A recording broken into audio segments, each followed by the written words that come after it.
Okay, and good morning, everyone, and welcome to our PerfWeb special program.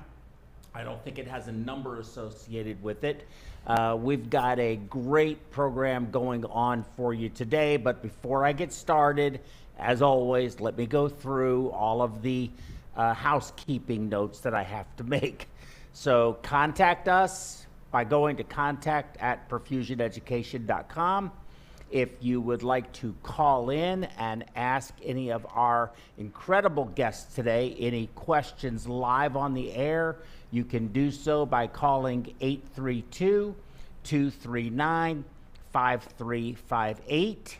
You can always check out the scroll bar, which will always be airing during the show for our social media places, our contact information, and our call-in number. Of course, you can always go and get our MediWeb app. We really spent a lot of time developing this, and it has a perfusion section, it has an ECMO section, hemodynamics, it has an IV rate and dose calculator. And let me just real quickly ask, Kimberly, did you get the app? Yes. Oh, good, because I need to sell 1 million of them. And one side, they're $2.99, so they're really affordable. And after I get 1 million of them sold, I can move to the Bahamas. And then, of course, check out our PerfWeb podcast.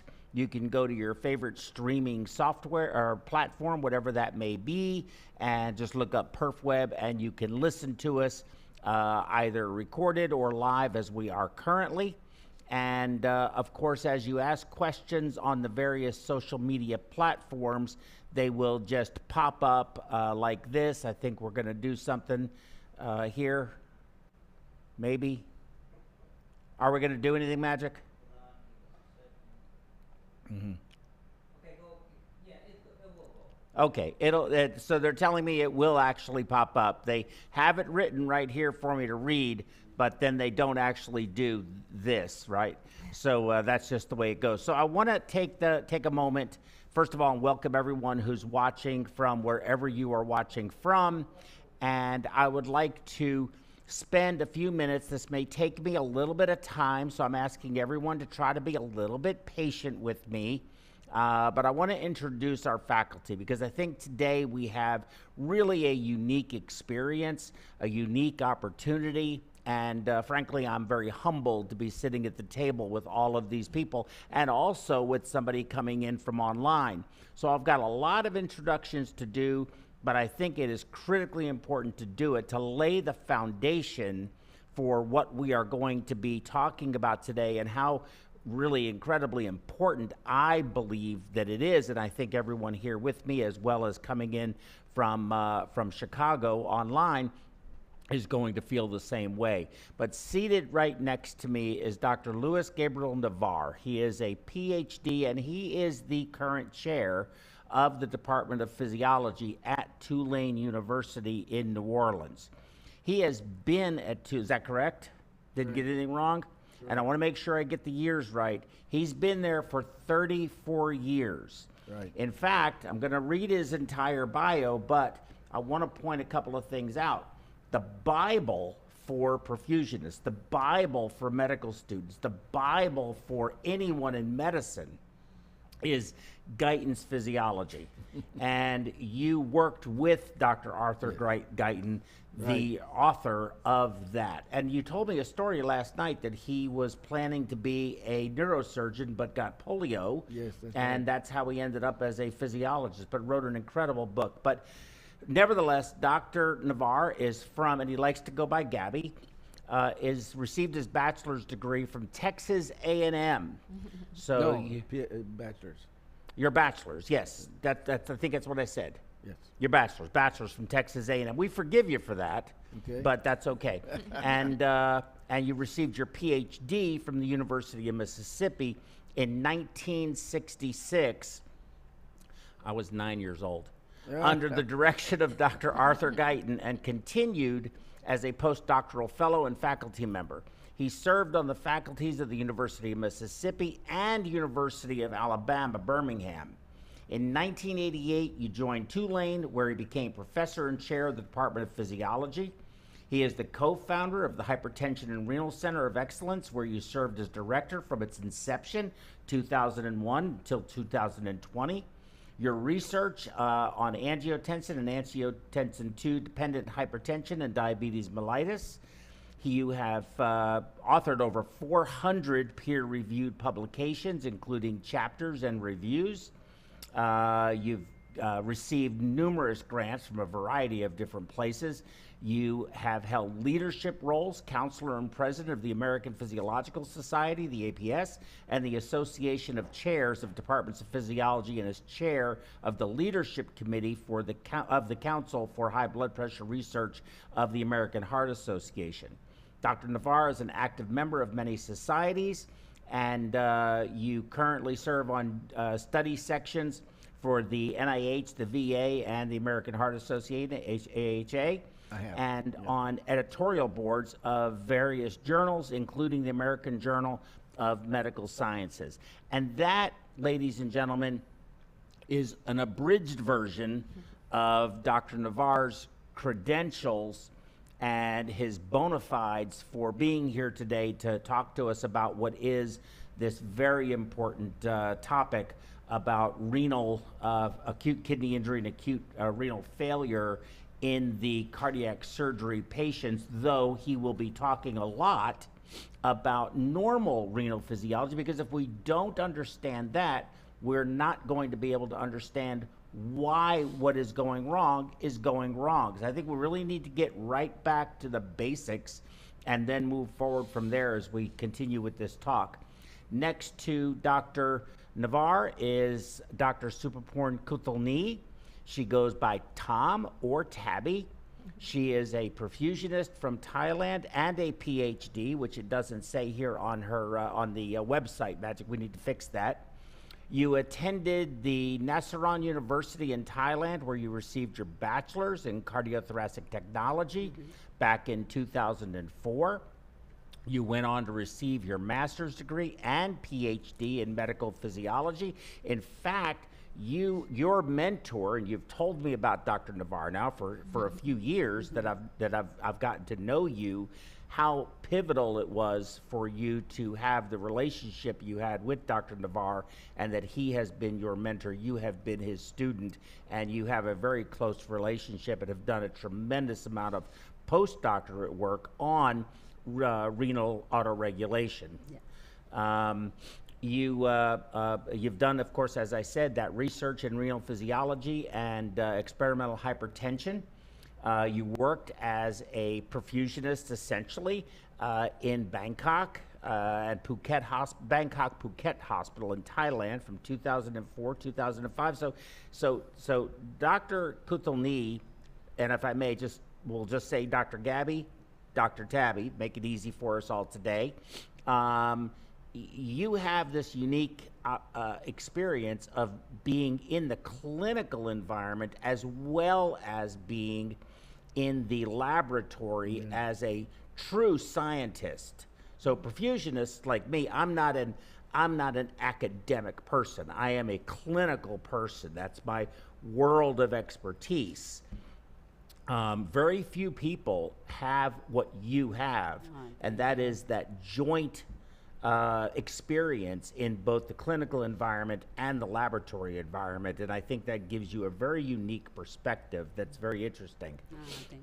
You were promoted chief perfusionist at the Queen Sirikit Heart Center in northeast of Thailand in Khon Kaen from 2009 to 2011. You took a new position as lecturer at the, and I'm not going to even try to say it, but another big university facility in Thailand, and then took a position of lecturer cardiothoracic technology program at the Chulabhorn International College of Medicine in Thammasat University, which is where you know one of our guests coming in from online, Jim Murray, who came out there and did 4 lectures for you there. So he's a lecturer as well, he came out to Thailand, I think 4 times and visited with you there. Actually, it's really amazing. Sorry? I mean, actually you too, at Thammasat. When he came there, he was physically there. And I think that I'm still waiting. He got invited. I'm waiting for my invitation. Okay, so we need to discuss that. However, but with that said, I think that what this is demonstrating to me is that what I said earlier, why you think so highly of what I consider to be your protege in physiology, is you have the clinical experience, you have the scientific experience, but you are an incredible networker. You get to know everyone, and you're the most complimentary person that I have ever met. You say the kindest things to everyone, and that makes everyone want to be around you. And so it's incredible at what you've been able to do. You have been an assistant professor of Cardio-Thoracic technology, which is the perfusion equivalent in Thailand, at that program in Chulabhorn and Thammasat University in Thailand, and currently you are a research associate at Brown University in Rhode Island, and jointly continuing to work with Dr. Navar down at Tulane and in New Orleans on your renal autoregulation. Yes. Yes. Again, this is very abridged, okay? Then we get to Kimberly Sperlin. Kimberly Sperlin is, well, it's okay. When do you get to mine? It doesn't exist. I say nothing about that's it. I can't wait until Dr. Navar starts his talk, because then I can stop talking. Okay, that's very helpful. But Kimberly, we've all know Kimberly, so you've been on the program many times. People already know you. But I think for those of you who do not know her, Kimberly is she's actually a nurse practitioner as well, so it doesn't have that on there, and I apologize for that. We needed to get that right. With a few things we need to fix, but Kimberly is a 20-plus year critical care experienced nurse in very high-level, robust cardiac surgery environment. She went on to nurse practitioner school and completed your nurse practitioner training about 2 or 3 years, about 4 years ago, maybe. Almost, yeah, about 3.5. About 3.5, 4 years ago. Continued to work in the same area, different hospital, but specifically in cardiac surgery. And all of those years of your critical care experience, plus your current, which you did so much in hearts, but so many other things as well, because that was a requirement. But your clinical skills, your clinical acumen, your experience with seeing a problem and recognizing it is absolutely amazing to me. And it's very comforting to know you're managing the patients in the critical care unit post-operatively that may have problems, because you really have the experience to manage these patients. And it's a pleasure to have you back with us again today. Thank you. And thank you very much for doing it. I think you're going to be able to add some real significant perspectives on the lectures that Dr. Navar and Dr. Kulthinee will be giving today, or Dr. Gabby and Dr. Tabby, as I said. And then we have Jim Murray. Jim Murray, there's Jim. Jim, how are you, sir? Jim. Good morning. Good morning. How is everyone? Good to be here. Great. It's great to see you. You look fantastic. Jim is a graduate of the Loyola University Perfusion School from 1988. He has practiced in a whole variety of places. He's been a perfusionist since 1988. And Jim has actually traveled, as I said, to Thailand and lectured at the university in Thammasat 4 times. I'm jealous, Jim. I'm going with you next time, or you can stay behind and do my job, and I'm going to go do that. No way. Jim is. No way. He wants to ride an elephant. I just want to ride an elephant. I actually rode an elephant once in the circus. I mean, it wasn't, it wasn't quite as exciting, but I did sit on it. I was just a little kid at the time. But it probably was a little teeny elephant. It probably wasn't even an elephant. They just dressed up a horse as an elephant or something. But with that said, Jim is currently at Rush University, where he is an academic instructor. Obviously has years and years of experience. And you did earn your bachelor's degree in biological sciences from Loyola. Is that correct? It was from Loyola, if I remember right. No, it was from the University of Illinois. University of Illinois. Please forgive me for that. But nevertheless, Jim is a well-known, well-respected perfusionist throughout the world, and we're so honored to have you here also to give some perspective about this, again, very important topic. So I think I've done a fairly decent job introducing everyone. I think it's lunchtime. And I'm going to go ahead and let's go ahead and pull up Dr. Navar's slides, and we're going to get right into this and start talking about the kidney.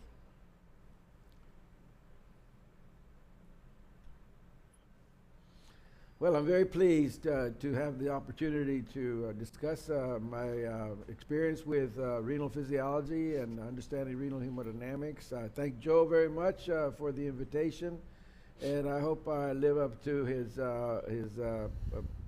prime presentation about me. Well, we know that we know what the kidneys do, but we wonder how in the world they manage to do it all, and so we'll start with this idea. And I'd like to quote something from E.H. Starling, a famous British physiologist many years ago. The kidney presents in the highest degree the phenomenon of sensibility, the power of reacting to various stimuli in a direction which is appropriate for the survival of the organism.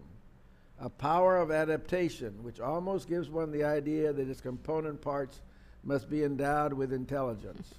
So the kidneys know how to regulate all our body fluids, but we don't always know exactly what it is. But just to provide a very brief review, remember that the intracellular volume compartment consists of about 25 liters of body water. And it's not a true compartment, but it's a collective volume of the fluid in all the cells throughout the body. However, the individual cells that regulate their own cell volume by controlling transport processes and regulating their effective solute content within the cell. In order to do this collectively, the extracellular volume, or as the great French physiologist said, the milieu intérieur is the extracellular volume, which consists of approximately 15 liters in your body fluids. But it is a fluid throughout the compartment. It is in dynamic equilibrium. We call it the internal environment. And it distributed mostly in the interstitial space, but with the remainder in the vascular compartment. And it must be regulated very precisely, not only in terms of composition, total solute concentration, but also volume.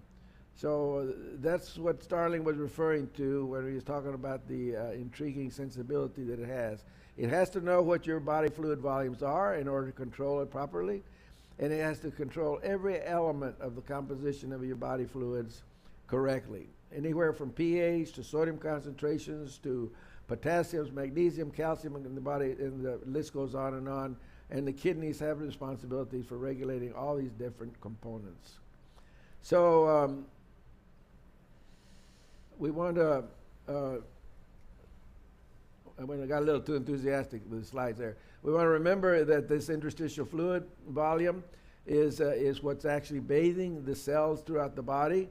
And the interstitial fluid volume is separated from the intracellular volume by this by the cell membranes throughout the body, and these cell membranes are semi-permeable membranes in that they allow the transport of water to and from through the aquaporins that we've heard so much about in recent years, and then through the transport processes that are regulating the intracellular solute content, the potassium, the sodium, the chloride.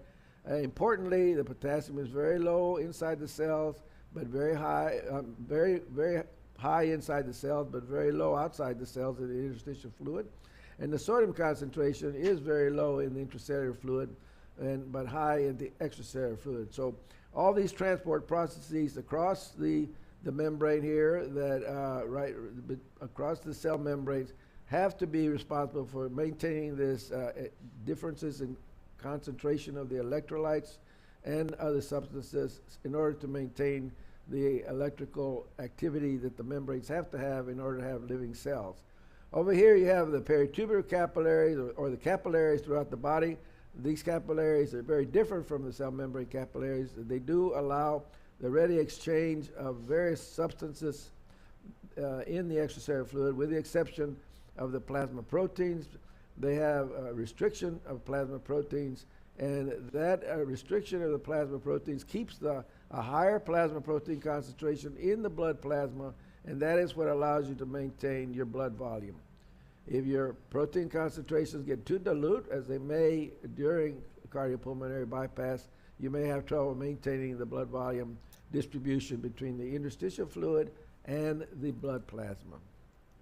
Well, going on, just remember that the osmolality is the critical driving force that's responsible for moving fluid across the cell membranes. It provides a collective measure of total cellular concentration. And it is what we call a colligative property because it's dependent only on the number of molecules in solution, not their size, nature, or charge. And osmolality is useful whenever we consider body fluid shifts between, in particular, between the intracellular compartments and the extracellular compartment. The normal value for osmolality is approximately 290 milliosmoles per liter of solution. And remember that any time the cell osmolality is decreased for any reason, the decrease in osmolality around the cells will cause the cell volumes to shift, and more water will go into the cell, causing cell swelling.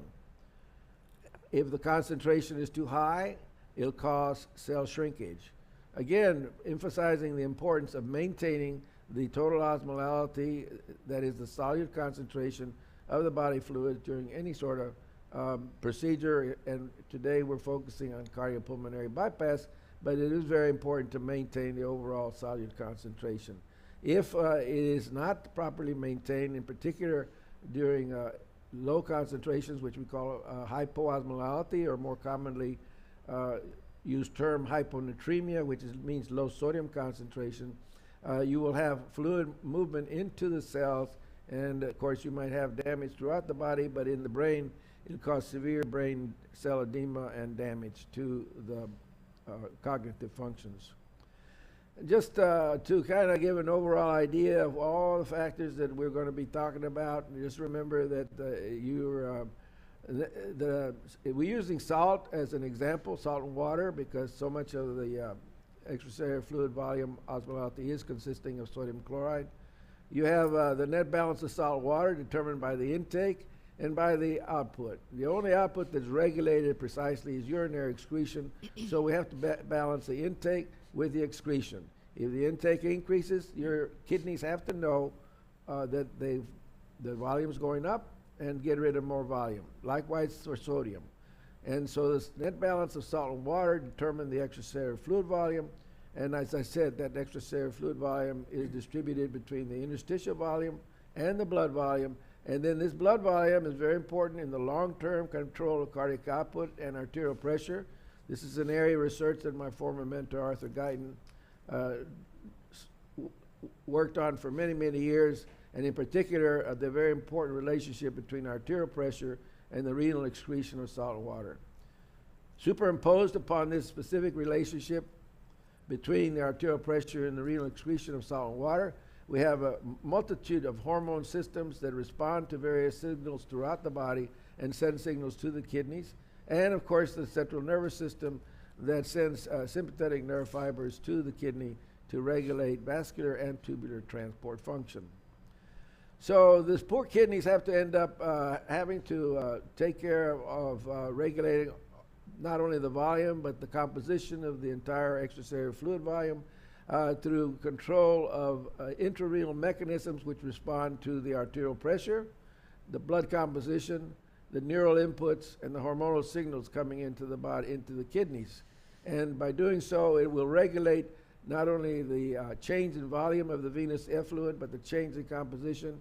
And the kidney itself also releases certain hormones, most notably the renin that's released by the kidney to affect other parts of the body. So ways of communicating between the kidneys and the other parts of the body. Of course, the urine, we all think of the kidneys' important function to form urine, but it's really the waste products. So there's no such thing as normal urine composition, but only appropriate urine composition for the condition of the patient. And of course, a little lymph that helps to not only return blood to the circulation. So that lymph will return proteins to the circulation and also have certain hormones involved. In order to do this, it has to require a very high amount of blood flow going through the kidneys. And so we think in terms of the the percentage of the cardiac output that's going through the kidneys as the renal fraction, and the renal fraction may be as high as, as high as 20% of the cardiac output.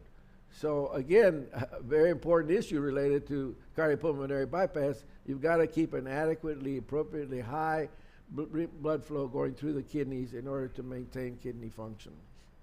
So again, this renal fraction is the fraction of the blood flow going to the kidney, fraction of the cardiac output going to the kidneys, and under normal conditions it's 20%, but it can fall drastically during hemorrhage, trauma, high sympathetic activity, or various other insults.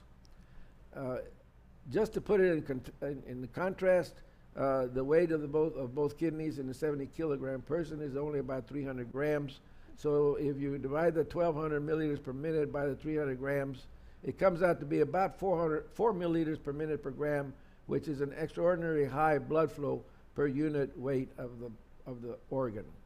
It does so certainly for the purpose of producing adequate oxygen to the various tissues. And the oxygen consumption is very high, approximately 16 to 20 milliliters per minute for the normal blood flow. But the important aspect of cardiac oxygen consumption is, of course, that it's distributed throughout the entire tissue, and the oxygen is necessary to maintain normal viability of all the different cells in the body, but in particular to provide adequate oxygenation to the very substantial transport processes that occur in the tubular system within the kidney. And the problem is, it's been remarkable that the venous concentration isn't lower than it is of oxygen levels. It's only about between 1 and 2 milliliters of oxygen tension difference between the arterial blood and the venous blood. And it's kind of remarkable because it uses a tremendous amount of oxygen consumption. So oxygen consumption can be divided into basal oxygen consumption, which is dependent on the total oxygen required by the cells, for example, the cells of the vasculature, and then the oxygen consumption required of the transport systems, which is primarily dependent on sodium potassium ATPase of the basolateral membranes of the cells in the tubules. And the more that is filtered of oxygen, the more that is reabsorbed. And so the transport of oxygen consumption is highly dependent on the transport capability of the tubules. So without adequate oxygenation, you have severe problems to transport processes and as well as the vasculature. But it's important to remember that most of the blood flow is going to the cortex of the kidney, as I've indicated there, and then approximately 15% of the blood flow goes down deep into the medulla. So by going deep into the medulla, it provides nourishment to the medulla, but it's not enough oxygen to maintain the PO2 at the same levels that the PO2 is maintained in the cortex. And I'll show you this, what I'm talking about. One of the reasons this occurs is because of the close continuity between the arterial system and the venous system, closeness. And so much of the oxygen that comes in the arterial blood gets shunted across into the venous components that are flowing alongside, and that occurs not only in the cortex through the venous arterial oxygen sumps, but also occurs in the medulla between the ascending and descending vasa recta, and as the descending vasa recta bring blood flow down to the medulla, there are oxygen shunts that are occurring across this system, so that again the medullary oxygen tension in the lower part of the medulla is quite low compared to oxygen tension in other parts of the body and even in the cortex. So that's an important consideration that is highly dependent on blood flow. And so the old model was very simple, as pointed out in a recent review article. The old model is the blood flow goes in there and just like it does in other tissues, provides tissue PO2, and then you have the glomerular filtration rate, that governs the total tubular reabsorption, and that gives you the total oxygen consumption. But in fact, it's much more complex than that. The blood flow has to undergo this AV shunting that occurs, and because of this AV shunting, the intra-tissues levels, the tissue PO2, is much lower than you might predict on the basis of the oxygen tension of the arterial blood going into the kidneys. And so you do have to provide adequate support for tubular transport processes, through tubular oxygen consumption, and through the vascular wall properties, which is the vascular wall oxygen consumption. Altogether, these determine the actual tissue PO2 in the cortex. And then you have further AV shunting in the medulla. So there is a certain amount of shunting no matter what part of the kidney you're talking about. And so this, when the blood flow goes very low, you have you can compensate to a certain extent by less AV oxygen shunting, but it is not sufficient to completely compensate. So when the blood flow gets very low, you still have the shunting, and then you have less AV oxygen delivered to the tissues. And this slide from the recent article I mentioned from 2008 had, this is a data slide, but the top cortical blood flow is the top one, and the next one is PO2 of the cortex, and then medullary blood flow, which is much lower than cortical blood flow, and the PO2 of the medulla. And so whenever the cortical blood flow goes down, you will have a lower oxygen tension in the cortex. And even if the medullary blood flow is maintained, because it's very low in the first place, so there are mechanisms that help maintain the medullary blood flow from falling as low as the cortical blood flow, relatively speaking.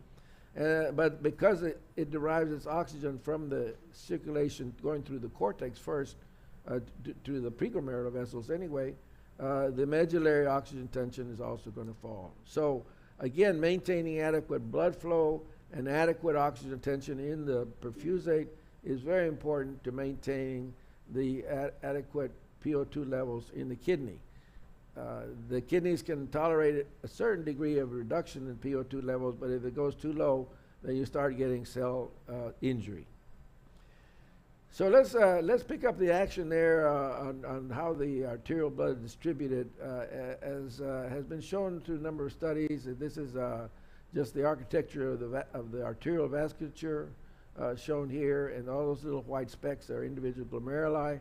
But the blood flow is distributed through a non-anastomotic system of arterial system that break down into the arteries, the interlobar, the arcuate, the interlobular, and then the afferent arterioles that finally deliver blood flow to the afferent arteriole. And so here's a breakdown of an arterial tree in the orange coming in there, and this gives rise to an afferent arteriole, and that afferent arteriole then gives rise to the glomerular capillaries, and it's at the glomerular capillaries that the major action is present. Okay? So remember that it's a very complicated nephrovascular system. Here are the tubules that are present there, and this is the vasculature. The middle panel shows the vasculature, and showing the medulla going down deep into the medulla. There's still leftover medulla down at the bottom. And then when you put it all together, you have the interaction between the peritubular capillaries of the postglomerular circulation and the tubules. And then you have this interaction that occurs throughout the cortex, and then a separate type of interaction that occurs in the vasa recta that go down deep into the medulla. You stuck? Oh, hold on 1 second. There you go. Okay, just to show you what's happening there from one of the afferent arterioles that gives rise to the glomerular capillaries. The afferent arteriole comes into the glomerular capillaries, and there it distributes itself throughout the glomerular capillaries, and then after it goes to the glomerular capillaries, it forms the efferent arteriole. So there's in human kidneys, there's approximately 10,000 of these glomeruli per gram of kidney weight. And here's a blown up section of a single glomerular capillary. Here you are, the blood flow is going into the afferent arteriole, and then it distributes itself through a manifold sort of process, which then goes through the various parts of the kidney, various lobules within the glomerular capillary, and these lobules then coalesce back into a vascular compartment, if you will, before it goes on to the efferent arteriole, which gives rise in the cortex to the peritubular capillaries, and in the medulla or in the juxtamedullary portion of the kidney to the vasa recta. Within each glomerular capillary, you can see the exquisite nature of these glomerular capillaries and understanding how you could have damage of various sorts. The filtrate within the plasma in the individual blood vessels, glomerular capillaries, has to filter across this scheme through the endothelial fenestrations of the endothelium, across the basement membrane, and through the slit of the podocytes in order to gain access to Bowman space and the tubules. So you can imagine how this sophisticated system could, again, be easily injured. If these cells are injured and swell, you'll markedly decrease the filtering capability of the kidneys. So they have to maintain the proper integrity. And again, you can understand these individual glomerular podocytes that are lifted above the basement membrane but send foot processes down into the basement membrane have to be maintained adequate. Any type of damage to these foot processes can markedly reduce the sizes of these slit diaphragms. So again, a very sophisticated filtering system existing in each and every one of your glomerular capillaries, which is only about 1 million per kidney. So just to reiterate and recapitulate that you have to understand that there's an endothelial glycocalyx that is a extracellular process of very complex mucopolysaccharides and proteins, and then goes through the slit diaphragms of the endothelium, across the basement membrane, in between these podocyte foot processes, and then gain access to the Bowman space, which then goes on into the proximal tubule. So the importance of the glomerular capillaries in maintaining a high level of impermeability to proteins is cannot be overemphasized, because if an excess amount of proteins are filtered into the tubules, you get proteinuria, and that's usually one of the earliest signs of renal injury that you have. And it's been shown that there's also a charge on the membranes. There's still controversy as to how important that charge is, but it has been shown that molecules that have neutral, that is no charge, artificial molecules that are synthetic molecules that do not have a charge can be filtered more readily than molecules that have a negative charge. And we know that most of the circulating proteins in the plasma, such as albumin, do have a negative charge. So both the negative charge as well as its large size prevents the albumin from going across the cell membrane. Here's the charge on the albumin, and the difference between that and the predicted passage, if there was no negative charge on it, is substantial, as you can see. It could vary from less than 1% to close to 20%. So both the negative charges on the gel and the basement membrane and throughout the system repel not only the red blood cells but the large protein molecules from permeating into Bowman space. So this is important knowledge to maintain at all times, because without this, you just simply would not have been able to maintain your plasma proteins. And more recent studies, especially as it relates to the glomerula of human kidneys. Human kidneys seem to be a little bit different from the animal that we study in experimental studies. The blood goes in, makes a right angle turn right into the glomeruli, and at this point then there is a afferent vascular compartment that kind of is responsible for mixing up the blood so that all parts of the glomerular lobule go, all parts go into the various segments of the glomerular capillary, and that allows you to distribute the blood evenly. And then there's also an efferent vascular compartment that gathers all the blood from the various branches throughout the kidney and then distributes on to the efferent arteriole.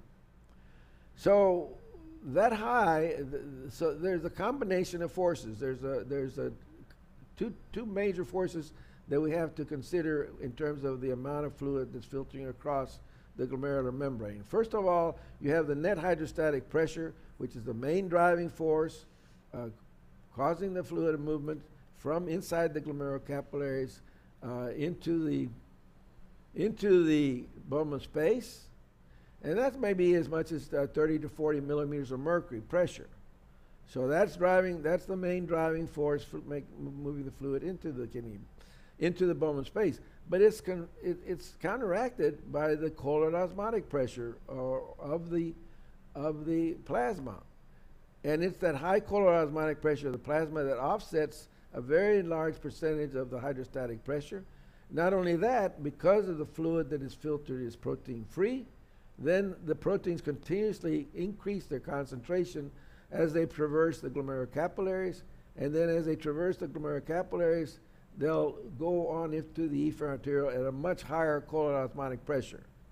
So one has to consider the average colloid osmotic pressure within the glomerular capillaries, which again is in the range of about 30 millimeters of mercury for human kidneys.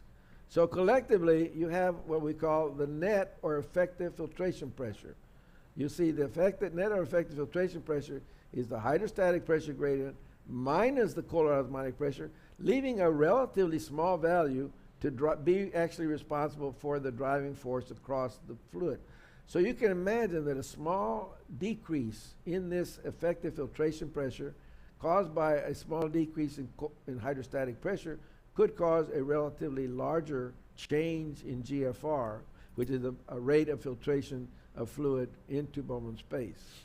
So when we put all these together, we have this scheme that I've shown in various textbooks that we have the high colloid osmotic pressure coming into the kidneys, being concentrated as they traverse the glomerular capillaries, and then the effective filtration pressure is, as I said, approximately 9 millimeters of mercury, and that effective filtration pressure multiplied by the filtration coefficient of the individual glomerular capillaries themselves gives you the glomerular filtration rate. Now, as the fluid then goes into the peritubular capillaries, which surround the tubules, it goes in at a very high colloid osmotic pressure. And that high colloid osmotic pressure allows you to reabsorb the fluid that is being transported by the tubules back into the interstitial spaces. So it's a very important scheme that occurs where in the glomerular capillaries, the hydrostatic pressure predominates. That allows the filtration to occur, and then the colloid osmotic pressure predominates in the peritubular capillaries, and that allows the fluid to be reabsorbed back into the capillaries and out in the renal vein. And so you can imagine how it's very important to maintain these forces and flows at a normal or appropriate optimal level in order to have and support the overall tubular transport characteristics of the tubules. So here you have all these glomeruli, as I said, about 10,000 per gram of kidney weight, giving rise to proximal convoluted tubules, where about 60% of the salt and water is reabsorbed, and then going on to the rest of the nephron, which includes the proximal straight tubule, the descending loop of Henle, the ascending loop of Henle, where another 20-30% of the salt is reabsorbed, and then the distal convoluted tubule leading to the cortical collecting duct and the medullary collecting duct, and which allows you to end up properly regulating and reabsorbing what is necessary for the kidneys to appropriately maintain your body fluid composition, and excreting in less than about 1% of the salt and water that is filtered in the urine. So it's a very complicated scheme. but it seems to do the job, so we have to understand how it works. All of these forces that I mentioned, both at the glomerular and the peritubular capillary, have to be regulated properly in terms of both blood flow and pressures. To do that, we divide the renal vascular resistance. Collectively, the renal vascular resistance can be thought of as to have consisting of the forces and influences of the renal nerves, the influences of the hormones and plasma composition, and also the intrinsic control mechanisms. These intrinsic control mechanisms are very important. They're responsible for autoregulation, and we'll be discussing autoregulation in some detail because it's quite important to the scene. So this regulation of renal vascular resistance is important, and the arterial pressure divided by the vascular resistance gives you the renal blood flow that occurs as the overall. But we know that it's distributed throughout the different parts of the kidney. So here's a pressure profile. The large pressure drop along the afferent arterioles because of the resistance consisting of the afferent arterioles, and then you have the maintenance of glomerular pressure within the glomerular capillaries, then the pressure falling along the efferent arteriole and down to the peritubular capillaries when you have the reabsorption, and so collectively these are very important in maintaining both the afferent arterial resistance as well as the efferent arterial resistance. And again, just for those of you that want to know numbers, blood flow through the kidneys about 1.2 liters per minute, or 1,200 milliliters per minute. Of that, about 680 milliliters per minute are plasma. From that plasma, about 130 milliliters per minute are filtered, and that filtration fraction is again about 20%.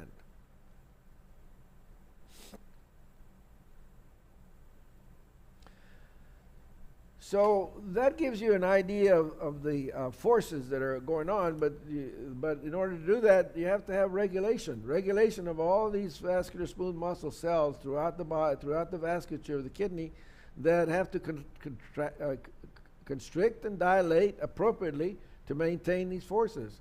So here's an example of afferent arterioles lined up going right into the glomerular capillaries within the renal corpuscle. And likewise, there's also vascular smooth muscles in the efferent arterioles. So those vascular smooth muscles really, in many ways, are vascular smooth muscles very similar to those throughout your body.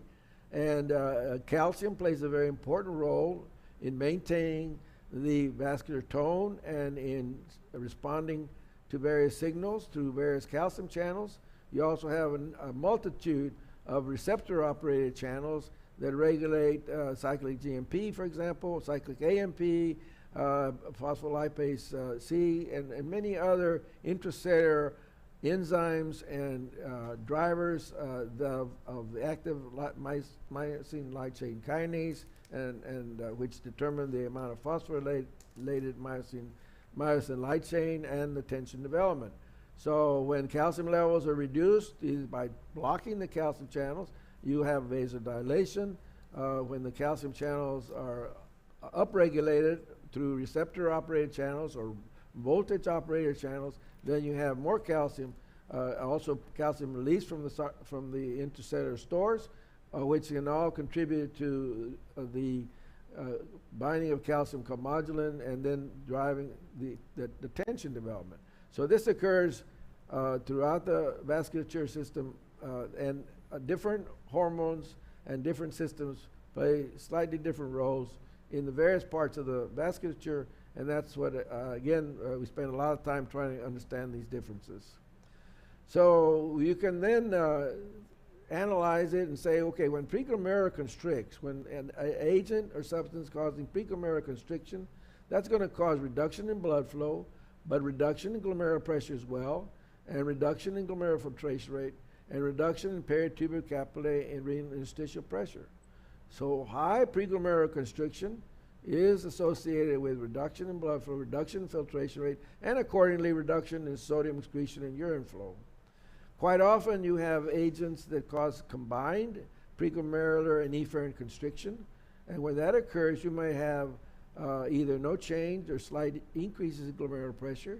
You may have increases in glomerular chlorosmotic pressure, less percent change in GFR than blood flow, and you'll still have a peritubular capillary and decreases in renal interstitial pressure, which again is consistent with augmentation of reabsorption rate and reduction in urine flow and sodium excretion. And then you can have regulation or either physiological or pathological regulation of the filtration coefficient. For example, anything that makes the basement membrane thicker, or anything that shuts down the endothelial fenestrations, or the slit diaphragms can decrease the filtration coefficient, which will cause decreases in GFR. And under those conditions, there may be some changes in glomerular pressure caused by regulatory mechanisms, which I'll be discussing, but an overall less change in blood flow than GFR. And under those conditions, you have maintenance of peritubular capillary and renal interstitial pressure.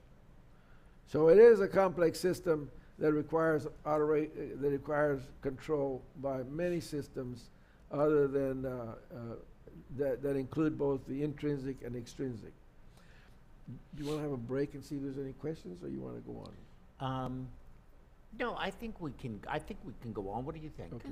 I think so. I think. I don't want to just be the one talking all the time, but that'll change. What would you like to do? No, I think that's fine. If anybody wants, has no any, one is saying anything. We're just keep gaining Okay. people watching. So Okay. everybody's watching. If anybody feels like we need to take a break, just let us know online. But I think we should keep going, unless you don't want to. No, this is fine. Now we're going into the regulation that occurs, and in particular, a very important part of regulation is autoregulation. And we're going to talk about this because there's a combination of two important categories we call intrinsic control mechanisms. That is, those mechanisms that are internal to the kidney. We often refer to that as autoregulation. We also talk about it in terms of paracrine factors, because there may be more than one factor influencing autoregulation. And I also mention this very fascinating system that I've been studying for better than 30 years, which we call the tubular glomerular feedback mechanism. But in particular, under conditions where you might have cardiopulmonary bypass, you might have a myriad of extrinsic factors that play an important role in influencing what's happening to the kidney. And that may be not only the physiological mechanism, but the pathophysiological mechanisms that could be responsible for altering kidney function and making it be less than appropriate. So let's think in terms of the intrinsic mechanisms. And the first intrinsic mechanism that I want to emphasize is the autoregulation. And autoregulation over a period of many years has been proven, has been studied by using an artificial system in which you measure the renal blood flow directly and either measure the renal arterial pressure directly through a series of clamps. And so luckily for many of us, we have a wide range of autoregulation. This is called the autoregulatory range. And over this autoregulatory range, physiological alterations in arterial pressure will lead to alterations in intrarenal function such that blood flow remains normal, constant. We call it constant because there is this plateau. And then once you go below a certain pressure, around 75 millimeters of mercury for human subjects, then after that, your autoregulatory capability is exhausted, and then you have a decrease in renal blood flow as blood pressure falls.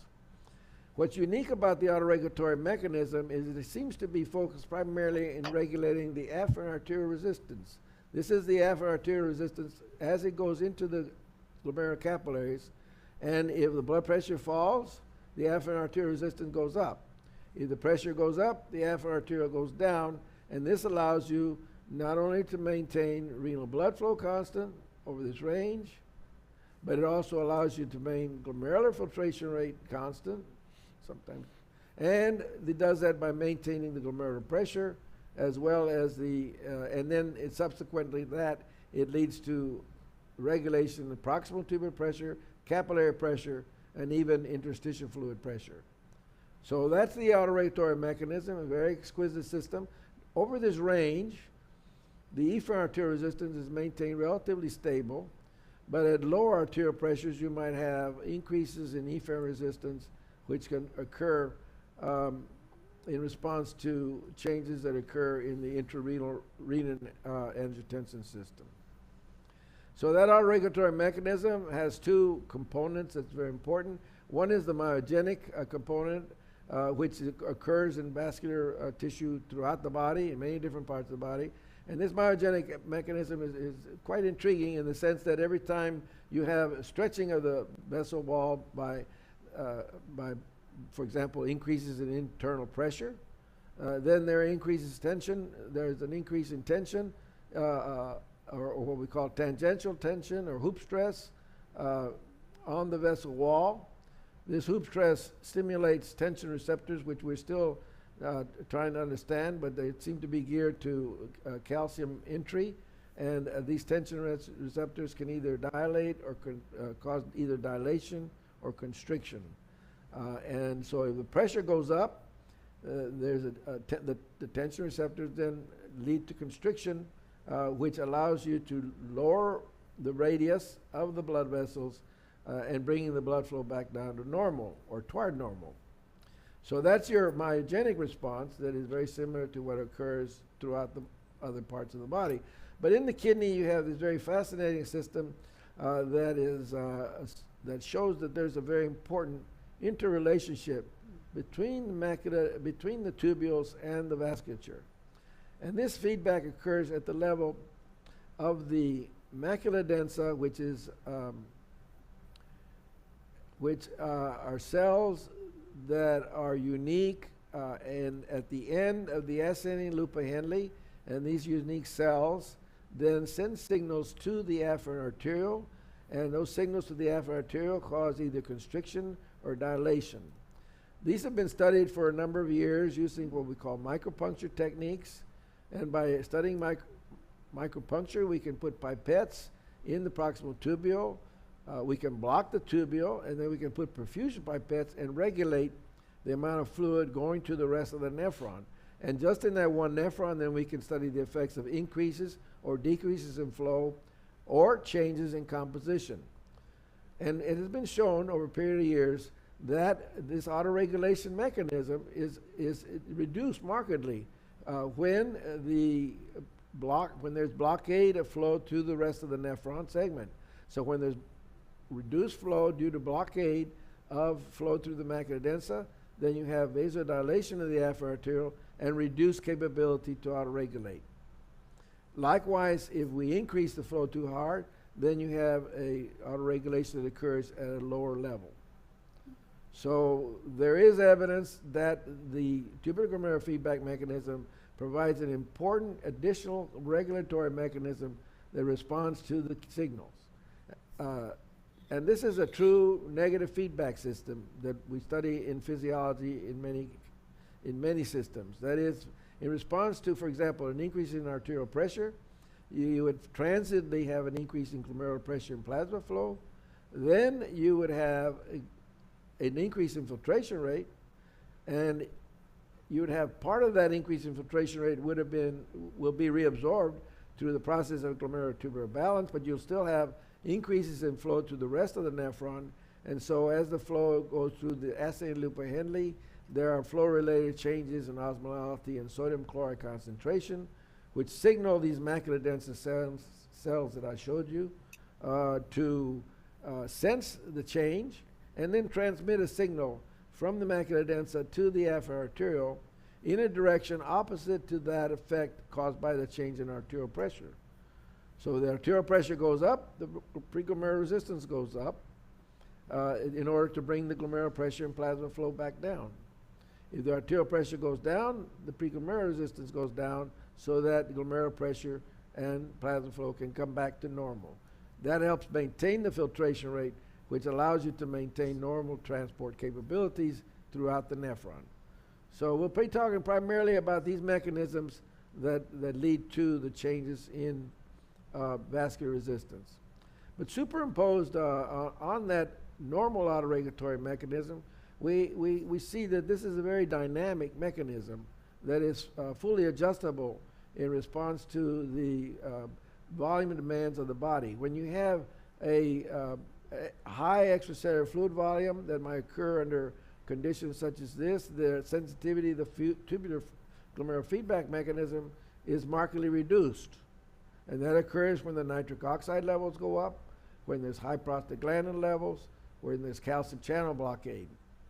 And when there's high angiotensin levels, you might have then a high sensitivity of the tubular glomerular feedback mechanism, allowing you to have a reduced delivery of salt and water to the rest of the nephron for any given GFR. This occurs under conditions where you want to be able to retain as much of your salt and body fluid as possible, and that occurs by various factors that are associated primarily with high levels of angiotensin II, that is activation of the angiotensin system, and other systems that we'll discuss shortly.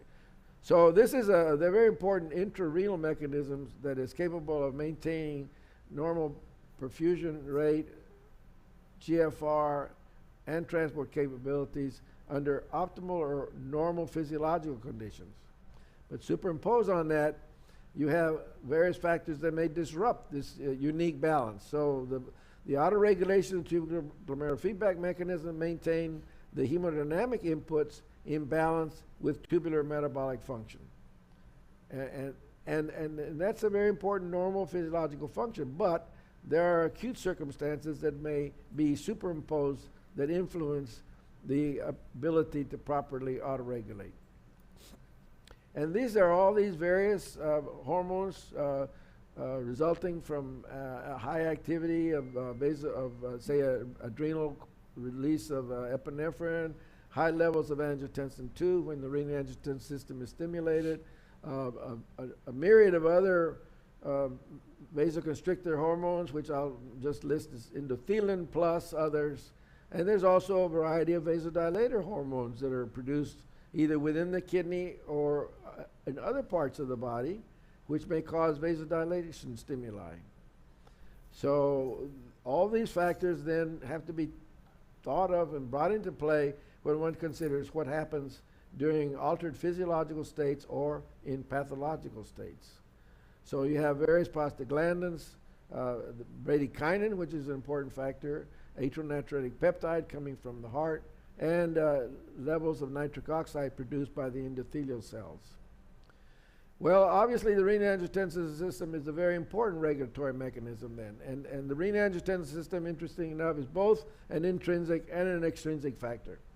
It can be intrinsic in that you can have alterations in the intrarenal level of angiotensin II, but it can also be an extrinsic system in that angiotensin II may be formed within the circulation and influence the kidney as a circulating hormone. And it's a complex system that requires a lecture in and of itself, but in response to a number of various factors such as reduced sodium chloride intake, reduced arterial pressure, extracellular fluid volume depletion, any kind of stress or trauma will signal the baroreceptors and through either the baroreceptors or the macula densa or the sympathetic nervous system to release renin from the juxtaglomerular cells. That renin is released in response to decreases in cytosolic calcium or increases in cyclic AMP. That renin then is going and then allows the cleavage of a decapeptide or angiotensin I from a large molecule released by the liver primarily, and that angiotensin I is then acted on by angiotensin converting enzyme, and that angiotensin converting enzyme will form angiotensin II, and that angiotensin II then acts on a number of different receptors to cause biological actions throughout the body, and certainly very important actions within the kidney as well. So that those juxtaglomerular cells, those granular cells of the afferent arteriole will release renin, and that renin will form angiotensin II as shown. And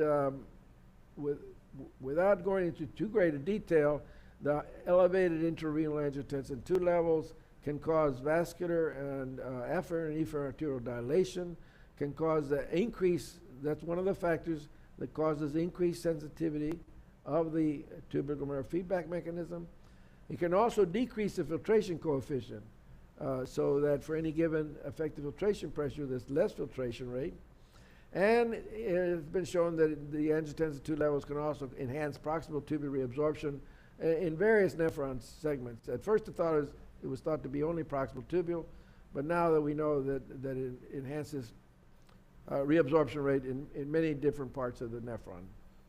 So angiotensin II is a very important factor, and again, during any traumatic procedure, we have to be alert to what might be happening to the renin-angiotensin system, and whether that renin-angiotensin system is causing undue vasoconstriction. Moving on to endothelial factors that may influence autoregulation and may also cause direct vasodilation. The endothelial cells lining the blood vessels throughout the body, in particular, very responsive in the arterial system. If you here, let go for a second. I'm sorry to interrupt you. Yeah. If you push and hold until you see the light, then it'll work. Until you see the light. Until you see the light. Right. So here's the endothelial cell. They respond to various forces within the blood vessels, in particular shear stress, and a number of other factors through through receptors.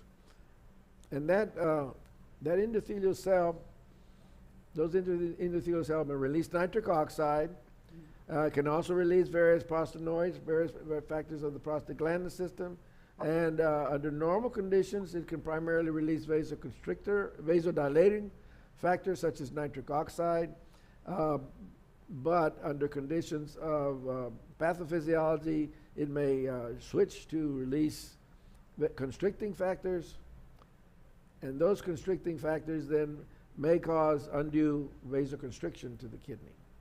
So you can see again that it's a complicated system that has to be studied for a specific set of conditions. This, as I mentioned, the prostaglandin system may be a very important aspect, also causing regulation, and there's important components of the prostaglandin system, or the arachidonic acid metabolite system, more correctly, in the sense that through the phospholipase A2 that releases arachidonic acid from the membranes may either be processed through the cyclooxygenase enzymes, which are, of course, very, very important, but also through the cytochrome P450 enzymes and lipoxygenase systems. The cyclooxygenase systems, as you know, include both COX-1 and COX-2 enzymes, which are very important in causing inflammation in certain conditions, and that's why these medicines that are cyclooxygenase inhibitors are so important. But it can also, under normal conditions, cause the release of vasodilator hormones, which compensate for excess vasoconstriction and cause vasodilation. But the system is really complex because of the system is really complex because it can also cause, through thromboxane synthase, vasoconstrictor hormones that may be more involved, again, during hypertension or pathophysiology. So several of the products of the cytochrome P450 can cause either vasodilation or vasoconstriction. And so there's individuals that just simply concentrate the research just on this system alone. And then you also have the lipoxygenase system that may be a little bit less important in the kidney, but also can be associated with the release of substances, metabolites that cause renal vasoconstriction. While it's somewhat general, one can think of it in normal physiology. Normal physiology, you primarily have a protective effect of the prostaglandin system. Pathophysiology, you might start engaging the pathophysiological influence of metabolites which cause excess vasoconstriction and excess reabsorption rate. So again, the products of the arachidonic acid metabolism may be very important in regulating blood flow through the kidney. A good example of what happens, this was done in patients with sodium depleted and sodium replete conditions. If you have plenty of If you have plenty of body fluid, extracellular volume is normal. Your total amount of sodium in the body is normal. That we call a sodium replete condition. If you take a drug that blocks the cyclooxygenase, which we call a non-steroidal anti-inflammatory drug, not much will happen either to GFR or to renal blood flow. You'll have a small effect because you're blocking a slight vasodilator effect of prostaglandins. On the other hand, if you're a sodium depleted condition, extracellular fluid volume depletion or low volume or pathophysiological conditions, and you take a non-steroidal anti-inflammatory drug, you may have substantial decreases in blood flow and substantial decreases in GFR. So this again is something we want to protect against in patients, protect against having patients excessive, have too much of a decrease in volume, become sodium depleted, or during hemorrhage, shock, other conditions, you might activate renal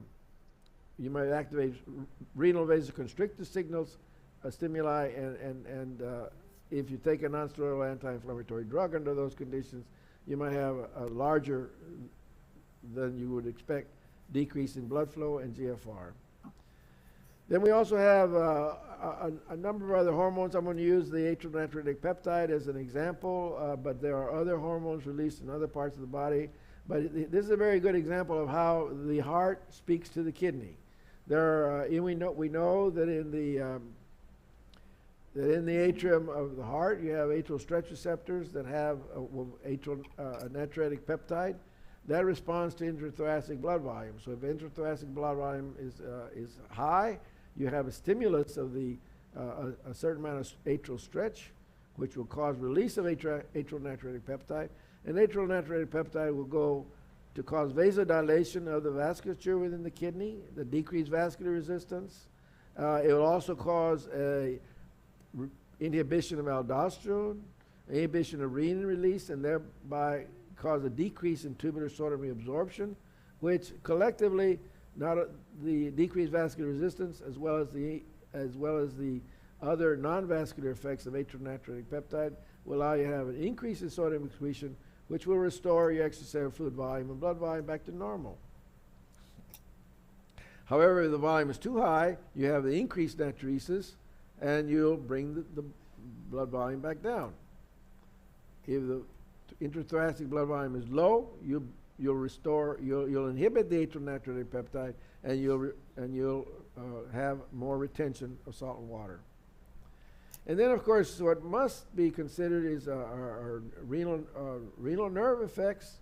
There's many different examples of this, but just to show you in this cartoon, when you have high levels of either circulating epinephrine levels or high levels of renal sympathetic tone, you'll have vascular constriction of both the vascular vessel, preglomerular and postglomerular vessels. But we know there's a lot more vascular smooth muscle in the preglomerular vessels, and likewise, therefore, that cause more decrease in diameter, increase in resistance of these preglomerular vessels, causing a decrease in glomerular pressure, leading to decreases in filtration rate, as well as decreases in blood flow. And here's an example caused by laboratory stimulation of renal nerves, showing that this is the segmental vascular resistance. This is the preglomerular resistance here. Preglomerular resistance here. And initially, both preglomerular and postglomerular resistance increased to about the same extent, leading to combined decreases in blood flow and GFR. But then you have, as you increase the nerve stimulation, the preglomerular resistance exceeds the postglomerular resistance, leading to a greater decrease in GFR than you do blood flow. Again, factors that have to be considered in any kind of pathophysiological condition, such as might occur in cardiopulmonary bypass.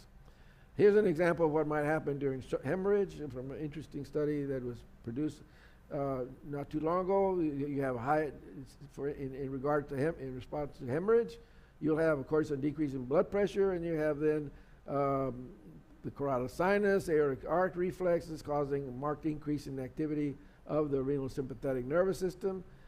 This can cause direct renal secretion. The decrease of arterial pressure can cause increased renal secretion. That can lead to increases in plasma and intrarenal renin, which can increase plasma and intrarenal angiotensin II levels, which can constrict the renal arterioles, and that combined with the increase in sympathetic tone can cause a marked decrease in blood flow in GFR, which can cause a marked decrease in sodium excretion. And there's also associated effects to enhance the efficiency of tubular salt reabsorption. And collectively then you have marked decrease in sodium excretions by the kidneys. So you can expect to have a marked decreases. The body's trying to have a maximum retention of whatever salt and water is still present in the body, and so you have signals then causing marked decreases in urine flow, marked decreases in sodium excretion, and conservation of body fluid volumes. So these are the many ways that we can go back to what Dr. Starling said, that the kidneys have a sensibility to do the right thing, and something that Dr. Moberg said many years ago. We know that the kidney knows how to regulate salt and water balance, but we do not. Finishing up, I do want to mention I get more and more interested in what happens to body function physiology with aging, and you can see there even under normal situations.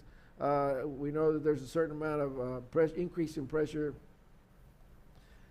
increases in systolic arterial pressure that occurs with aging, and along with that, there's decreases in GFR. Sorry about that. Yeah, it's okay. Just do that, and then push and hold.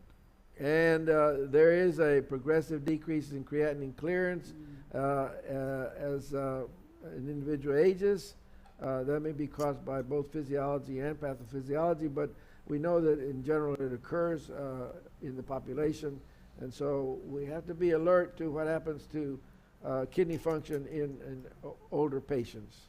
And remembering that you have to recognize that the older patients may be much more sensitive to alterations because they probably have a lower initial creatinine clearance or glomerular filtration rate. So, sorry about that. Yeah. That's all right. So we've gone through a lot. I understand it completely. We've gone through a lot, and just simply to reiterate to everybody, we have tubular glomerular feedback, and autoregulation is a very important mechanism for altering filtered load and to maintaining balance with the metabolically determined tubular reabsorption processes. And the tubular glomerular feedback mechanism will maintain GFR and renal blood flow under normal conditions during physiological regulations in arterial pressure. This can occur during sleep, during moderate exercise, and other conditions. We have the importance of the renin-angiotensin system, which can alter the level of hemodynamic function in accord with the status of sodium balance, can stimulate sodium reabsorption, increases the sensitivity of the tubular glomerular feedback mechanism, and reduces renal blood flow and GFR. Then you have the prostaglandin systems, which are certainly one of the most complex systems in the body. They can activate both vasoconstrictor and vasodilator systems, but under physiological conditions it may partially counteract the actions of angiotensin II. And then you have the myriad of neural and adrenergic input that might occur from both activation of the sympathetic nervous system as well as the adrenergic system from the medulla of the adrenal gland, which can cause a certain amount of interaction with overall need to maintain sodium balance, and then to respond immediately to serious emergency conditions. I can't imagine under cardiopulmonary bypass, which that would not be considered a serious emergency condition. With the students, with medical students, we usually give them performance objectives, and I just have this listed. I'm not going to go through them, but these are the sort of things that we've discussed, or at least I've discussed over the period of the last hour and a half or so. and I hope that it provides us with a better working model of how things might go wrong in the kidney under various conditions, in particular cardiopulmonary bypass. Thank you very much for listening. Thank you very much. I'm open to any questions you might have that may clarify any of the issues I described. That was awesome, but I just need to ask if I can. We're going to start with Jim. Do we get a nephrology license now? Just the beginning. This is just the beginning, which really frightens me. Yeah. We have I've been trying to keep up, and we have a lot of online questions, but I need to defer, if I can, please, to Jim. Jim, you want to kick us off here? You've been patiently waiting there. I wish you were here with us. We have an extra seat. But let me let you kick it off with any questions you may have or any of your students may have asked you, and then I can move on to the online questions and maybe Kimberly as well there. Okay, great, Joe. Thank you. Dr. Navar, what a fantastic review. What a fantastic presentation. I think all of us out here, we sometimes need to press the reset button and go over some things that we may have forgotten, we not for a while, and we need to review this. So thank you very much for that talk. A couple of things. When we sit behind a pump and we're thinking about the optimal pressure, the optimal flow, and what struck me, my first question that I would have to come up with would be, hold on, we lost your voice. Yeah, we lost. Okay, how about sound. now? We can't hear him anymore. Hello. No, but we can't hear him.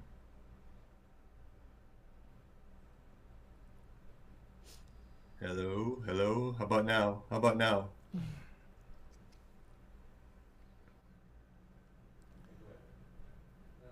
He's talking. We can't hear him. How about now? Yes. Anything now? Yes, now we hear me can now? hear you. Yes. Can you hear me now? Can you hear Yes. me now? Yes. Did you hear anything I said? Yes. About the first two words. You're That's right it? at you're right at the point you were going to. You were talking about behind the pump and perfusion pressure. Okay, yes. You've given us reason to think about the pressures and the flows, but my question to you is there an optimal prime, an optimal solutions that we should put into the heart-lung machine before we go on bypass? I know a lot of us use mannitol, albumin, along with the heparin and the bicarb and the plasmolite. As far as you know, is there an optimal prime solution to protect and to benefit the kidney? Well, I think what you said is important. You really want to mimic the extracellular fluid concentration and composition to the best extent that you can. Obviously, you can't put every last thing that's in that, but you want to maintain an adequate coloosmotic pressure, because without that coloosmotic pressure, you won't maintain the blood in the vasculature. With albumin, you want to be able to make sure that the albumin concentrations are at least as high as they are in normal conditions, and perhaps maybe even higher, because you're probably diluting the other larger proteins such as globulins and fibrinogen, which play a reasonably significant part of the total coloosmotic pressure. So you got to make up for that with albumin. Now, if the integrity of the capillary membranes is damaged, then you might not be able to maintain the coloosmotic pressure, but you want to try. So you have to have an adequate coloosmotic pressure, and then mimic the extracellular fluid composition to the best extent possible within practical limits. Mm-hmm. That's okay, go ahead, Jim. I'm sorry. Which leads me to And sometimes we operate on patients who that morning have come from home, who are relatively healthy.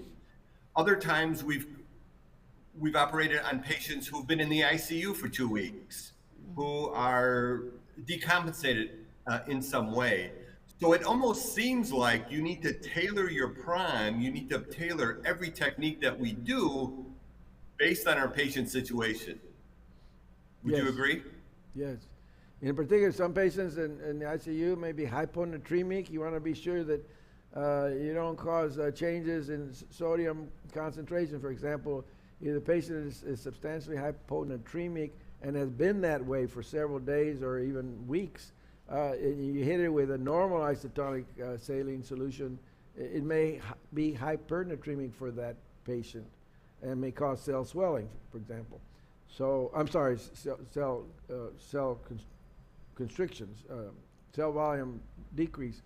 So you want to make sure that that you match the sodium balance of the patient. But I would agree that you want to be able to take into consideration what the situation is for the specific patient being evaluated at the time.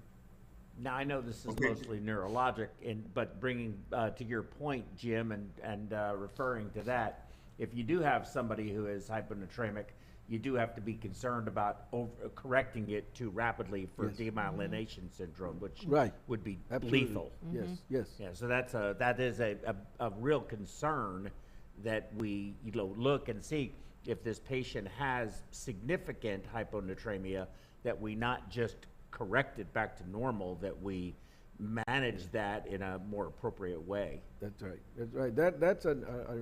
That's quite an important area, and no matter it's so often you hear about situations where patients, in particular, that were not hospitalized, they were ambulatory, but taking long-term diuretics that might cause hyponatremia, and the patient had completely adapted to that condition of hyponatremia. And then somebody thought that they better correct it, and they corrected as they would be correcting acute hyponatremia. So that can cause a serious, as you said, neurological situations. Yes. Irreparable sometimes. Yeah, because people, like myself, many people have SIADH, and they're chronically hyponatremic, and so Me too. So I walk around, I walk, they're always telling me, your sodium, wanting to recheck my sodium. No, it's okay. I have SIADH. It's fine. I'm adapted to it. But my sodium, if I were to be admitted to the critical care unit, they would replace my sodium. And that could be bad. Right. But they would likely do it, depending on what hospital I go to, likely in a way that is consistent with the gradual replacement. Okay. Do it, versus acutely. But if you go someplace that doesn't know or doesn't just isn't thinking, I mean, that is like I said, that could be a lead. And for us, we prime our pumps way in advance of the time we ever see our patient. We see the patient for the first time. We usually see the chart for the first time when the patient rolls into the operating room. The pump's already primed and ready to go. And if you're using Plasma-Lite, you have a more normal sodium level, about 140. But if you're using sodium chloride, which many people do use, now you have a sodium of 154. Ooh. So that's, going to be, it's a big salt load. Yeah. So that is something that I think could do a lot better job at, is knowing our patients ahead of time. We generally do not. Like I told you, the whole reason we're doing this kidney thing, and I do want to get to these questions. Please forgive me. I know there's been a lot of questions that have come over online. Magic, just out of curiosity, what is our total viewership right now?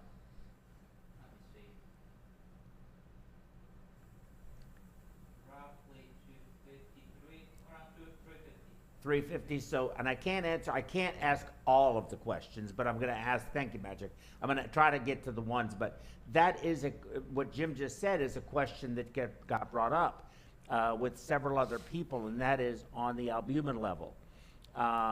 There's a big debate on whether to add albumin to the pump, not add albumin to the pump, treat hypoalbuminemia, not treat hypoalbuminemia, treat it aggressively, don't treat it aggressively. And not only do we have very typically hypoalbumic states, we are also Now on a shortage. hemodiluting the red blood cells, which is our strongest oncotic pressure contributor. So we get a double whammy, anemia and hypoalbuminemia on top of it. So, and then dilution of the, as you said, the other large proteins like globulin and so forth. And it's a huge problem. How much does that affect what Jim is talking about and what we're doing, and what should we, how is that going to make the renal function perioperatively and postoperatively? How is it going to affect it? Well, I mean, the bottom line is if you don't maintain the colon-automatic pressure, you're going to lose volume to the interstitial spaces. Mm-hmm. And I guess you can tolerate a certain amount of that occurs and is going to normal correct in a patient following surgery. But if it's too much, you're going to have trouble maintaining blood pressure for one reason, because the tissue, and you're going to really swell up not only in the kidney, but you're going to swell up the interstitial spaces throughout the body. You could cause excessive pressure in the brain as well, even though it's not intracellular. I think there's a lot of potential deleterious consequences of not having an adequate colon-automatic pressure. I think that says it all. That says it all. Jim, did you have a follow-up or another question? No, just very simply, for me personally, there's nothing worse than doing a long case, and after the case, you pull the drapes back and the patient is really swollen. Mm-hmm. There's nothing that makes me feel worse than that. And so knowing that, if they're swollen on the outside, you know they're swollen on the inside.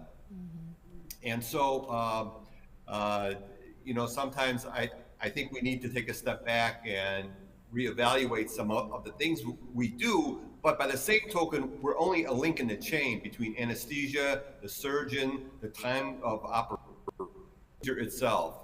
So I think we're all out there doing the best that we can with what we have. And so that's why I think this is important, that we can actually sit and discuss things like this. Now that can be partially counteracted by having a lower pressure, a lower perfusion pressure to the tissues. I don't know how low the perfusion pressures go to the tissues, but of course, if you lower the perfusion pressure, then you have a problem with blood flow through the various tissues, including the kidney, being too low and not having enough oxygen delivery. Mm-hmm. So you can't lower the blood pressure too low. You certainly shouldn't lower it much below what we consider the lower level of autoregulation. Yeah, very good point. So what you're saying is, make sure I understand this correctly, you're saying that you can reduce, and I'm assuming it's through, I guess it's through, I'm not sure exactly the mechanism, but if you have a lower oncotic pressure, that if you lower your blood pressure, you will develop less edema? That would be, I would predict that. You would predict that. But you have less but you can only go so low, you have right? low blood flow. It'd be better to have high blood flow, high oxygen delivery. Yes. At least, yeah. Well, would be better. Of course, my view is I'd rather have luxurious blood flow versus inadequate blood flow of any level. Mm-hmm. I would think that would be better. Kimberly, any questions? Not yet. No. No? Okay, well, we have several questions from online, and one of them actually is somewhat tied to what you just asked. One of our physician partners is asking if there is a capillary opening pressure of the kidney similar to that of the brain. Oh, like yield pressure. As far as I know, it would be at a very low pressure. If there's been no flow, that would be more probably involved in when you're doing kidney transplants, where you're starting out with like essentially no flow to the kidneys, and then yes, you would have to exceed what they call yield pressure, but that's at the pressures that are fairly low, lower in the lowest range of autoregulation, and once you overcome that yield pressure, you would do it. I've never actually studied that particular aspect, but I think that there would be that. But if there's never been complete cessation of blood flow to the kidneys, I think you probably just simply want to maintain that blood pressure high enough so you're within the autoregulatory range.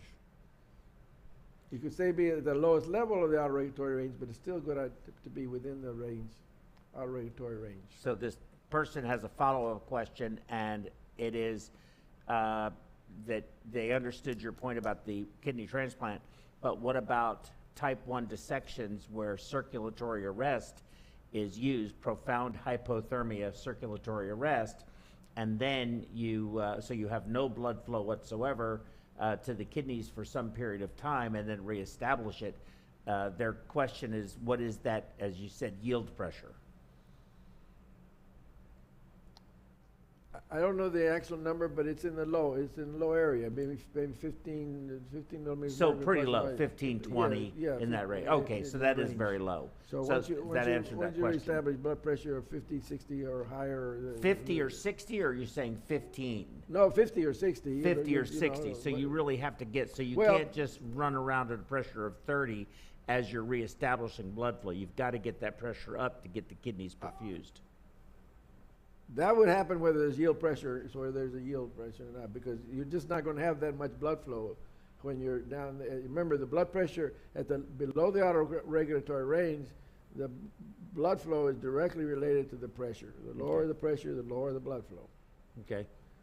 And you're not likely to have vasodilatory agents in play under those conditions, so you might not do it. I was going to do the autoregulations. We could go to that autoregulation. You want to draw? Do you know where it is? I think I have.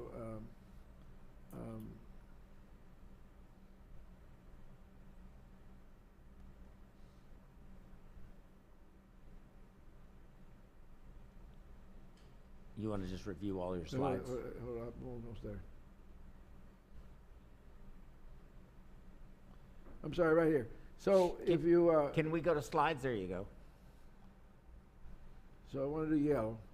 You want yellow? Yeah, whatever. Yeah. So let me Well, tap up. that's no, fine. I can make it yellow for you. This is Here. fine. Here, yellow. You can There. have. Yeah, do it. It's yellow. You can have factors that increase the plateau of autoregulation. So you have this situation occur. Something like when you have increased levels of nitric oxide, I think you can show that there is an increase in blood flow, but you still don't disrupt autoregulation. On the other hand, you can get vasodilation that opens up not only the plateau, but also the lower portion of the curve. You still have autoregulation, but it might be over here. For example, that might occur under conditions where you have marked reductions in the activity of the renin-angiotensin system. So if you have blood flow, if you have vasodilation that increases the blood flow at the lower pressures, that can give you some benefit. But this is usually not the case. But you still have a dependence of the blood flow on the pressure, regardless of the situation, at the lower pressures. If you have excessive vasoconstriction, you'll have vasoconstriction at both the lower pressures as well as the plateau autoregulatory levels. Or you can have what occurs maybe in acute renal failure, where you have no autoregulation, where you have a lot of vasoconstriction going on, or injury that is non-hemodynamically determined, that is, such as cell swelling, that markedly increases the resistance through damage to the cells, and that in various types of acute renal failure, ischemic acute renal failure, you can have then no autoregulation at all, or maybe autoregulation at pressures way beyond the physiological range. Okay, I hope that answered that question. And this is another very good question with the atrial natriuretic peptide. because the bypass has the heart completely empty, and your stretch receptors are no longer there, what effect does that loss of stimulus have on the kidney during the bypass period when the heart actually they're stealing one of my slides, okay, which makes me mad because you're asking a question that I actually address in my slide. So, but I think it's a reasonable question to ask now and then address again. Right. There's no direct connection between the right atrium and the circulation, the bypass circulation. So there's no release of atrial natriuretic peptide regardless of the situation. So, for example, but you wouldn't, with low pressure to the atrial stretch receptors, there wouldn't be any release of AMP anyway. But does that make the kidney believe that you are in a shock hypovolemic state? Yes. And then react accordingly and not produce urine? Because one of the things we see very frequently on bypass is no urine output during bypass, but when we come off bypass and the atrium fills back up again, they start diuresing. That would be a factor. I don't know what the quantitative role of that factor would be, but that would be a factor. But you have to integrate it to all the other mechanisms that may be either causing sodium retention or during recovery allowing for a reestablishment of urine flow and sodium excretion. Very good. Okay. Do we have time for one? I have one more question from the audience. I don't want to, and then we'll move into Dr. Tabby's talk. And it has to do with another point that I have in one of my talks, and that is the loss of pulsatility. And this is a perfusionist that asked that total artificial hearts today are designed to be continuous flow pumps, generally not pulsatile. And patients go on to live with total artificial heart for a long time.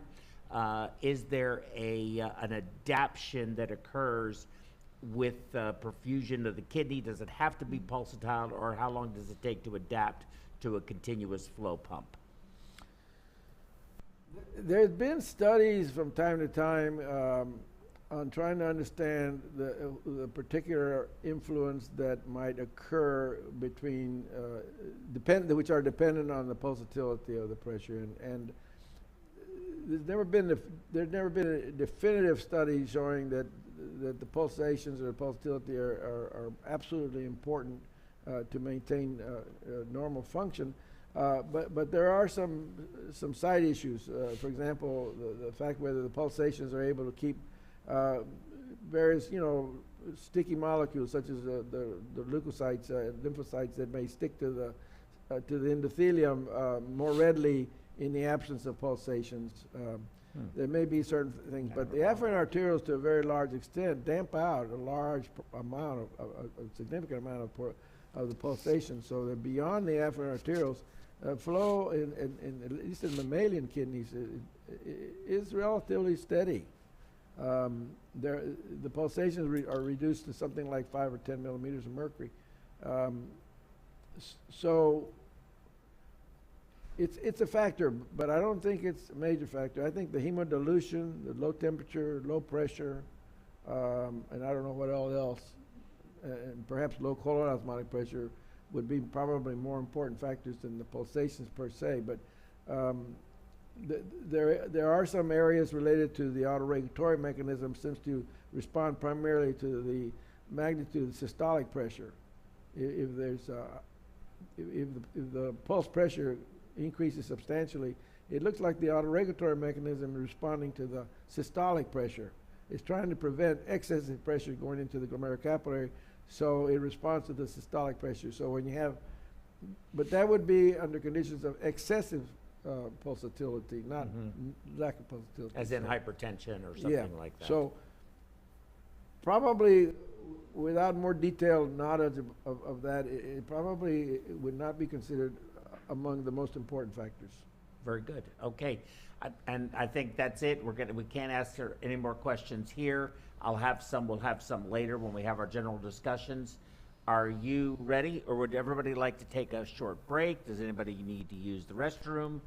Where are we at as far as everybody's feelings here? Yeah. You're good? I'm good. You're good, okay. But no, but I think we're gonna move it over to We're gonna Tab. move it on, okay? Yeah. She's gonna present, right? Yes.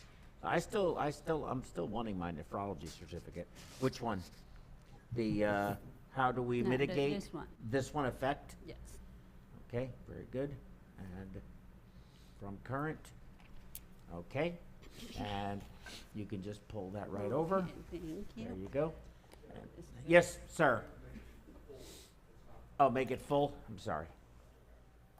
This is good.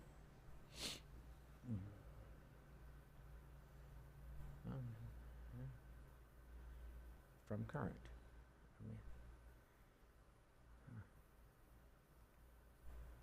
I have to do that?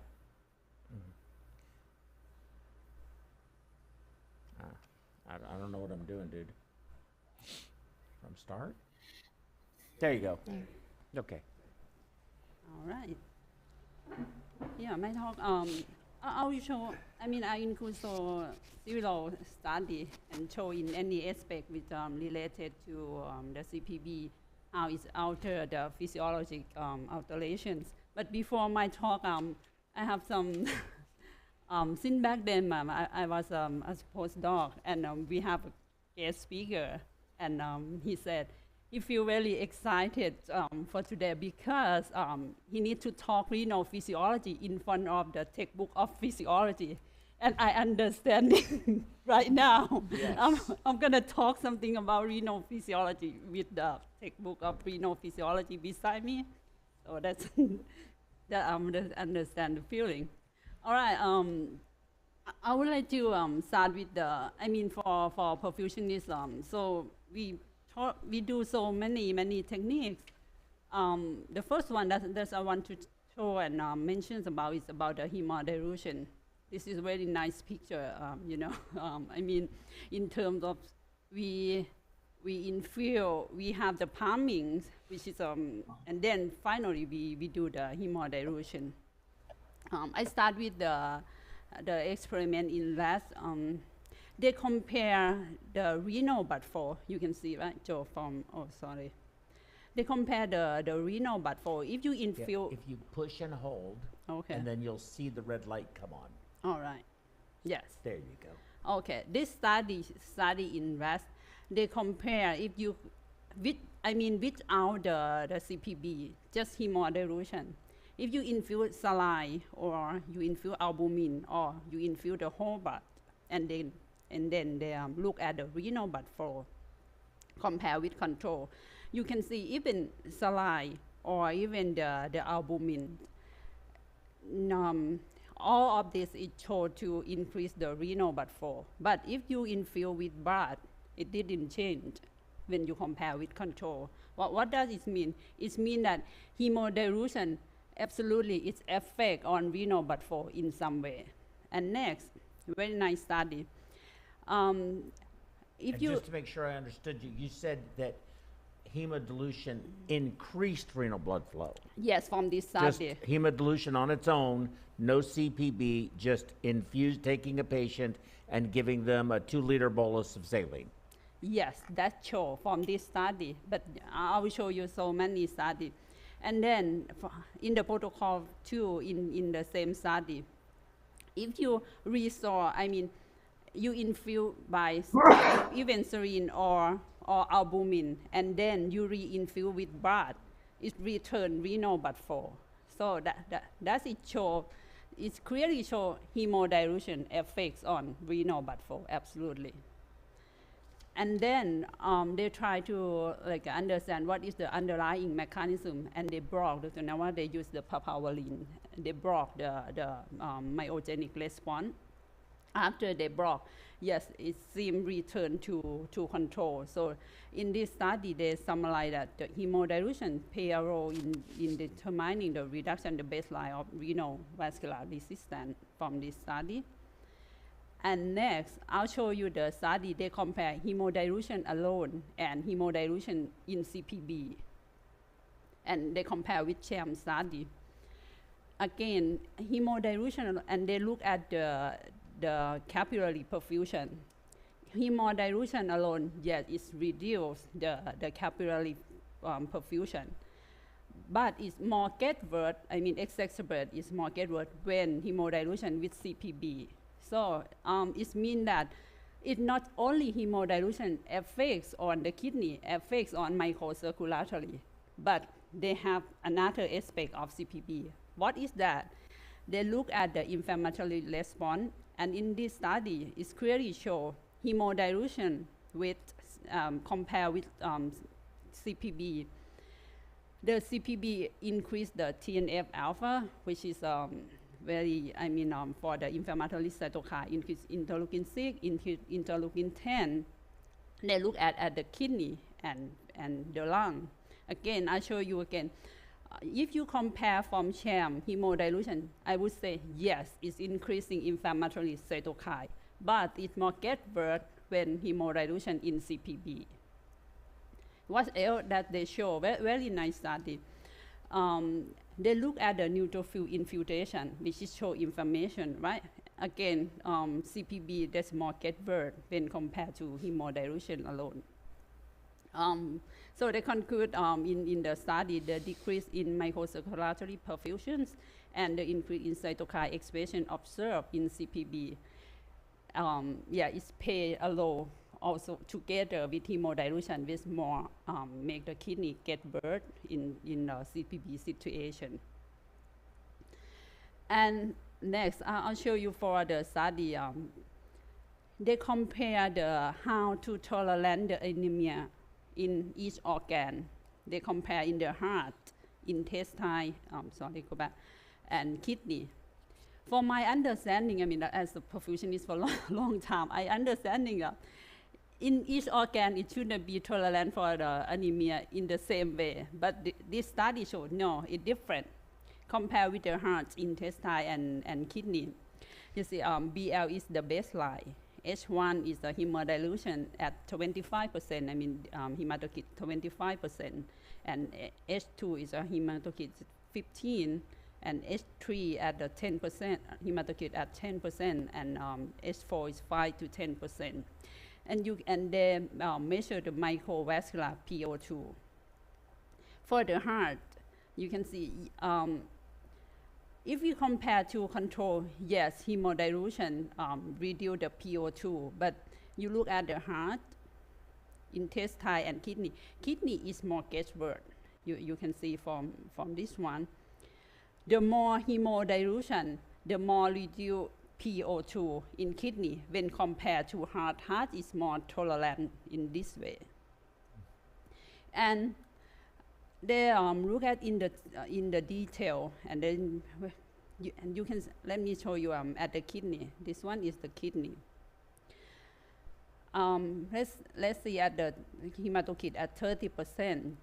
When decreased to 20, decreased to 10%, and you can see it's different from intestine, different from the heart. The tolerance is lower than another organs. So that's they conclude from the study that the functional effects of systemic and local regulatory mechanisms are different for each of these organs during acute isovolemic hemodilution. Kidney see more get worse from the study. More sensitive. More sensitive, thank you. Yeah, and then, they look at the renal blood flow in each time point of hemodilution. Again, the H1 is about 25%, H2 is 15%, H3 is 10%, and H4 is about 5%. And look at the renal blood flow compared to baseline. You can see at baseline, the renal blood flow is about 6. If hemodilution about 25%, it go to 7.9, and for H2 15% is about 7.5. But if the more hemodilution to 10% or 5%, you can see it decreasing. It responds in different way. That's why you can do hemodilution, but you need to optimal. the hemodilution is it. That's the, from this study. The oxygen supply to renal tissue become critical already. Yes, become critical already in early state of acute hemodilution, as I showed the data. So there is a need to determining of optimal degree of hemodilution to minimize the risk of acute renal failure. That's a very nice study and show. And what is, I want to point out again for the if the severity of hemodilution, you can see at H3 and H4, it decreasing the oncotic pressure compared to the hemodilution at H1 and H2. H1 is 25, H2 is 15%. But if more very severe, it show decreasing the colloid osmotic pressure. Again, in my opinion, yes, you can do hemodilution, but you need to optimize the degree of your hemodilution from the study. And this is a very nice study. Before that, I talk about the study in animal, but for this is for me, I feel like very nice study. In this study in human, even small group of the study, but very, very nice and clear the data. They measure the renal function effect of cardiopulmonary bypass on renal perfusion, filtration, and oxygenation in patient do bypass. Compared to baseline, this one is baseline, and CPB at 30 minutes, CPB at 60 minutes, and post CPB. What we can see, they CPB at 30 minutes, CPB at 60 minutes, increasing renal perfusion pressure. And what's about the renal vascular resistance? Yes, during the CPB, both increasing renal vascular resistance, and Dr. Navar showed you for the basic physiology, when you increasing renal vascular resistance, that means the renal blood flow is decreasing. What's the effect? Our very nice presentation of you that you show the balance between renal blood flow, the flow and oxygen demand of the kidney. You need to balance. But from this, you can see during the CPB, increasing renal vascular resistance, very clear from the study, and decreasing renal blood flow. And also it's consistent with, it shows decreasing, it's decreasing renal DO2. That's why from the study, they show the tubular damage also from this study. And I show you again. The question is, DO2 decreasing in renal, and what's about our systemic? From this study, no, for the systemic, we can control it in any time point of CPB or even post CPB, the DO2 in systemic, which is doesn't different, didn't change. But for the renal, yeah, it changed in each time point. You can see from this CPB at 30 minutes, CPB at 60 minutes, or post CPB, decreasing renal DO2. Somebody's asking me to ask you a question, interrupt you and ask you a question. And they're asking, is ATN, acute tubular necrosis, purely an ischemic cause, an ischemic event? No? Could No, be I don't toxic. think. Toxicity. Toxicity? So it could be toxicity Yeah. as well. Is ischemic, does ischemia play is that a cause as opposed to a primary cause, or is it more toxicity is more of a primary cause? No, ischemia, if it's ischemic or anoxic for a long enough time, it can cause damage so that there is tubular necrosis, but it may be more than more than occurs with just reduced blood flow. It can be probably anoxic or ischemic conditions that prevent adequate oxygenation. Okay, very good. I'm sorry. Forgive me for interrupting you. Yeah, no worry. Yeah, and again, and then they show from the study, so they measure the neck, which is show the tubular damage. Yes, it's increasing during the CPB at 30 minutes and also after the post CPB. And they conclude that's because the low DO2, renal, low renal DO2. Systemic is okay, but no in kidney. And they do the infographic, very, very nice one.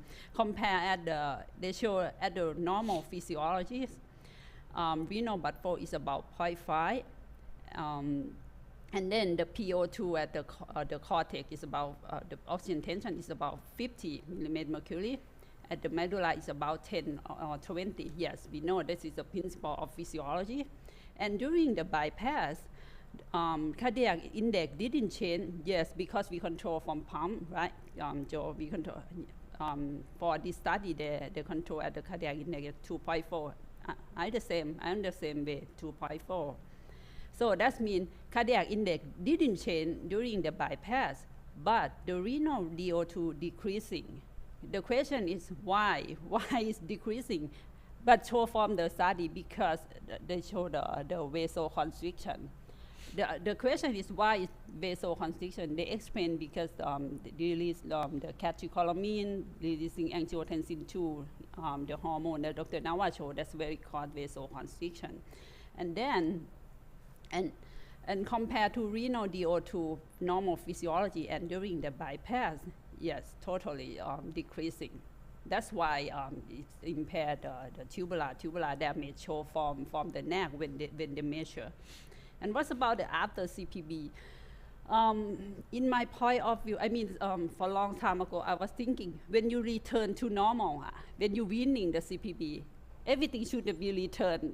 I just thinking in the simple way. But from this study, no, it haven't returned to normal. You know why? Why?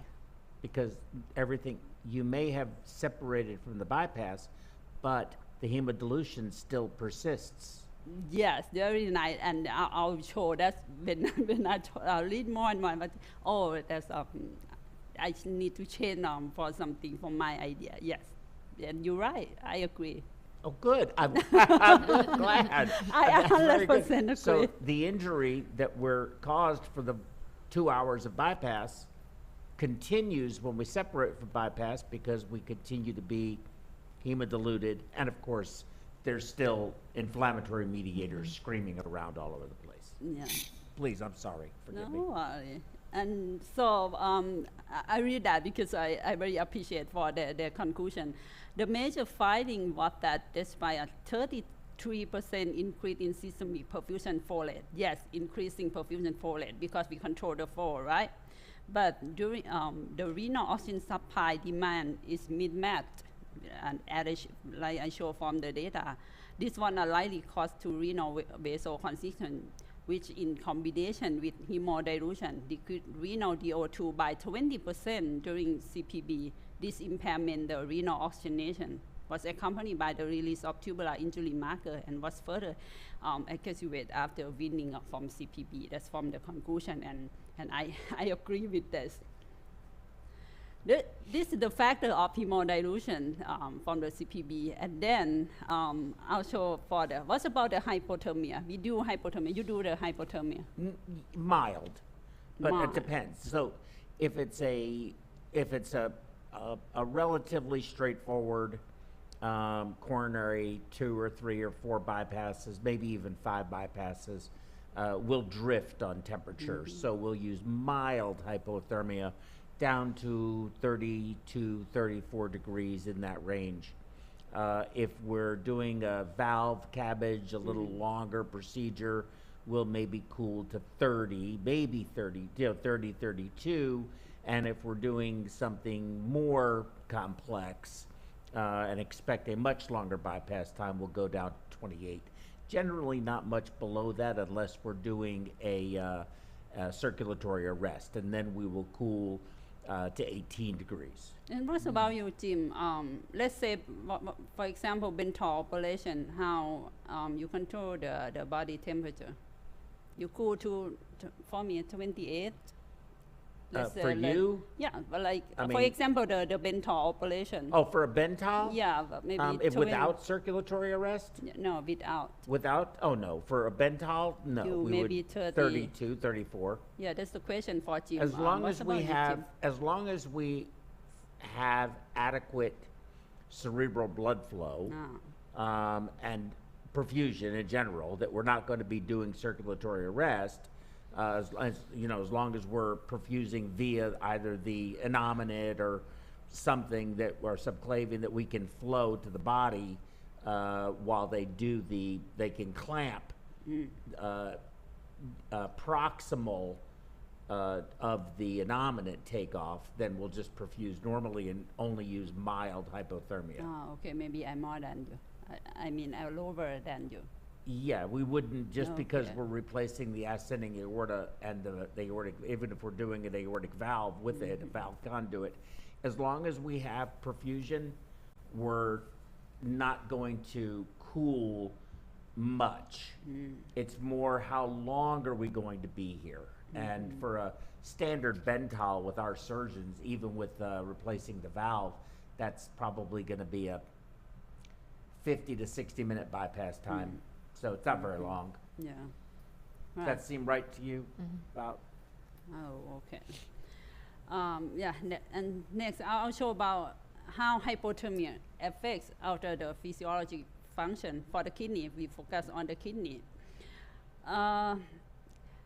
They compare between normothermia and hypothermia in 28, and then show the renal blood flow, and they measure the renal blood flow, and absolutely, that's very clear to show that hypothermia affects on renal blood flow, decreasing renal blood flow from the hypothermia. And what about the renal vascular resistance? Yes, hypothermia, increasing renal vascular resistance. That's why decreasing renal blood flow. It's reasonable. The question is, what is the underlying mechanism? They was thinking about the nitric oxide, if nitric oxide effect on this. And then they infuse the nitric oxide, but didn't change at the hypothermia after infuse the nitric oxide. No, it didn't change to normothermia. So they conclude that the nitric oxide may be not involved. So from the conclusion, cold, that's it, hypothermia, induce rest in renal vascular resistance result from afferent arterial vasoconstriction by the autoregulatory mechanism, setting renal blood flow and GFR in the proportion to metabolic rate, which cannot be explained by reduced nitric oxide production alone, because when they, because when they infuse the nitric oxide, it didn't change. And next, I really this slide. My question, when we do the hypothermia, in every organ in our body, the same temperature or different? That's my question also during, I control the heart lung machine. And when we saw from the arterial temp, it's the same in the organ, and in each organ is the same value or not. From this study, they show, no, it's not the same. And they show that regional temperature during CPB, the kidney temperature was almost identical to arterial temperature, but the brain doesn't. The top one is the brain. No, when you they decrease from 40 and decreasing until to like 20, 25, you can see, and they measure at arterial, venous, brain, gut, kidney, muscle, rectal. Kidney seem identical to arterial. It's the same as we can see it. I feel, oh, okay, that's okay, that's okay for me. But very important, yes, we can see the kidney reduce the temperature the same as the arterial. And what about the flow? The flow should be reduced, and then they show if you at the high flow. I'll go back to this. They measure the flow at carotid flow, skeletal muscle flow, at the renal artery flow, and femoral artery. The flow decreasing in renal artery, but not in femoral artery. Why? The question is why. They said that's because the redistribution to the skeletal muscle. It shift the blood from kidney and so the other organ and shift to the skeletal muscle. So, but for during hypothermic cardiopulmonary bypass, it shunted to skeletal muscle, particularly in the high pump flow. That's shown from this study. Huh.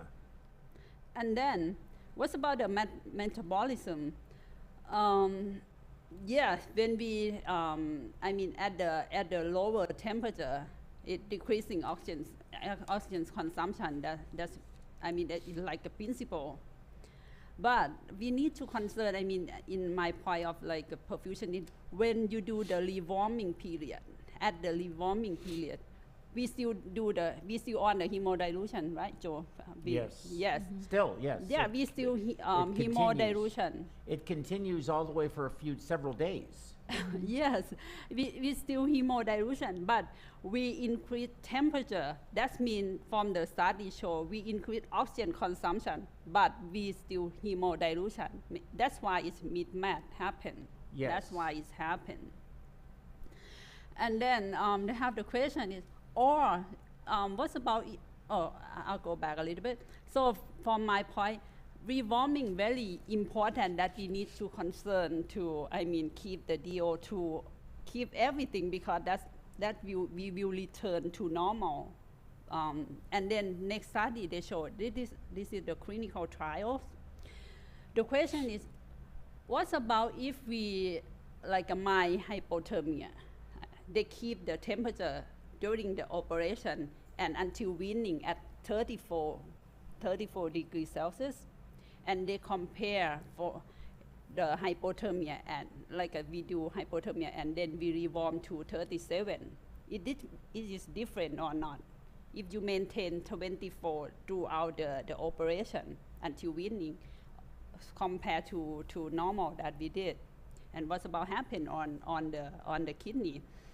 Actually, they not show, the data didn't different much, but we can see some important points. Sustained mild hypothermia does not improve renal outcome.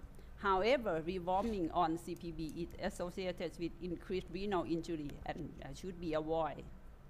That they show from the study. So, just to make sure that I'm clear and that the audience is clear, are you recommending not using hypothermia for bypass or is that study recommending or illustrating that staying normothermic is better than cooling and rewarming? No, I'm sorry. You can do hypothermia or you sustain my hypothermia from this study, but you need to concern during rewarming period. So if you could go back to the slide, I just want to make sure I'm clear on this. Sustained mild hypothermia does not improve renal outcome. However, rewarming on CPB is associated with increased renal injury and should be avoided. So I don't think I understand what that's saying. They say when you at the rewarming period, you need to, like I mentioned, you need to make sure that your DO2 is proper. Everything is proper. You cannot be,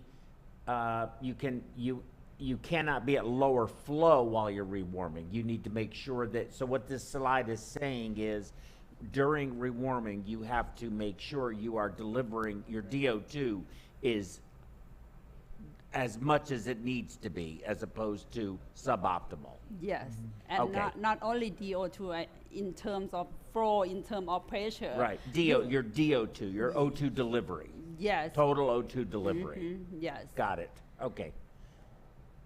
And then I show at the mathematical models. This is they use the mathematical to predict something, and they show from the model for calculate at the 28 degrees Celsius, the model predict is market decrease 46.1% of arterial flow, which result in 47.4 reduction in synchronephron GFR. I point out that because I want to show you that even we calculate like the mathematical model or something, hypothermia effect on renal but for effect on vascular vasoconstriction. And affects sodium reabsorption. Yes, that's from the models. And this is just only from hypothermia, From hypothermia. nothing else. Yes, just the factor from hypothermia. And when compared at the renal cortex and renal medulla, the renal medulla, as I showed the slide before, the oxygen tension is about just only 10 and 20. Renal medulla is particularly susceptible to hypoxia during rewarming phase of CPB. That's from the mathematical model prediction. And then they have the study in sheep and also in human. I'll show you from this study. They show the renal oxygenation during the onset of cardiopulmonary bypass. And you can see during the bypass, all around the way, the renal but flow decreasing, renal vascular resistance increasing, which is very similar to the many studies that I showing you, and they confirm again. And then they measure the urinary oxygen tension, which is very close to identical to medulla oxygen tension, and it shows during the bypass it decreasing, very significant decreasing. That means they conclude that renal medulla susceptible to hypoxia. Mm-hmm. Even by itself, even by normal physiology, because low oxygen tension at that area, so that we need to concern about this. So from the conclusion, renal medullary hypoxia is an early event during CPB. It starts to develop even before CPB. So yeah, we need to concern. Yeah, it starts, in fact, that's a and I'm going to ask that question. It's a very good question. We have several questions for you, so let me let you continue. Yes, and next I'll show you the effect from pulsatile and non-pulsatile. That's a very question for, we discuss, we debate in this point for perfusionists for long.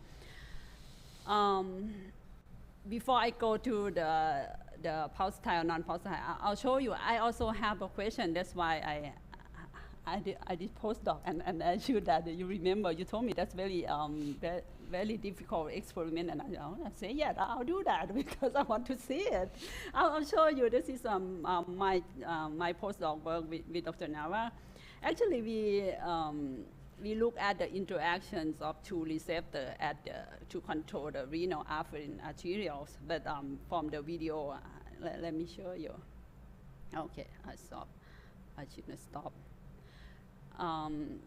We took the kidney out we took the kidney out. We ran the experiment under the microscope.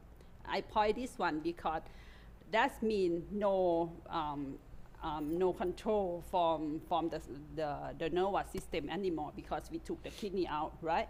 So, and we look at the glomerulus. This one, this is the glomerulus. This one is the vessel, afferent arteriole.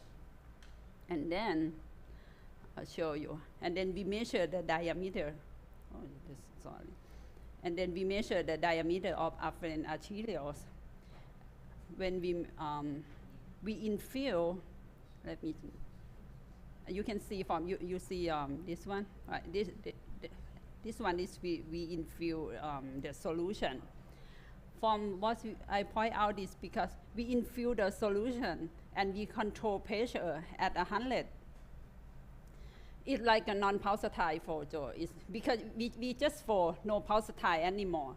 And we took the kidney out from the body. My question is, the renal autoregulation, it is still work? Because this is non-pulsatile for. And I'll show you, yes, it's work. You can see it moving, that's a point out. Maybe difficult to see, but you no, can I can see it. Yeah, I it's think moving. You can see it. Yeah, you can see it dilating and constricting. Yeah, it's moving when we increase pressure to 140. So I show you this and want to point out this one again. Even non-pulsatile, yes, I would say yes, renal autoregulation is work, but it's work well or not, I don't know, but I confirm it's work. I see from my eye and I show you from this. So I'll go back to my next slide. For, like I mentioned, we still debate about pulsatile and non-pulsatile. I show very nice study also. They compare in 3 groups. The group 1 is they use the pulsatile and they generate like a new equipment to mimic pulsatile in our body. And group 2, they use the pulsatile, which is from the roller pump.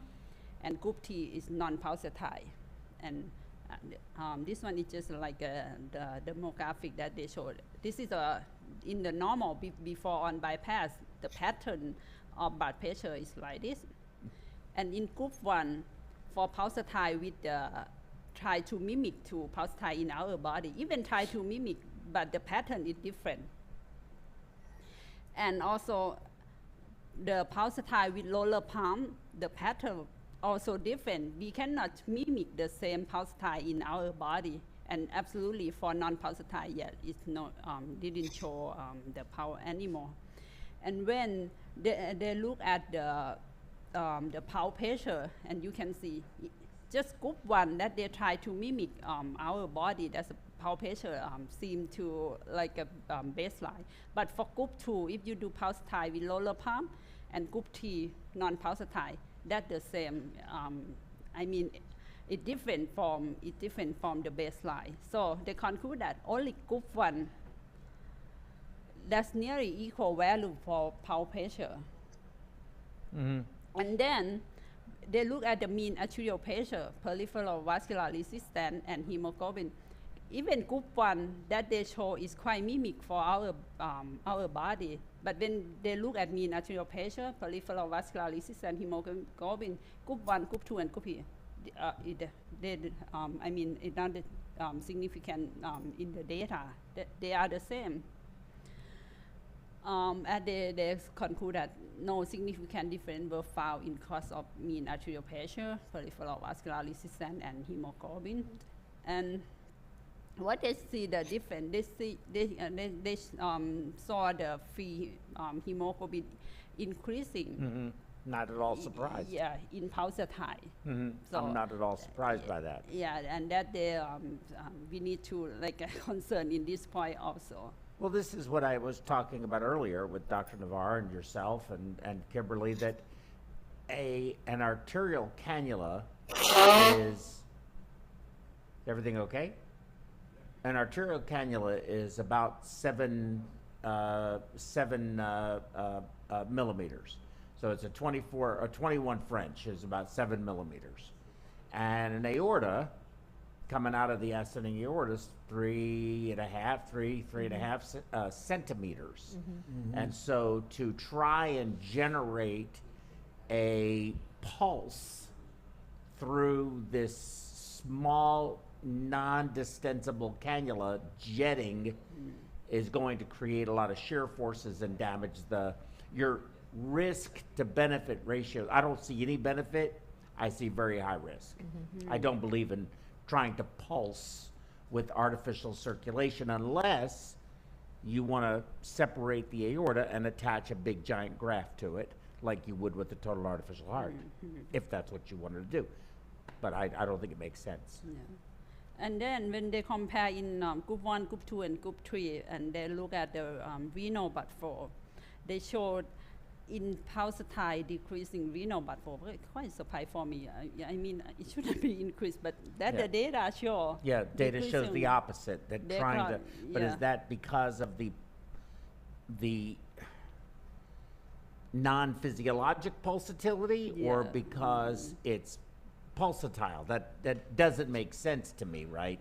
So yeah, I hear what you're saying. That's counterintuitive, but I think the non-physiologic nature of what they're trying to accomplish is the reason why you may have seen that. Yeah, and in the pulsatile group, you see group 1 and group 2, which is the pulsatile group, it increasing the capillary leak, and also free plasma hemoglobin in pulsatile from this study that they show. But from another study, like I mentioned, pulsatile and non-pulsatile is still on debate. They show some benefit from pulsatile also. For example, they show the increasing of the, renal blood flow to even outer or inner cortex and medulla in pulsatile 4. This is another study that they show the regional renal blood flow was significantly higher in both outer and middle cortical of pulsatile CPB compared with the non-pulsatile CPB. This is another study. So this one is supporting it, is supporting pulsatility. This one is supporting pulsability, yes. And another study that show, they show is it pulsatile improve renal function or not? That's the question. But they point to the plasma free hemoglobin because one cause of acute kidney injury, right? Plasma hemoglobin. And the data show in pulsatile group increasing free plasma hemoglobin.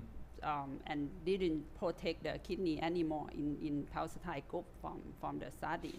That they show this increased level of hemolysis goes some way to explain why we did not see the beneficial impact of pulsatile CPB4 on renal function or intraoperative lactate level from this study. And right, I mentioned, but some studies show the benefit again. For example, like this study they show in pulsatile group is increasing the plasma creatinine equivalent, which is like a help to protect the kidney also. Which is still debate. In term they show, and also they measure the NGAL, which is show the tubular damage. And from the study, they conclude that short-term pulsatile in elderly patients show higher safety for renal physiology than non-pulsatile, resulting in better maintenance of GFR and low renal tissue injury. That's the result from the study. Yeah, that's for me, mostly I do non-pulsatile for, if you ask me why, I concerned about the hemolysis. I concerned about the free plasma hemoglobin because we use the roller pump, but you use the centrifugal pump. But I asked you before, do you use pulsatile or non-pulsatile? And your answer is non-pulsatile.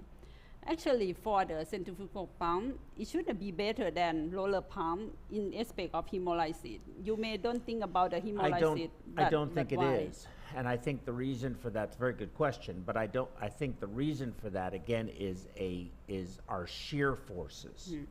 You're still, if you monitor the arterial line pressure in the circuit, you'll see it vacillate with the centrifugal pump up to 310 all the way back down to about 80 and then shoot right back up to 310 and do that repeatedly. And I can only imagine that coming out of that 7 millimeter cannula, that is very damaging, that kind of velocity to the red blood cells.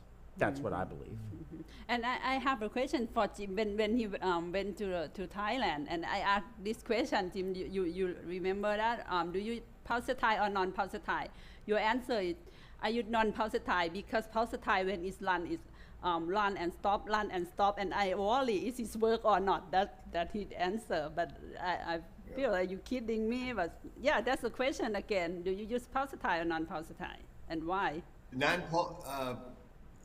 Non-pulsatile only because, like I just explained before, when I was in Thailand, after doing this so long, you're so focused on watching that roller pump go round and round and round, and so when it stops, it freaks you out a little bit, and so then it starts and stops and starts and stops.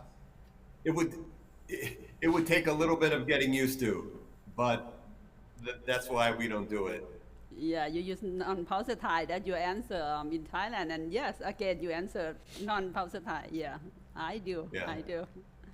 And next, I show how DO2 change and renal oxygenation change during the bypass. This is the study in animal study, but very nice study. They study from like a baseline and at the conscious condition, and then the anesthetize and then bypass. And you can see at the bypass, the mean arterial pressure decreasing. Yes, we decrease mean arterial pressure is about 50 to 70 millimeter mercury. And then show decreasing renal blood flow. You see, when to compare to conscious and under anesthetic, but when bypass, renal blood flow decreasing. And again, medullary oxygen tension, yes, decreasing at the bypass. That's why they point out to the medullary hypoxia happen during the bypass. We need to concern too much about this point. And what they show in this nice study. And also at the bypass, at the last time point, the renal DO2 decreasing, renal oxygen consumption increasing. That's why they show again is mismatch happen from the renal oxygen extraction is increasing at the bypass period. So they conclude from the study, renal blood flow and renal DO2 to be markedly reduced during CPB, even though the systemic oxygen extraction was similar to that in the shift. And we need to, show the very nice clinical study from Dr. Lanucci that we talk about so many times for the perfusionist, for the goal-directed perfusion to reduce acute kidney injury. It's a randomized trial. He compare, he looked at the two group, the control group and the goal-directed perfusion group. At the goal-directed perfusion group, they keep the DO2 more than 280 to 80 compared to the control group.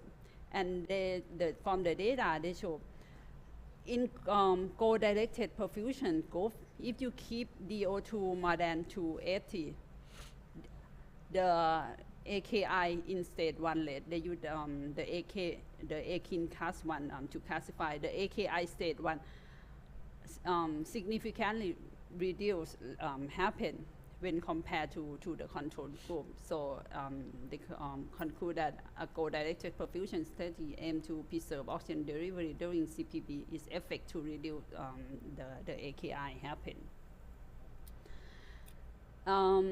And from this, I show again, so this is the recent study. From the study from Dr. Lanucci, he point out to more than 280, but recent study, they point out to maybe TOT 303 for the DO2, maybe like a better than 280. That's the recent study show about the DO2. And also from this study, they conclude that age, CPB time, lactate level, and DO2 were significantly associated with the cardiac, for the AKI after CPB.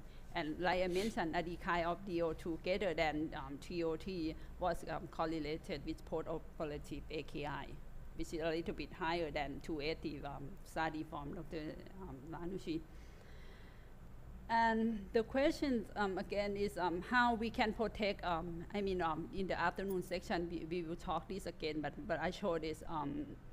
They compare if we fall at the cardiac and index at 2.4, 2.7, and 3, and they show compared to 2.4, compared to the fall rate at 2.4 cardiac index, at 2.7 and 3, it increasing oxygen delivery to the kidney, which is and from this study, right now, they do the clinical trial to compare the two blood flow between 2.4 and compared to 2.9 with low flow and the high flow rate. This is effect on kidney function. It shouldn't be effect on kidney function in same way with the hypothesis is increasing high flow rate shouldn't be better for preserve the kidney function. And next, I show you for the inflammatory response to the CPB for the kidney. They, how I can say, they analyze the gene expression for the inflammatory response, after the CPB, the study in animal study, and then after the CPB, they analyze for the mRNA, the gene response, and they show interleukin 6 and so many inflammatory cytokine gene significantly increasing after the CPB. So that's confirmed again, inflammatory response, yes, happen for the CPB.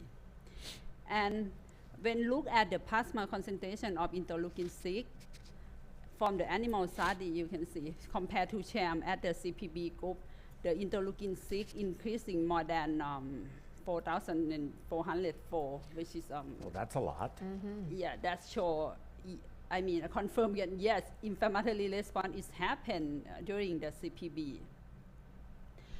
And also from this study, and they try to, what is the underlying mechanism, and they show the expression of cytokine and adhesion molecule, so many things is accumulate and increasing during the CPB from the gene expression. And for another study, they look at the, I mean, they look at in different organs, from the heart, from the lung, for the liver, for the kidney. And from the study, they show neutrophil and platelet accumulate in the heart, lung, and kidney after cardiopulmonary bypass. And also for the platelet and neutrophil were entrapped in the heart, lung, and kidney of the bypass. That's indicating that cell accumulation may contribute to the development of organ dysfunction. That's also happened also. And for the clinical trial, they measure, more than 1,000 from adult cardiac surgery, and then they measure after the surgery, look at the interleukin 4 and interleukin 13, and also for interferon gamma. And from the study, they show that both interferon gamma and interleukin 4 and interleukin 16 cytokine increase immediately after cardiac surgery and associated with high risk of AKI, even 1-year mortality. That's from just the study from 2019, very recently in patients. And when look at in the detail, and they can show in a group of happen AKI, the inflammatory response increasing in every time point that they measure from the study. And next, I'll talk about the pharmacologic effect that we use during the CPB. You point out for the phenylephrine. We're very generous with the use of phenylephrine. Yes. We love phenylephrine. You love phenylephrine. We love it. Very, after we give it increasing mean arterial pressure, that's very nice. But the question is, you may have the good number, increasing mean arterial pressure, and what about the microcirculation? Yes, it may be poor. Yes. But what's, and this is such a common debate, what's my job? My job is to get this patient out of this operating room with this operation and have them wake up. So they need a perfusion pressure. And that's the problem. I have to perfuse the brain, and I have to worry about the pressure in the brain. I have to worry about the heart functioning after the cross clamp comes off or before the cross clamp goes on, either one. But what effect am I having on the kidney, and what do I do? What drug do I use that is less damaging to my renal blood flow, but still accomplishes the job I need to do, which is provide the patient with blood flow and a blood pressure? You do a good job, I know. Does dopamine work? Does Dopamine work?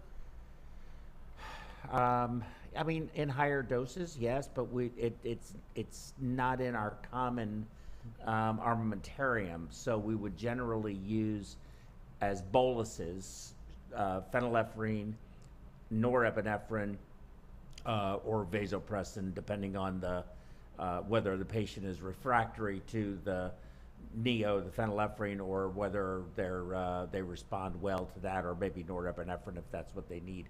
But sometimes, there's so many things that happen. For example, and I'm so glad you brought some of these things up. It's very impressive work, but you give cardioplegia, and you have a cross clamp on the aorta, and the cardioplegia is between the aortic cross clamp and the aortic valve, and you want that cardioplegia to go down the coronaries, and sometimes, of course, you have coronary obstructions. So you make sure that pressure is very high. Well, the baroreceptors see that, and you have suddenly a systemic drop in blood pressure, which is significant and profound, all the way down to 30. And that makes us very excited because we don't like the blood pressure to be 30. Yeah. So we treat that with something to raise the blood pressure back up again. If we just waited, maybe it would solve itself, but I've sat there for 2, 3, 4, 5 minutes and it's not coming back up. I have to do something. Yeah. Please, Yes. I'm so sorry. No, you good. Yeah, and I show the effect of phenylephrine from this study. They take an image. Actually, they measure at the sublingual microcirculation, but refer to the microcirculation, and you can see at the picture B, yes, it Yes. shows decreasing the microcirculation when you give the phenylephrine. And they conclude that an increased perfusion pressure, yes, we increase perfusion pressure produced by phenylephrine in constant of CPB4 may decrease microcirculatory but for in the sublingual mucosal microcirculation due to the microvascular but for shunting. That's from the study. And this, I'll show you this another the study, very nice study. They compare if you increase pump flow and you give phenylephrine, which one is better for the microcirculation?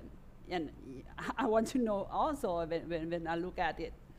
And you can see the study they design decrease blood pressure to 65, and then they increase pump flow and or give phenylephrine, and then they compare.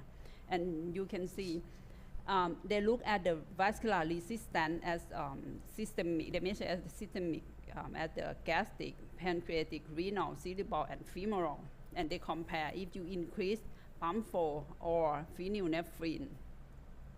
At the systemic vascular resistance increasing compared to if you give phenylephrine, the systemic vascular resistance increasing, and it's different from, it's higher than increased pump flow from the phenylephrine. And look at the kidney. For the kidney, yes, again, vascular resistance higher than increased pump flow. So I mean, it's a question for perfusionists. If you during the low blood flow, and during the low mean arterial pressure, do we increase flow or we need to give drugs? That's the question. And it's a very perfusion. fair question, but there is a limit to how much we can flow. Right. So even with a patient who is septic that has massive cardiac output, they can have a very low blood pressure that's not unsustainable for life that you have to treat and get the perfusion pressure back up. But you sacrifice generally one organ system for another organ system for the patient's survival. They can live with dialysis, but they can't live brain dead. And that's where you have the dilemmas that we have. Yeah, very nice. Yeah, I appreciate your comment. Very nice. Yeah, I do agree with that. And again, when you look at compare at the increased pump flow and phenylephrine, focus on the renal vascular resistance. As I show you, the renal vascular resistance increasing for phenylephrine compared to you increase pump flow.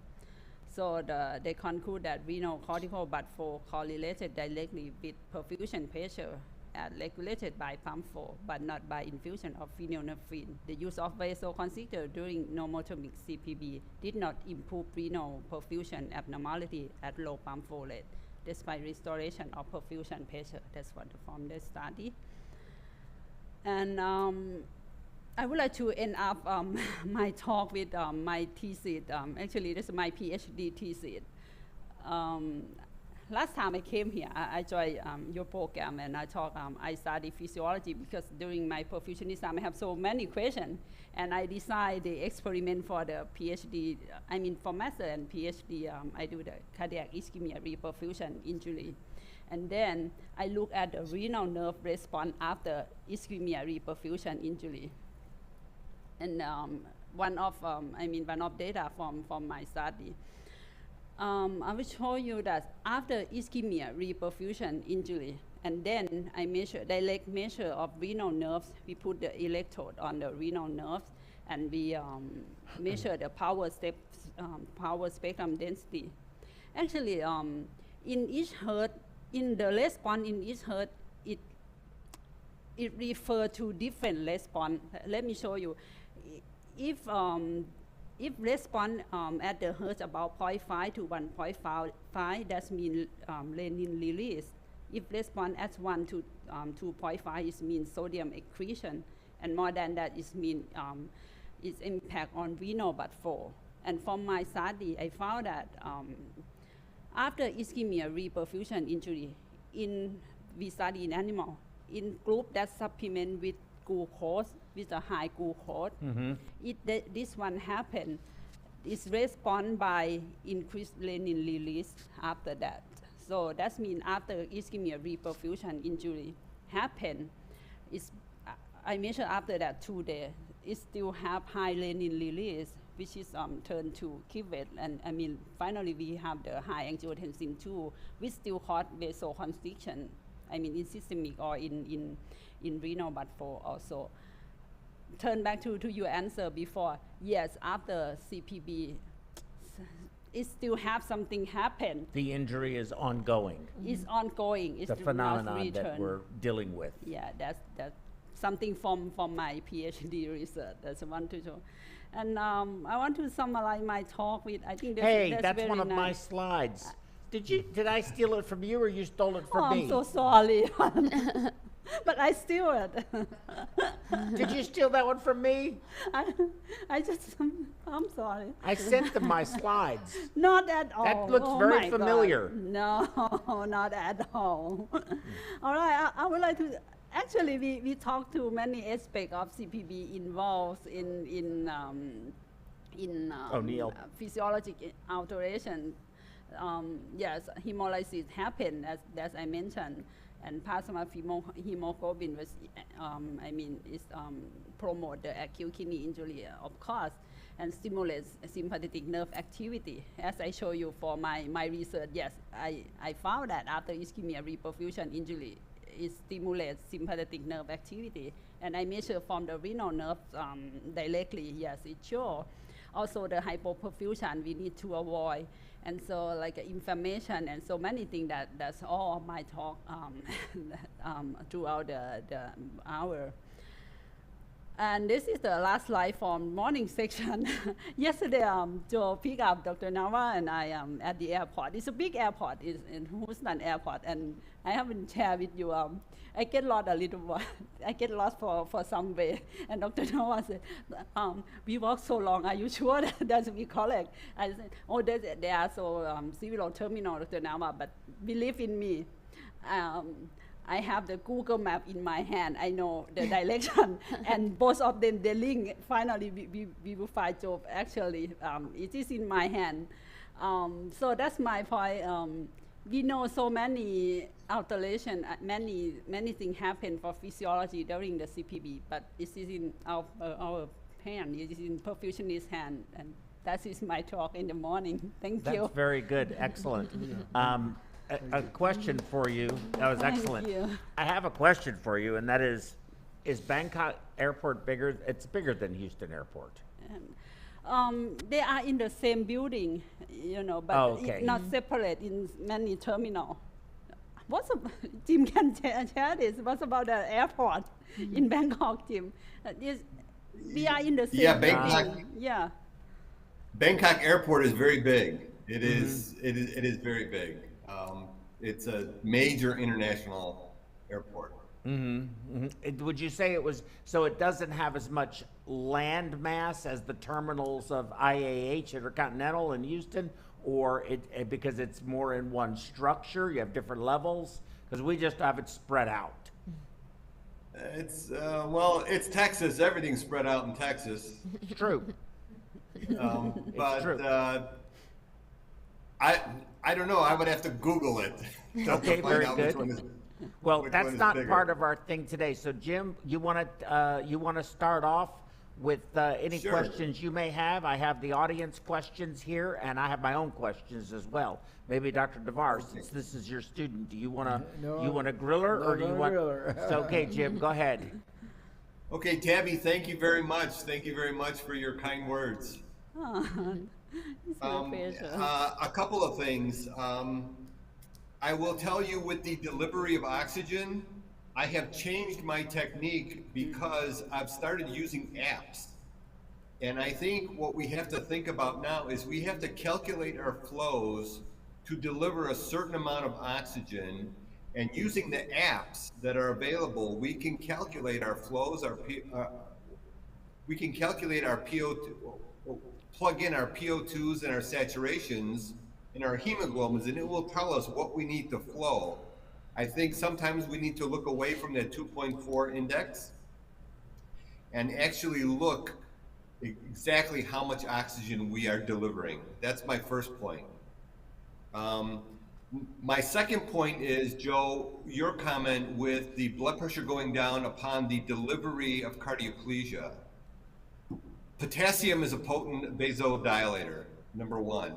When we turn that cardioplegia pump on, we've also created a little bit of a shunt. And so that's taken away from the systemic blood flow. And also what I try to do is I try never, ever, ever to give neosynephrine as I'm delivering the cardioplegia. Because when I do that, it just becomes part of the cardioplegia and just constricts the coronary arteries. Good points. Good points. What is cardio? And also, and I think one of the most important things is neosynephrine makes the surgeon happy when they look up at the monitor and they see a blood pressure that they're happy with. But getting back to you, Tabby, hearing your words makes us think and review everything that we do behind the pump every day. And so it's a good exercise in awakening to really kind of press the reset button and focus on what we do every day. Thank you. Hi, thank you, Jim. Thank you for joining. I told you surprised me. I'm so very honored that have you here. You know, but he's like a. And he's a Yeah. trooper. He's sticking with us because we're going to take a break for lunch here. And I hope you'll come back for our last two. I think we have a couple of more lectures to do to make sure that we get all of the points that we need to get for today. And of course, you're getting, if you need the points, we're giving you the points for today, of course, for your generous time. It's the least we can do. But with that said, I think your points are well taken. I don't give the neo as I'm giving the cardioplegia either. I do agree with you on that. And, you know, as far as the potassium is concerned, we do this case with where we use systemic hyperkalemia, and we'll give the patient up to 240 milliequivalents of potassium, sometimes as high as 300 milliequivalents of potassium as a single dose. And if you give that too fast, you have to be very careful how you do it. I see the opposite effect. We see massive, very significant hypertension. So I do it in probably 20 to 40 milliequivalent aliquots and try to wait and try to drive that potassium up. But that's a different lecture. But I know that you can, I think you can have both phenomenon occur. And certainly you've seen, I think, that hypertension as well on those hyperkalemia cases that we do. I did want to get to a couple of questions about and I agree with you 100%, by the way, Jim, on the DO2. The problem with that is, and I'm not asking these questions, I apologize. The problem with that is that you only have so much blood flow. So your drainage is only so much. Your cannula sizes are only so much. You can only add so much vacuum assist for your return. And there's only so much that the heart will drain, and they need the heart to be empty.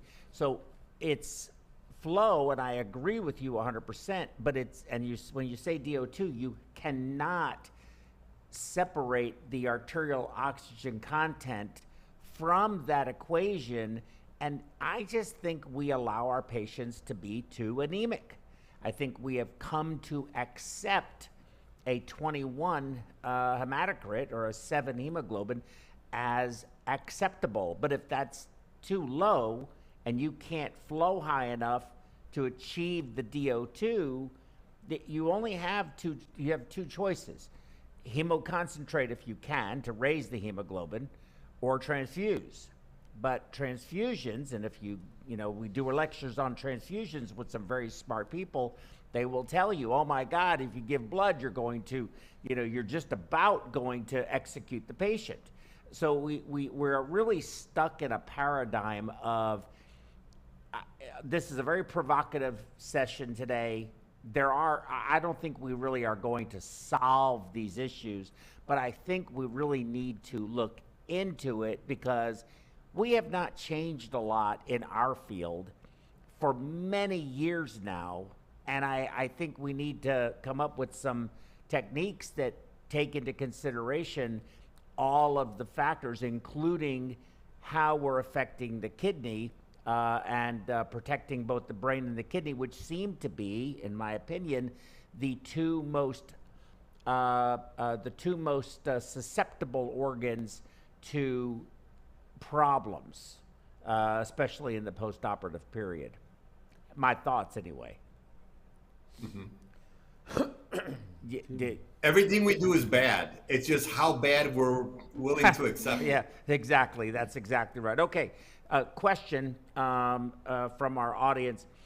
What is the mechanism of increased renal blood flow from the hemodilution?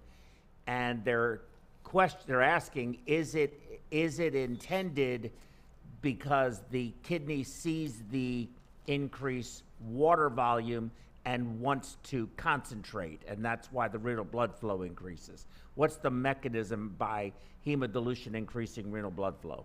From the study, right? But I showed the study. In my opinion, I was thinking the viscosity, because hemodilution decreased viscosity, which is decrease the vascular tone. Okay, so that should be increased renal blood flow. So you have decreased resistance due to decreased viscosity. Viscosity. Okay, Yeah, fair that's enough. in my opinion. Maybe Dr. Navar add for something. Yes, I think it's important to point out that the hemodilution will reduce the degree of scavenging that occurs by the red blood cells to the nitric oxide that's released by the endothelial cells.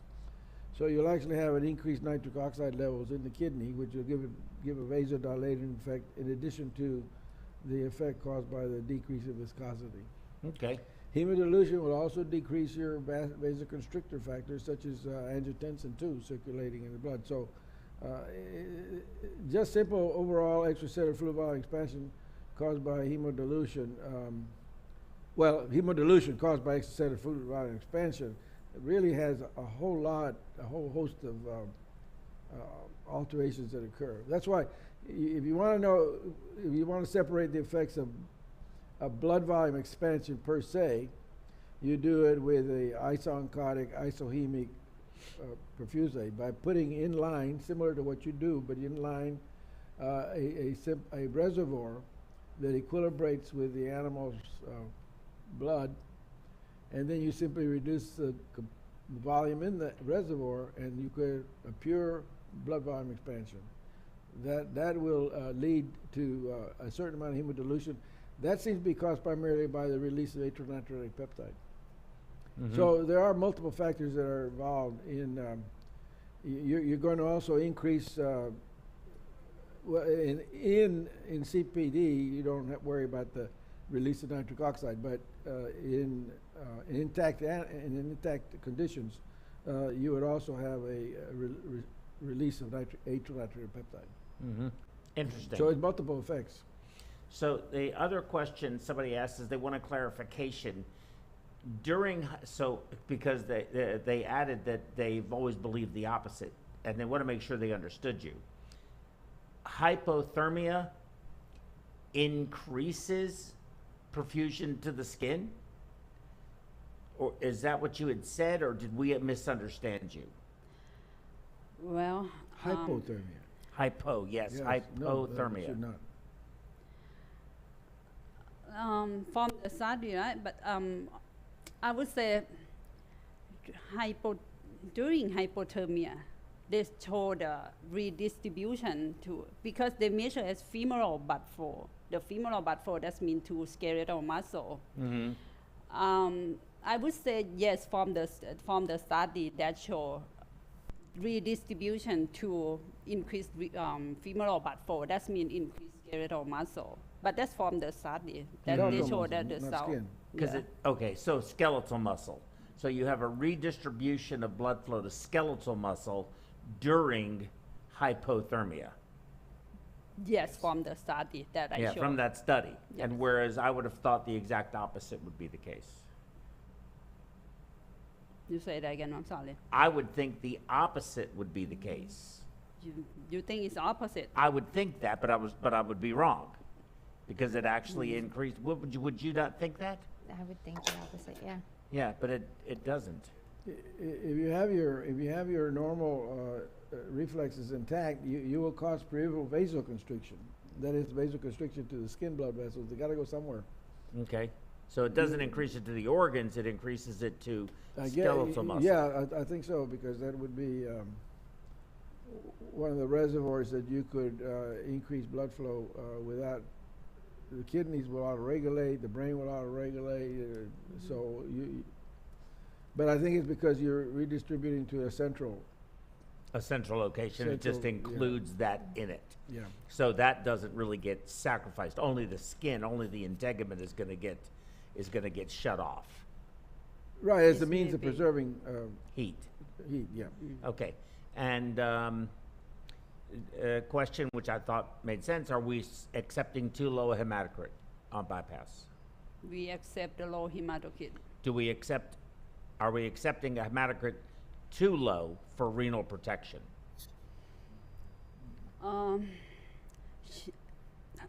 I go back to, I mean, I appreciate your answer. Before I answer this question, because we have so many organs that we need to concern about. For the kidney, we need to keep the optimal hematocrit, which should be high for many studies. So because right now, I mean, that we do right now for the CPB, decreasing DO2 at the renal. That means we should to keep more hematocrit. But if we keep more hematocrit, that means our hemodilution is not proper, right? It's not the same that we did. But I get very confused about the benefits of hemodilution. I think it became convenient, but we don't walk around with a hemoglobin of 7. We walk around with a hemoglobin of 13, 14. Why does it have to be hemodiluted other than convenience and not wanting to transfuse patients out of necessity, in other words?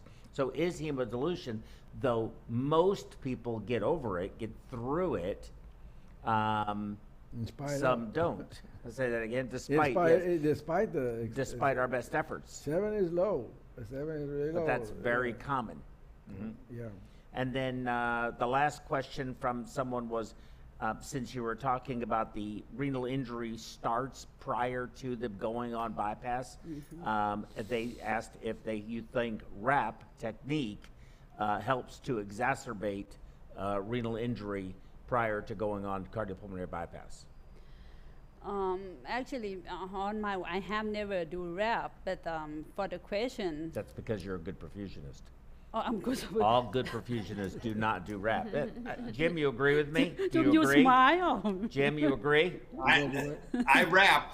I'm a rapper. Exactly. What's rap? Retrograde autologous priming. It's a technique. What they do is they put the cannulas in, and then you drain the volume from the patient to displace the volume, the crystalloid that is in the perfusion circuit, to minimize the hemodilutional impact of going on bypass. However, Those that argue that's beneficial have their reasons. But I believe that in order to make that work, you have to, let me just say that this is inappropriate. I'm sorry. You have to add pressors because you're creating a hypovolemia and generate a blood pressure, of course, and then you go on bypass, and if the patient is already hypovolemic, if they're euvolemic or maybe a little hypervolemic already, it certainly you don't have to add the volume back. But if they have any hypovolemia at all, you're going to end up giving that volume right back to the patient over time. I am more of a believer in minimizing the size of the circuit, going on bypass, and hemoconcentrating whatever additional priming volume you have. So I think that the instability that occurs during RAP is more harmful than beneficial than the hemodilution impact of going on bypass and removing that excess volume as soon as you can. And I think it's just a difference in philosophies. What say you? For the lab, you mean how lab affect the kidney, right? Yes, the because you question. had said in your lecture, there was a slide that indicated that the renal injury associated with cardiac surgery occurs in the pre-pump phase during anesthesia, sternotomy, all the things getting prepared to go on bypass. And I'm wondering, or this person actually was wondering, whether you think RAP exacerbates that injury. Right, I mentioned I never do RAP, but my answer is if you can control the pressure, because the more effect is hypotension. If you can control the blood pressure, it shouldn't be okay. Even if you have to administer phenylephrine in order to do that. That's I'm gonna talk about, but you need to concern you control the blood pressure. I mean, it's not just only from the vasopressor, but you control in the proper way. That shouldn't be okay for your kidney. But if not, that yes, I would say it will have effect if hypertension happen before you on CPB. But you don't RAP. But why I don't do lab, that's because our patient is too small. You know, the body weight. I mean, so when we do lab, very very difficult to control the blood pressure. So That's true. That's true. That's why I never do that. But you ask the guy do So lab. Jim, you do RAP, okay? So you heard my reasons for not doing it. Please. This is what I think. I think that we're dealt. Say that again. And so say that one more time. you have to play the hand that you're dealt. Yes. So you have to tailor your technique to the.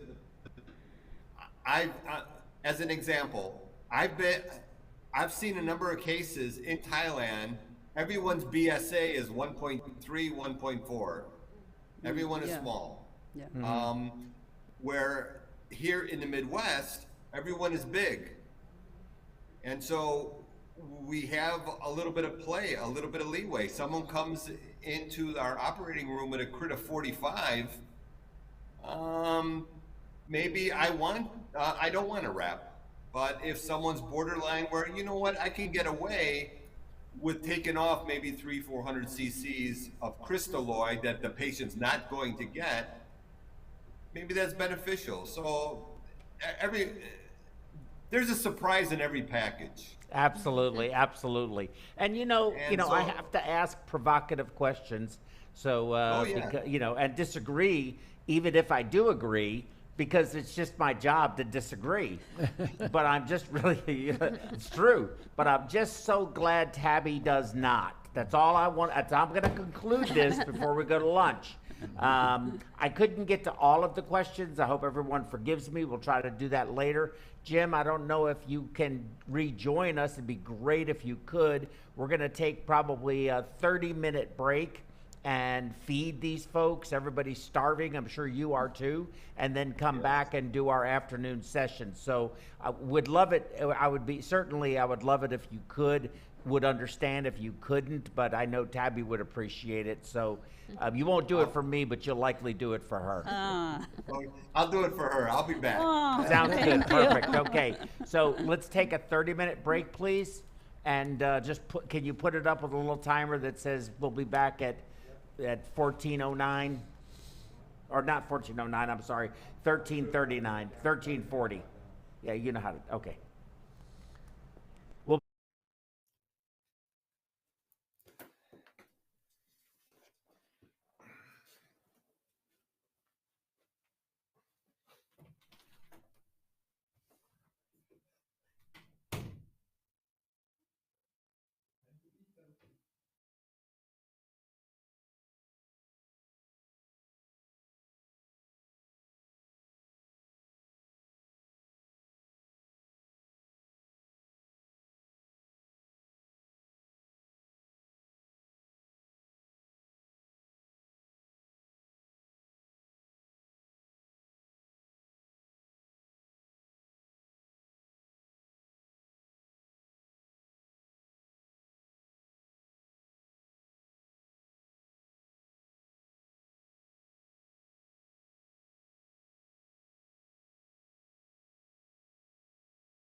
And hey, Jim, hello everybody. Welcome back to our program. As you can see, I'm the only one back at the desk on time. Everyone else is enjoying their lunch, and you know the person that usually is the host of whatever the program is, whether it be a live conference or it be lectures in your school, whatever the case may be, you never get a break until it's all over with. And then everybody's excited and wants to go do fun stuff, and all you want to do is go collapse in the corner. So I'm just waiting for everyone to make their way back here. And I thought I'd bring you in, and you and I can chat for a little while about this topic, because I think you have a lot to add as far as what we're doing, and your experience, especially in the academic arena, teaching perfusionists. And I'm just curious, what you guys are seeing as far as how you address this from a student perspective. Well, I have to tell you that the students who come to us are come from pretty diverse backgrounds. There's respiratory therapists, there's new grads, there's ICU nurses, and so we have a pretty straightforward curriculum. Julie Collins is the program director, and she pretty much has everyone in line and has a path for everyone to follow. Mm-hmm. I spend a lot of time in the sim lab, mm-hmm. And so so my sort of expertise, or my role in this, is pretty much getting them hands-on. Uh-huh. Here are two pieces of tubing. Here are the connectors. This is where everyone goes. Put the puzzle together.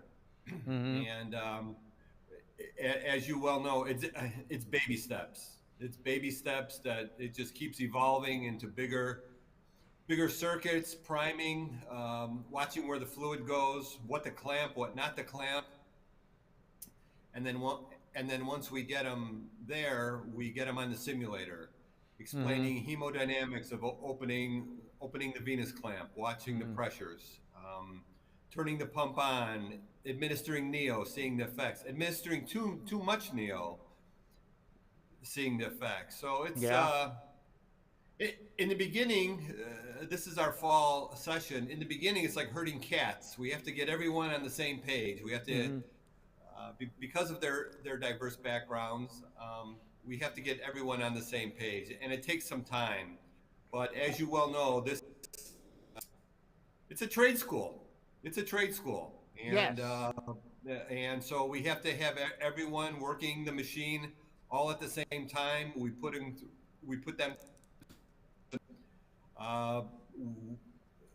One of the fun things we do is later on in their simulation training, we'll have them come in and prepare for a case, and all of a sudden there's an emergency halfway down the hall on the other side, and so they got to haul the heart-lung machine, the heater cooler, the cell saver, the drug box, everything all over to a non-cardiac room, and they have to set it up and prime it, and then we have someone doing CPR, get the lines up ready. Are the lines ready? Are the lines ready?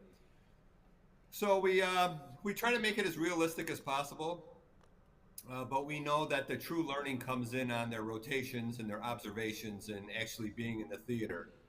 So so we like to have some fun. To be frank with you, I think from the time you went to school and I went to school,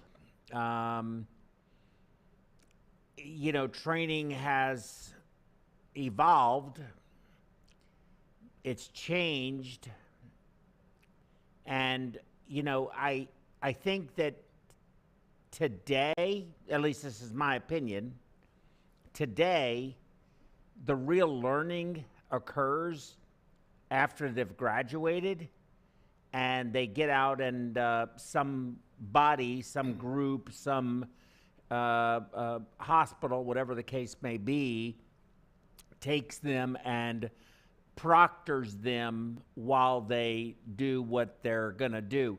I think the number of cases that are done now by the students and what level of independence they have compared to when we went to school is very, very, very different.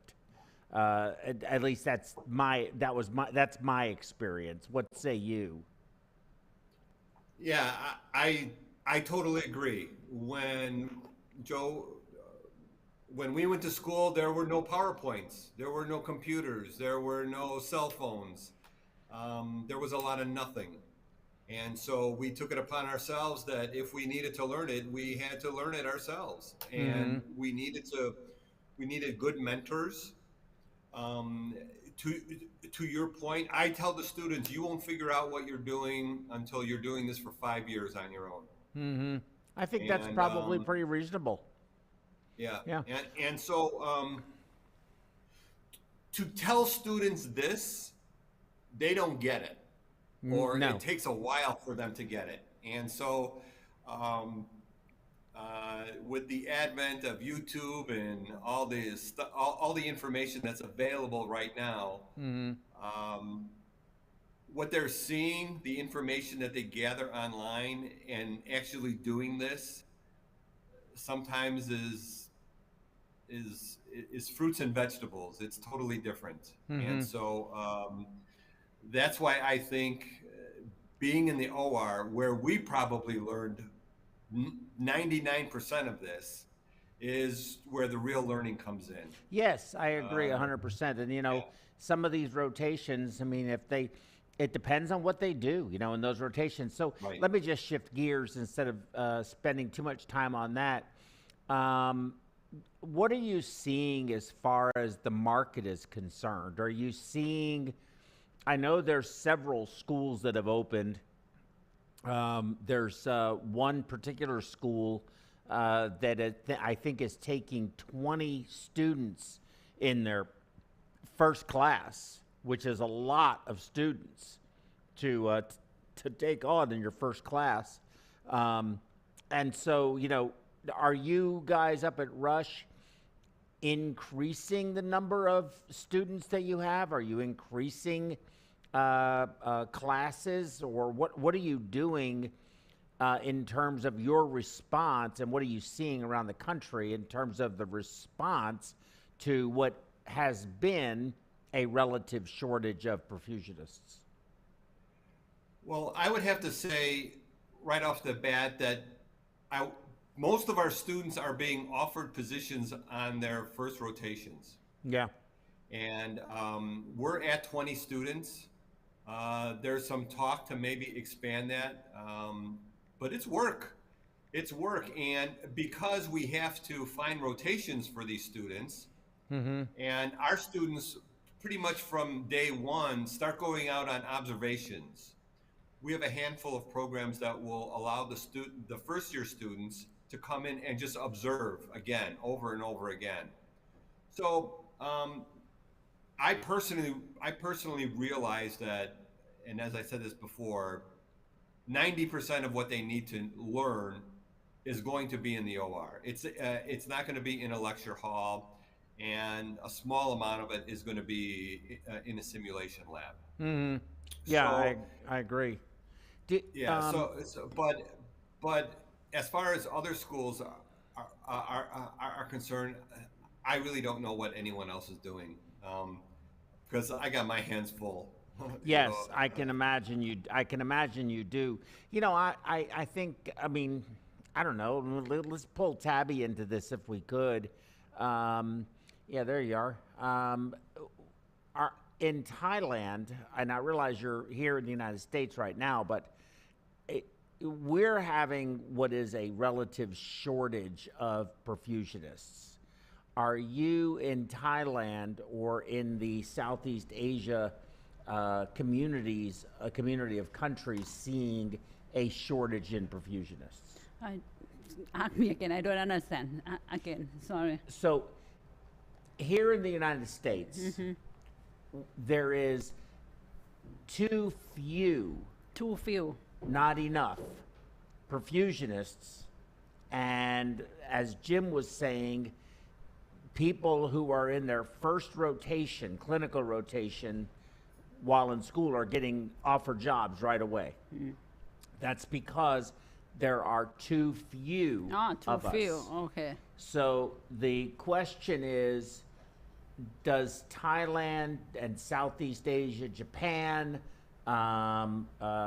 Malaysia, Philippines, the other countries in that region that are Singapore, are they also having a shortage, too few perfusionists? I don't think so because the country is too small, and the heart center. Because the developing country, we don't have much. Just late heart center, not so many, and I think it's enough, not too few. It's enough. It's okay compared to the U.S. But I know for the U.S. you very, like you said, it's too few in this field. It's good. Okay. My So- answer is enough, Enough. equal. Yes. So it's a good. You have a good balance. Yes. Right. I have this. I think, and also for Japan, Singapore, No one the can see it. the same situation. Yeah, I think it's balanced. Yes. China? China, I don't know about No, China. no, about China. Yes. Yeah, I'm curious. So so it'll be interesting to see how this all plays out, Jim. I do think that COVID, we were talking about the relative shortage of perfusionists while we were getting you all here, and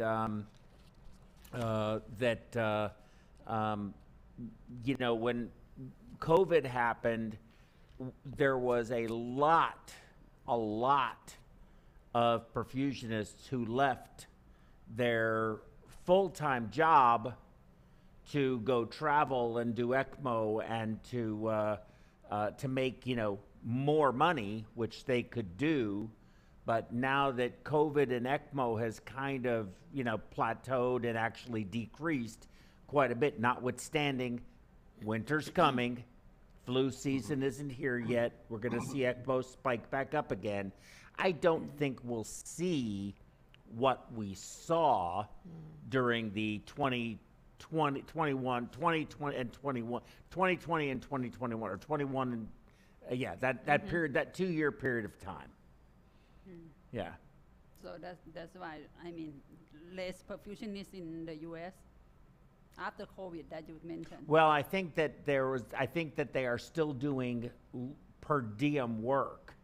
Eventually, when you have enough perfusionists and those positions are filled, those people doing locums work or traveling work are going to have to find a job somewhere. Or what our experience has been is a lot of the more senior perfusionists have just retired. They said, we had enough, and maybe they'll do some per diem stuff one day a week or something like that. Maybe so. So I don't. I don't think that's the situation with, at least here in the Midwest. And I think it'll be interesting to see how all of this plays out. I don't know, so I will start my lecture with a disclaimer, if you will. I'm not, as I said earlier, an academician, but my expertise comes from my experience, and I have 43 years of practicing as a perfusionist, much like you, Jim. You may not have 43 years, you're a little younger than I am, but you have a lot of years. Collectively, you and I have an entire century's worth of experience here, right? We're pretty Just close about, to yes. it. Yeah, pretty close to it.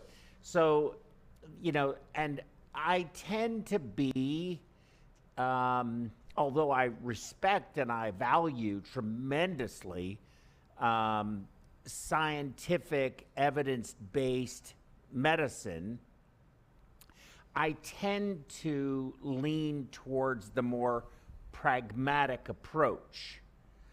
I don't need a study to tell me that the patient is in renal failure. I don't need a study to tell me that the patient is blue, because I can see it with my own eyes, right? And that's sort of how I tend to practice and operate, is from I know this happens. I'm not exactly sure why it happens, but I know it happens. And I know You that get if a I feel do, for it. I'm sorry? You get a feel for it. Absolutely. I think that's I think that is my strength. My strength is clinical capability. That's really where my strength comes in. And seeing a patient presentation and being able to sort of distill down what's wrong here. We live in cardiac surgery. Cardiac surgery tends to be reactive. We tend to do something, and we sort of, I think, scoff a little bit and laugh at a little bit at the really smart people, nothing personal, who sit and, contemplate, hand-wringing contemplation. In cardiac surgery, you just don't have that. Everything is very dynamic and happening very quickly, and you just have to make very quick decisions about what's going on. So I tend to be somewhat pragmatic, as I said. So my talk is, what is AKI and what is ARF? So you have acute kidney injury and acute renal failure. So the classic definition, if you will, what has been reported in the literature, is the rifle criteria, and it spells it out there on the left. It's one of those mnemonics: risk, injury, failure, loss, and then end-stage kidney or end-stage renal disease, either one. And you have two specific sets of criterion. One is GFR and one is urine output. And if you look further to the right, you'll see that you have risk and injury are very sensitive, high sensitivity, and in the failure, loss, and end stage, it's highly specific. And if you have an increase in your serum creatinine by 1.5 or a decrease in GFR by 25%, greater than 25%, you're considered at risk. On the urine output criteria for that same risk, it's a urine output of less than a 0.5 milliliter per kilogram per hour times 6 hours. You are at risk. Injury, a creatinine bump of 2 times or decrease of 50% or greater of your GFR, or a urine output of less than 5 milliliters per kilogram or 0.5 milliliters per kilogram per hour times 12 hours. And then failure is a serum creatinine increase of 3. And you can look through the rest of that there and figure it all out. The thing about the risk and injury phase of this is what we discussed earlier, and I think it's a very important thing to consider, is many times in the acute phase, we are doing things that can mask risk or injury and not realize that this patient has a renal deficit, and that's because our methodology may not be that great. You can dilute the serum creatinine and be tricked into believing that the patient is really okay, because if that's changing, then your GFR calculation is going to be changed as well. If it's urine output criteria, you could be at 0.6 or 0.7 milliliters per kilogram per hour for 6 hours and not fit the criteria. That doesn't mean you don't really have a problem. In the STS, excuse me, which is the Society of Thoracic Surgeons, renal failure is indicate whether the patient had acute or worsening renal failure resulting in one or more of the following criteria: increase of serum creatinine greater than 2, or a 2 times increase in the most recent preoperative creatinine level, or there is a new requirement for dialysis postoperatively. So that's how the STS defines renal failure, and that's what goes in the reporting that then goes and comes back as to where you are graded. AKI and cardiac surgery, what are the frequencies and causes? In this article, and this is going back all the way to 2006 in Clinical Journal of American Society of Nephrology, and I've alluded to this several times today, acute renal failure occurs in up to 30% of patients who undergo cardiac surgery, with dialysis being required in approximately 1% of all those patients. Now, some say a little higher than that, but when I say dialysis, I don't necessarily only mean intermittent dialysis. I mean any form of renal replacement therapy would qualify as dialysis for the in the context of this lecture and that patient population. Obviously, they go on to say that that ARF is associated with substantial increase in morbidity and mortality, independent of all other factors. So everything else could be perfect, but if the patient develops AKI, especially acute renal failure, their morbidity and mortality go up significantly. There's multiple pathways: hemodynamic, inflammatory, nephrotoxic factors. All of these involved and overlap each other when it comes to causes of kidney injury. There's been a lot of studies looking at this, though nothing really definitive, and they have tried to come up with various strategies, several compounds such as atrial natriuretic peptide and N-acetylcysteine to have shown promise, but really have never become in the mainstream with what we do. And I know I saw, Tammy, you brought up NGAL as a marker of acute kidney injury, but that is not something that is routinely used. We still use serum creatinine, which can be very delayed and not necessarily as specific as you need it to be. NGAL is a much better marker, but not widely used. I don't think we use it clinically anywhere that we work. So it's never become, having something that has tremendously high sensitivity to tell you there is actually kidney injury here doesn't really exist in the clinical world. But then there's also the problem of what do we do about it when we see it? And sometimes we do, in fact, a lot of times, in my opinion, we do nothing. Not sure what your thoughts are, but those are my thoughts. I do want to read this to you because this comes from O'Neill, and this was published in 2016, and I think it's very important. Acute kidney injury complicates recovery from cardiac surgery, and again, in up to 30% of patients. So here we are, 10 years later, with the same exact incidence rate of acute kidney injury. And it impairs, of course, the function of the brain, lungs. We know that there's a tremendous amount of crosstalk between the kidneys and the brain, the kidneys and the lung, the kidneys and the heart. All of these organs talk to each other. And there was I don't know if you knew Dr. Juncos or not. He was down at, you know Dr. Luis Juncos? Yeah. Extremely, yeah, okay, really super. The younger one, the super bright guy.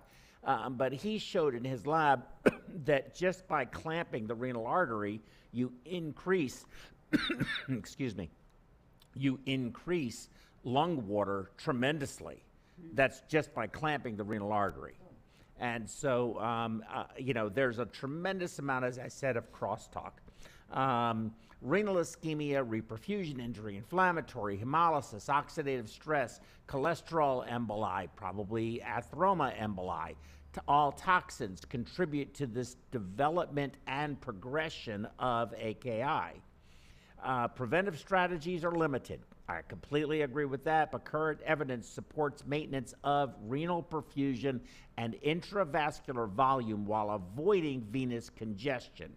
Administration of balanced salt solution, something that Dr. Navar talked about, as opposed to high chloride intravenous fluids, and the avoidance of limitations of cardiopulmonary bypass exposure. Now, we'll talk a little bit more about that because that's controversial.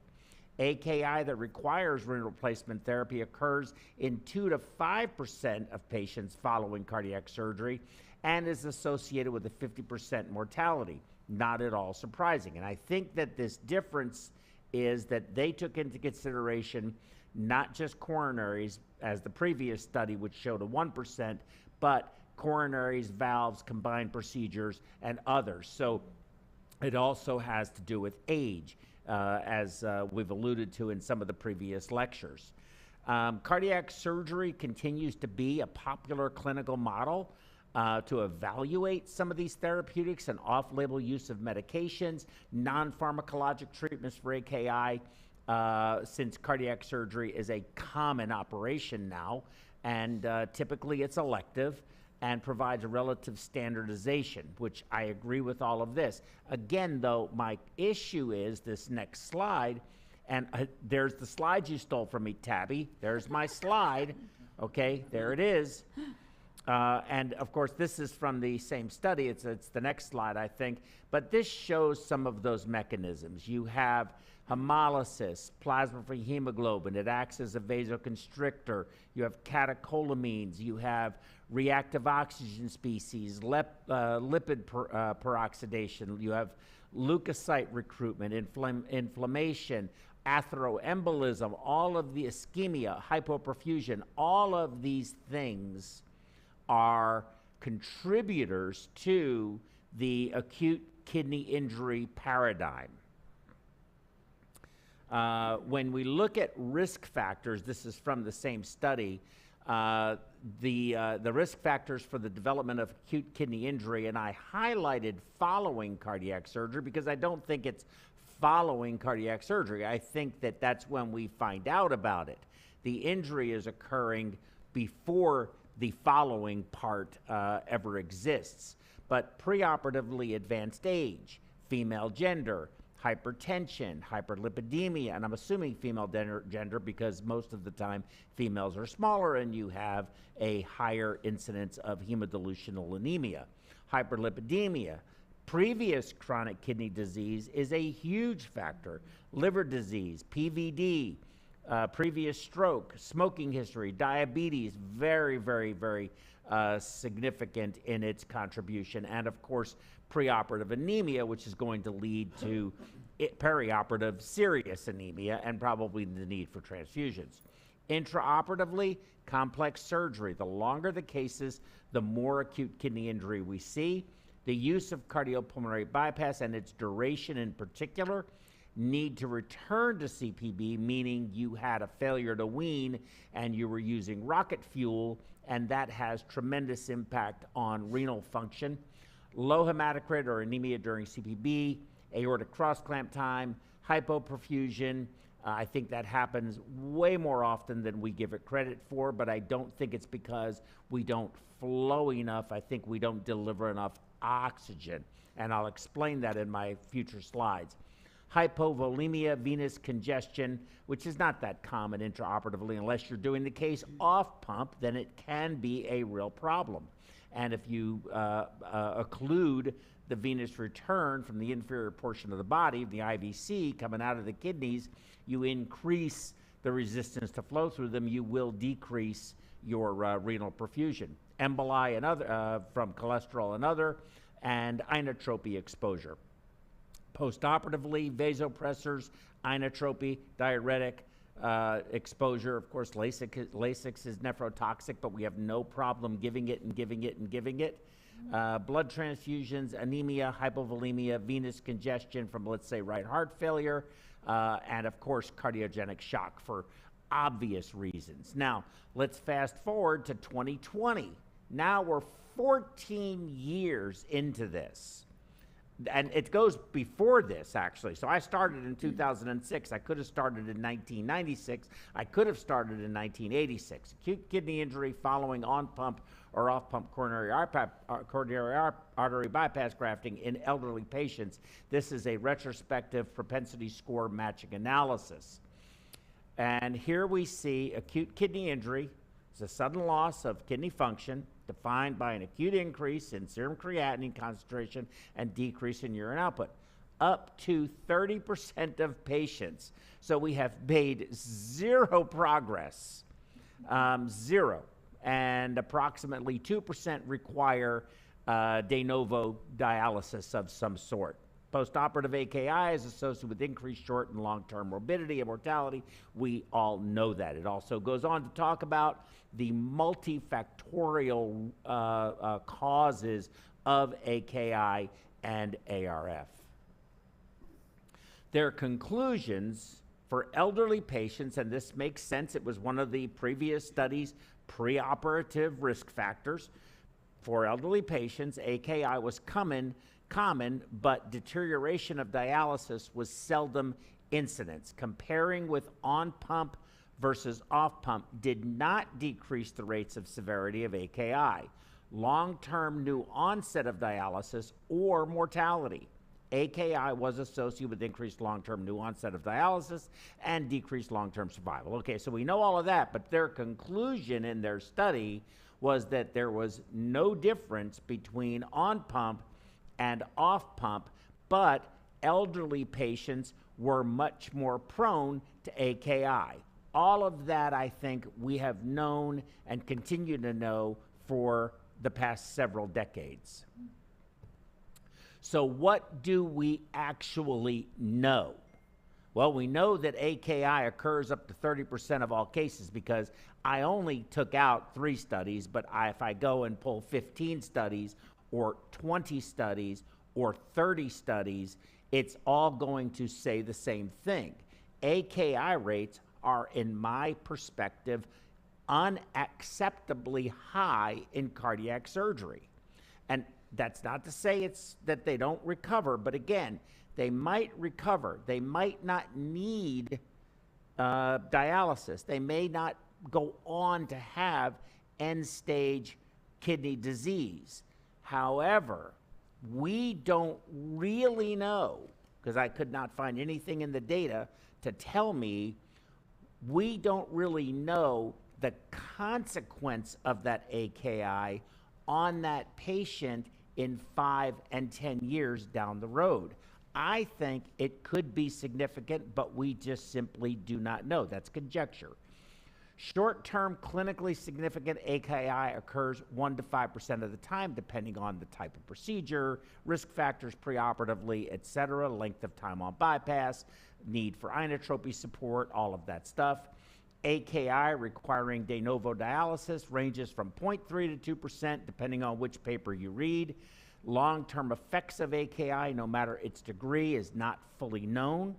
AKI of any degree increases costs significantly because every patient that develops AKI, which is about 30%, have a longer length of stay, that longer time to extubation, longer stay in the ICU, longer stay in the hospital. All of those things cost money. AKI of any degree increases costs. AKI leading to ARF is deadly. Older patients with pre-existing CKD are more at risk significantly. Complexity of case and duration of CPB are a major contributor. There exists many causes of AKI. We've been through them. I want to go over them one more time. Inflammatory, embolic, nephrotoxicity, hypoperfusion. Again, I'm going to really drill on that because I think we underappreciate the degree to which we hypoperfuse the kidney. Physiologic and physiologic alterations, which both Dr. Navar and Dr. Kulthinee discussed in their lectures, that going on cardiopulmonary bypass and having heart surgery in general is a very challenging physiologic environment for the kidney with a whole lot of things interacting that it's just not intended for, and it causes I believe I would describe it as a renally hostile environment when you have cardiac surgery as a whole, but especially with cardiopulmonary bypass, hemodilution, hypothermia, all the things that you talked about that are negatively impacting the kidneys. So what I want to show you here, and I'll point to this stuff. Do we have sound? Oh. Okay, go on. Yeah, there you go. So now you see them going on bypass. On the left, all of these are happening simultaneously. So that's the patient monitor, that's the bypass machine, you see the heart, and I'm going to play it a couple of times and describe everything that we're looking at here. Let's let it go about another 15 seconds. I'm sorry? Oh, it's hard to see here. Can you see it here? That better? Okay. Sorry. Oh, yes. Well, I'm going to start it over again. Okay? So we're going to play this over again. So you see the heart's nice and full. I'm going to pause it just for a second. So I want you to see is, if you look over here, the perfusionist, Becky, has her hand and she's opening this clamp. This clamp is connected to this line, and this is the venous line. That's going to be this that you see right here. The monitor speaks for itself. The CVP was not 280. The CVP was actually on this patient 7. However, the line stopped working. Either they were giving something through it or it got kinked or whatever it was. But you see the blood pressure, the heart rate 84. You see the blood pressure 106/56. So that's going to be a pulse pressure of 50 millimeters of mercury, right? We agree with that. So this is the venous reservoir that you see here. This venous reservoir, when she opens this clamp and drains this heart, is going to fill up with blood. And this heart is going to get smaller and smaller and smaller. So that's kind of the scene that you have to look at, because we're going to drain it when we do that. Here's the right ventricle, right? This is the pulmonary artery. This is the aorta. This is the right atrium. Yes, this is the right ventricle. So generally speaking, anteriorly is the right ventricle. The LAD is over here behind what is the reflection of the pericardium, and that separates the right atrium from the left ventricle. I mean, the right ventricle from the left ventricle. The interventricular sulcus is right around here where I'm drawing. So this is the right ventricle that you're seeing here. Right atrium, pulmonary artery, aorta. The aortic cannula is here. Okay? So I'm going to go back. Let's watch that again. Okay, go. You see the level in the oxygenator coming up, up, draining. She's opened up. She's going up on her flow now, which was only 0. Now it's going up. It's almost to 4 liters. You see the right ventricle now completely collapsed. You see the right atrium the right ventricle collapsed, and you see the right atrium also collapsed and starting to luff, where the atrium is so empty it's collapsing around the tube. And then if you look down here, you see that our blood pressure has gone from a nice pulsatile pressure to a continuous pressure. So I'll play it one more time so we can see that again. And I'll pause it in a couple of places. He said go on bypass, so I paused it. So she's opened this clamp, okay? This reservoir is going to fill with volume. Simultaneously to that, this atrium right here and this ventricle right here are going to start getting smaller and smaller. This blood pressure that you see here is going to go from this pulsatility to a continuous flow. You're also going to see the heart with some ectopy, and it's going to become a little bit tachycardic, but that'll settle down after a minute. And then as soon as she moves over in this area here, you're going to see a little box with a dial on it, and you're going to see her increasing the flow so that this blood that's filling the reservoir gets put through the oxygenator and back up.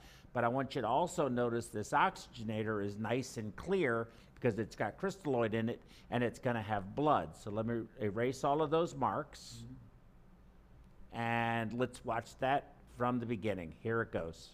Okay, go on. Going on.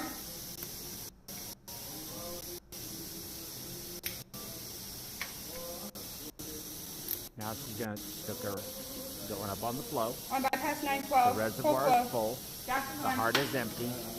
The blood pressure has gone to a more continuous flow. So you've lost your pulsatility.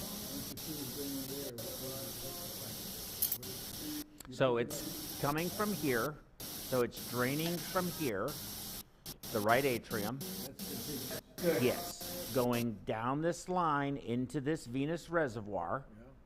It comes out of the venous reservoir into this pump, out of the pump into the oxygenator, out of the oxygenator, and back up as now arterialized blood and goes into the aorta. So right atrium, through the perfusion circuit, into the ascending aorta. Is the aorta clamped? Not yet, Not yet. but it's gonna be. It's clamped right there. So now you have a heart that is clamped. It's had cardioplegia administered to it. You can see that the heart is completely empty. The RV is clefted. The right atrium is completely collapsed. The pulmonary artery, it's still draining, of course, yes, because it's coming back through the SVC, IVC. Yes, it's still draining. Correct. So in this situation, here's our venous, here's our arterials coming up here, and it's right there, okay? The venous reservoir, this is representing it, has 3,500 cc's of volume in it and a hemoglobin of 7. Ooh. The blood flow is 4 liters per minute. So it's 4 liters going this way, 4 liters coming this way. So now arterialized blood going into the aorta. Mm-hmm. If I hemoconcentrate 2,000 cc's out of that reservoir, the reservoir will have 1,500 mLs with a hemoglobin of 10, but I will have taken off 2,000 of either urine or ultrafiltrate. Doesn't matter which. I could diurese the patient if they'll pee. They probably won't. Or I can use a hemoconcentrator and remove that volume right there, okay? Just gone. This will remain the same. This won't change. The flow is still going to be 4 liters. The heart is still going to be empty. And of course, if the heart is that empty, I'm not going to be able to flow 5 liters. I can't flow 5 liters. There's not enough venous return. It'll collapse the atrium and it'll suck into the holes of the cannula. So you can only flow what the size of this cannula and how much volume that venous capacitance system has. So as the venous capacitance system decreases, if you drain the patient, exsanguinated the patient, you would have no flow. You're only emptying the heart. But if I take this volume off, I've increased my hemoglobin by 10. And here is why this matters. And Jim, this is I think, really something that you would agree with. If I take the previous example with the hemoglobin of 7, I would have a arterial oxygen content of 9.83 milliliters per deciliter. And that would give me a DO2 at that flow of 4 liters of 393. I need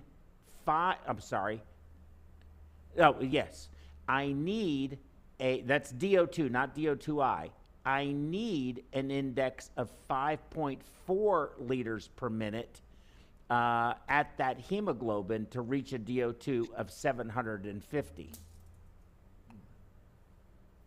So by increasing my hemoglobin,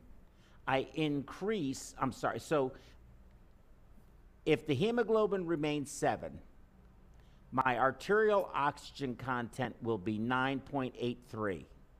With a hemoglobin of 10, my arterial oxygen content is 13.91. At this flow, I'll either have a DO2 of 393 with a hemoglobin of 7, or I'll have a DO2 of 556 with a hemoglobin of 10. But to reach a DO2 of 750, I would still need 5.4 liters of flow at a hemoglobin of 10, but if I kept my hemoglobin at 7, I would need a flow of 7.7 liters. I'm not getting 7.7 liters out of this pump, no matter how hard I try. Okay. Therein lies what I consider to be one of the major problems with how we do cardiac surgery, how we do perfusion for cardiac surgery. I do not think we deliver enough oxygen to the kidney, and that is one of the major contributors to postoperative AKI. Yeah. You were measuring, you were saying something about creatinine and urine flow. Do you take urine sodium concentrations? I do not, but she is the clinical ICU person. Yeah. I'm only operating room, so that's a question for you. Not typically. Because when you have low urine flow and you have normal transport processes, you're collecting that transport will remove the sodium concentration and lower the sodium concentration, sensing that the patient is in acute renal failure. If the sodium concentration is normal or approximately normal for the blood, and that is around 140, 150, it's not reabsorbing sodium properly, which suggests that there is a transport defect. So you then have evidence for acute tubular necrosis as opposed to vascular mediated acute renal failure.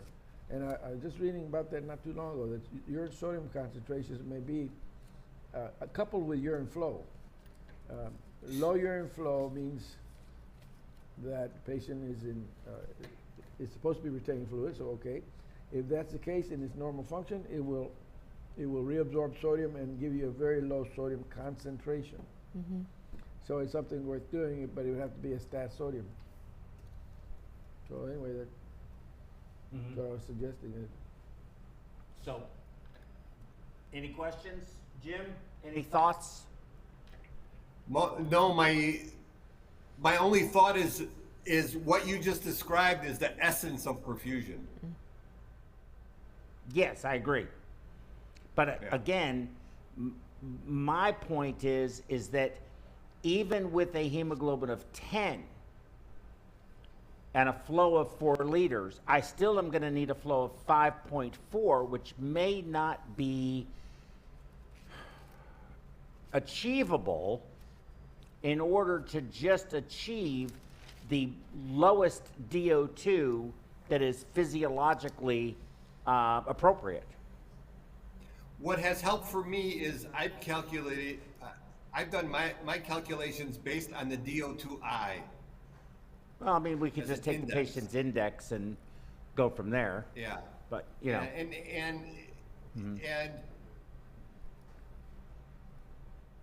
But what you're describing is extremely important, and I think a lot of us forget that that we really need to look at the numbers sometimes and see exactly what we're delivering. well, you know, I mean, you bring up a very good point. I don't think anyone that I know measures here. You have my slides, but I can give you this one. I don't think anybody I know anymore measures COP. I don't think there's a lot of people who don't even bother to run an albumin. I can't tell you how many times I ask, what's this patient's albumin? We don't know. And you get an albumin back, and it's 2.1. And you wonder why the patient looks like the Michelin Man. And they're swollen. And, of course, when you talking about taking the drapes off and you see a swollen patient, I can't remember who said this, but I think it was such a prophetic statement. And of course, when you see that generalized edema, the patient is anasarchic. And the statement was that anasarca is not simply a visually displeasing finding. If you see a patient that looks like that on the outside, all of the organs look like that on the inside. And of course, with that much edema, third spacing, you're going to have the parenchyma of the tissue, and all of the microcapillary circulation is going to be grossly disrupted. So what do you think of this? I think the other thing that probably hasn't been taken into account in the 30% not changing is we're operating on patients that are older, sicker. Although people are really obese, they're chronically malnourished. Yeah, fair enough. That's a good point. And when you look at STS scoring, it doesn't take any of that stuff into account. It hits, big factors, like it goes up significantly for age over 70, chronic kidney disease, diabetes, it just lumps as general. Like your patient who has an A1C greater than 12 compared to your patient with an A1C of 7 is going to be put in the same category, and you can't account for that. So there's a lot of other stuff that goes into that I think contributes to the 30%, not just that we haven't changed our practice completely. Okay, I mean, I think that's fair. I think that's reasonable as well. But notwithstanding that, I don't think we really do know the causes. I think the causes, that slide shows the multifactorial reality of acute kidney injury. You showed some incredible slides, especially the video of the afferent arterial. You showed that microvascular scan from it's a company out of Denmark, I think, that has that sublingual microvascular scan. Such an incredibly powerful tool to see the microcirculation and how deranged it can become. And I think that, I just think many of these things we don't completely understand. By and large, most people, we couldn't do cardiac surgery if it wasn't hard to kill people. The fact is, I mean, really, people are pretty damn durable, and they can tolerate a tremendous amount of insult. But I feel like we don't see the kidney, the heart we see. Again, the patient, has a hemiparesis. That's really bad, and it's very obvious. But we don't see the kidney. I think that it is, as I said many times, one of the most underappreciated organs until it doesn't work right. And then all of a sudden it's, oh my God. We don't do a lot of protective strategies, which I think we could do a little bit better with. We haven't even talked about ultrafiltration. We haven't even talked about continuous veno-veno hemofiltration and how we do it. You brought up priming solutions. I think we should be using bicarb-based solutions, not acetate-based solutions, like sodium chloride. I think we should be using, like the dialysis solutions that are used for continuous dialysis, like Prismasol or the Braun fluid or the next stage fluid or Duosol, whatever the names are that they use. I think those bicarb-based solutions are much better because you don't dilute down the bicarb. You don't have the acidosis from the fluid resuscitation or from the perfusion prime. And of course, I think ultrafiltration, more aggressive ultrafiltration, is a good thing, not a bad thing. I think that drier patients do better. Not desiccated, drier patients do better. And I think that to say ultrafiltrating that 2 liters of fluid off of that reservoir is a cause of AKI is absurd. But people say it. And so then you have overly hemodilute patients and an even lower DO2 or DO2I than you had previously. And that fluid has to go somewhere. It's either going to stay in the reservoir, or it's going to third space, or it's going to get sent to the cell saver, and you're going to lose all of the platelets and plasma and proteins and everything else and give the red blood cells back, and that's okay. There's not a lot of very good universal understanding of what it is we do. We really have tremendously diverse techniques in perfusion in the same community, much less across multiple communities. Right, I would agree. And I just want to mention a point that Kim reminded me of. I've had the opportunity to work at hospitals where, let's say that the patient has had more of an access to healthcare prior to them coming to the operating room for their heart surgery, as opposed to patients who live in a demographic where they don't have access to healthcare. And I will tell you, the patient populations and what we have to deal with at those two spectrums are very different. Agreed. And so that is a whole other aspect that has to be involved. The patient that you're presented with may have been worked up, may not have been worked up. The patient has been referred to the cardiac surgeon by the cardiologist. There may not even be a primary health care physician involved in this. So their whole diabetes management, all of the other systems may not have even been looked at before they even come to the operating room. So I think the whole issue of healthcare in general either helps us or hurts us sometimes. Understood. I agree, and I think that of course we just do we don't do as, I mean, we have our healthcare system in many ways is the envy of the world. However, and with that said, we don't do everything great.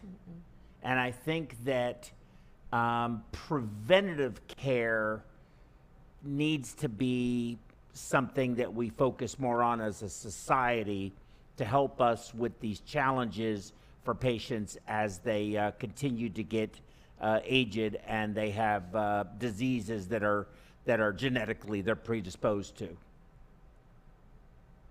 Right, I agree. It's beyond the scope of our talk this afternoon. Clearly. But it's fun. But yeah. So, you know, we just do our best, and what helps us is discussions like this to kind of reiterate some of the points that, you know, sometimes we may forget or sometimes we may overlook. And so that's the benefit of having these discussions here like we're having this afternoon. Absolutely. Let's all treat the whole patient. Let's show the kidneys some love. Yes. Doctor? No, not this one, another one. Oh, not this one? Oh, sorry. This one? Yes. Okay.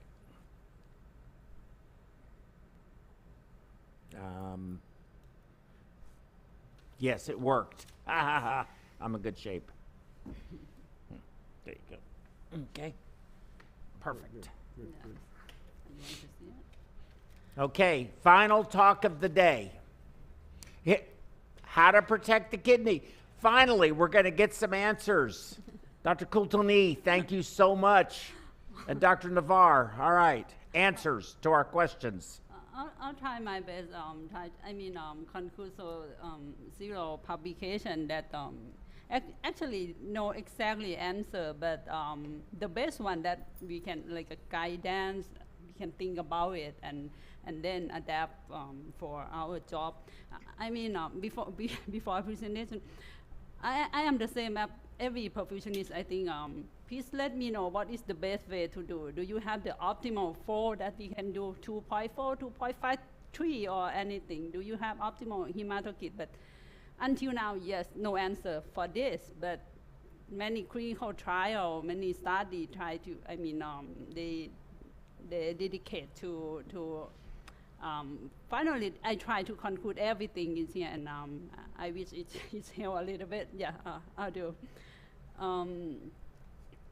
I start with it how we can protect the kidney from cardiac surgery associated AKI that we talk all day for today. Actually, they have we think about the pre-operative, during the operative, and post-operative, right? And I'll focus for the perfusionist job, the perfusionist role, and what perfusionist can do, and that's I'm trying to do for this presentation. I'm thinking about, I have 4 key points for maybe easier for thinking about. I divided into parts. First part, CPB related factor, and this is a 4 key point for me. The first one, we need to concern about temperature, and then I'll show you for some study. We need to think about hematocrit. Hematocrit, that's refer to DO2 also. we need to concern about the blood pressure and then about the flow finally. I'll start with the temperature. This is a recent study. Dr. Navar sent me just published, September this year, and they compare the deep hypothermic circulatory arrest, that's we call the DSCA, in this patient group. Divided, they compare with two groups. You can see let me show you. And then they follow patients after that, after the surgery, and see the AKI happen or not.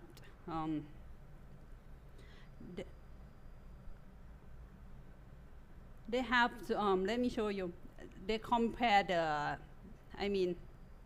aortic surgery, the group with the SCA and the group without the SCA. I point out to, in case of we stop, that's we talk in the morning.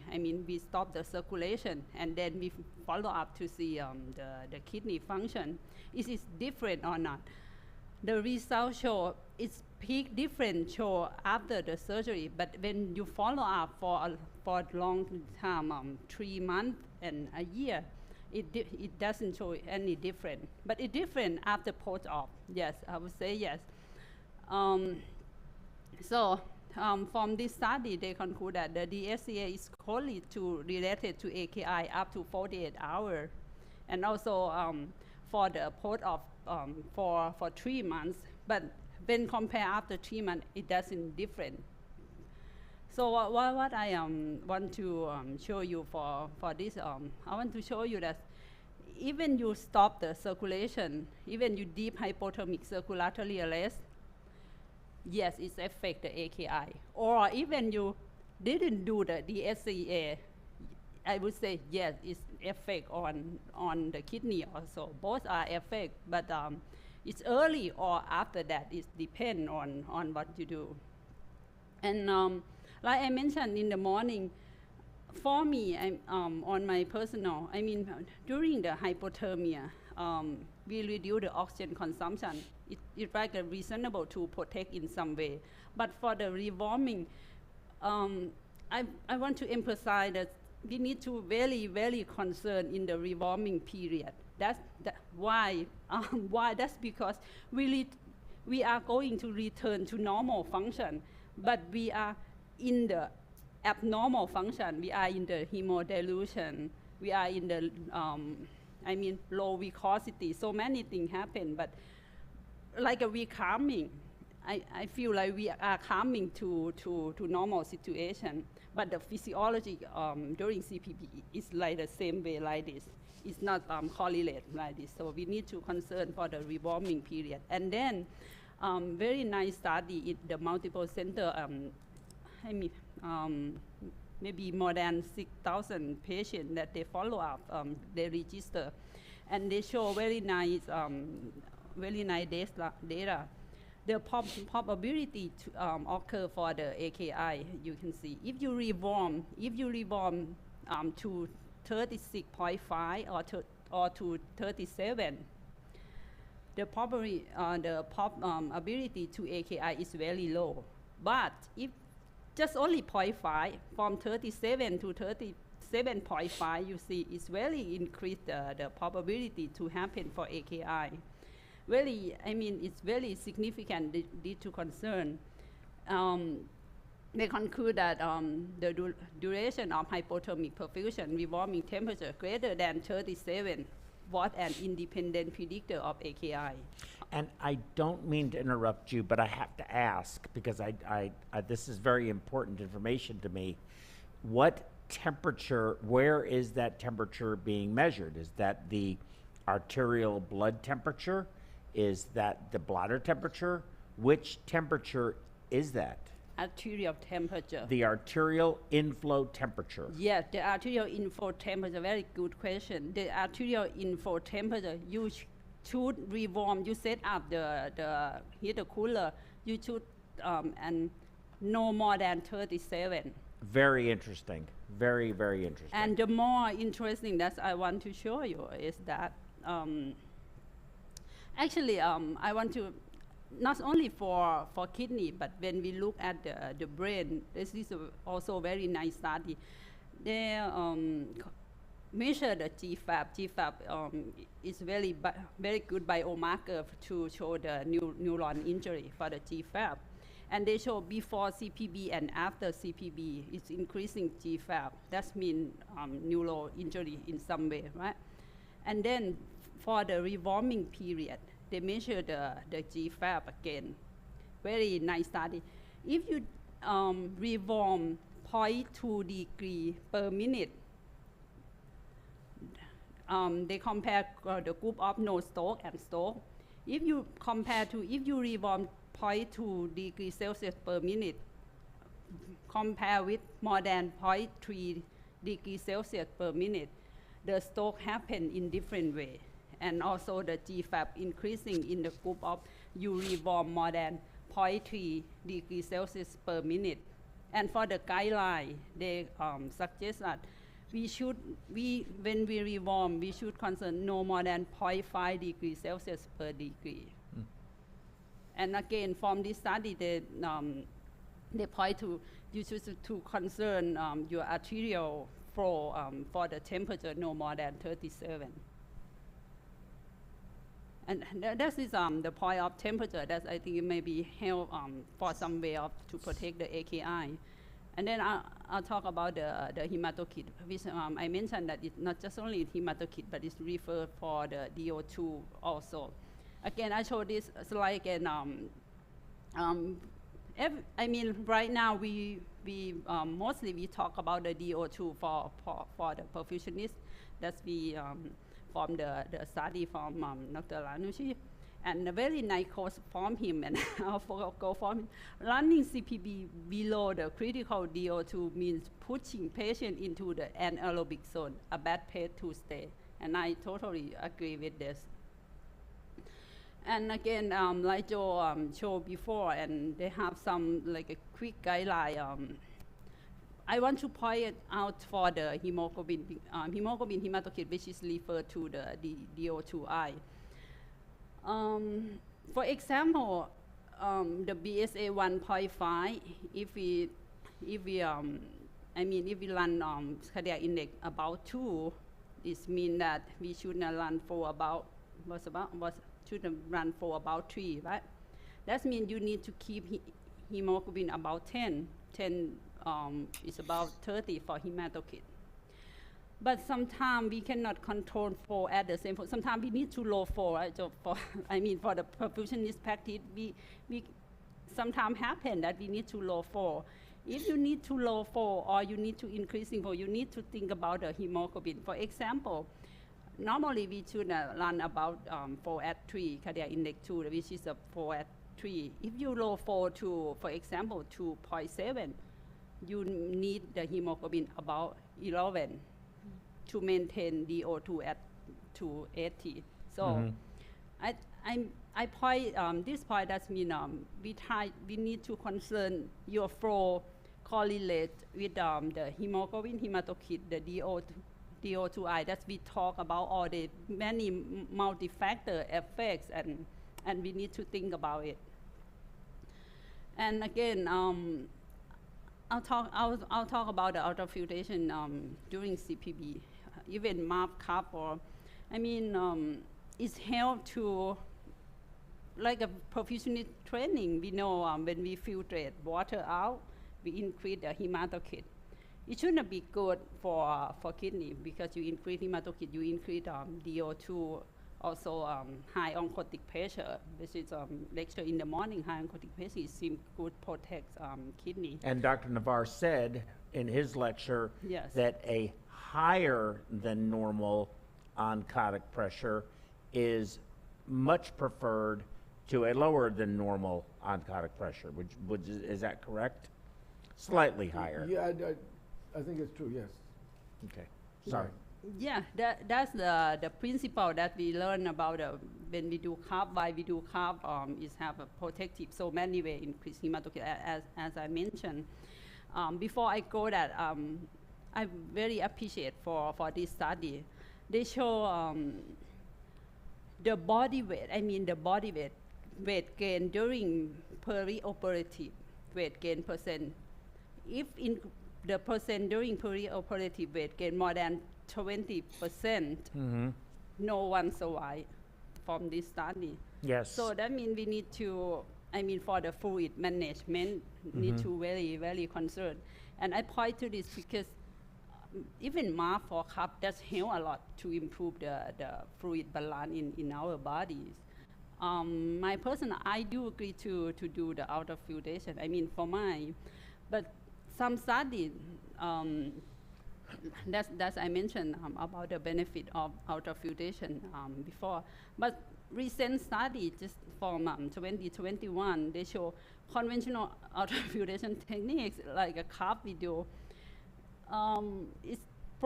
It's like have some adverse effect to for the AKI, and that's the point that we're talking widely in for perfusion. It's like a change our principle. Yeah, it doesn't. I see this, and this is what I have read many studies like this, and I know a lot of cardiac surgeons, and of course it's published data.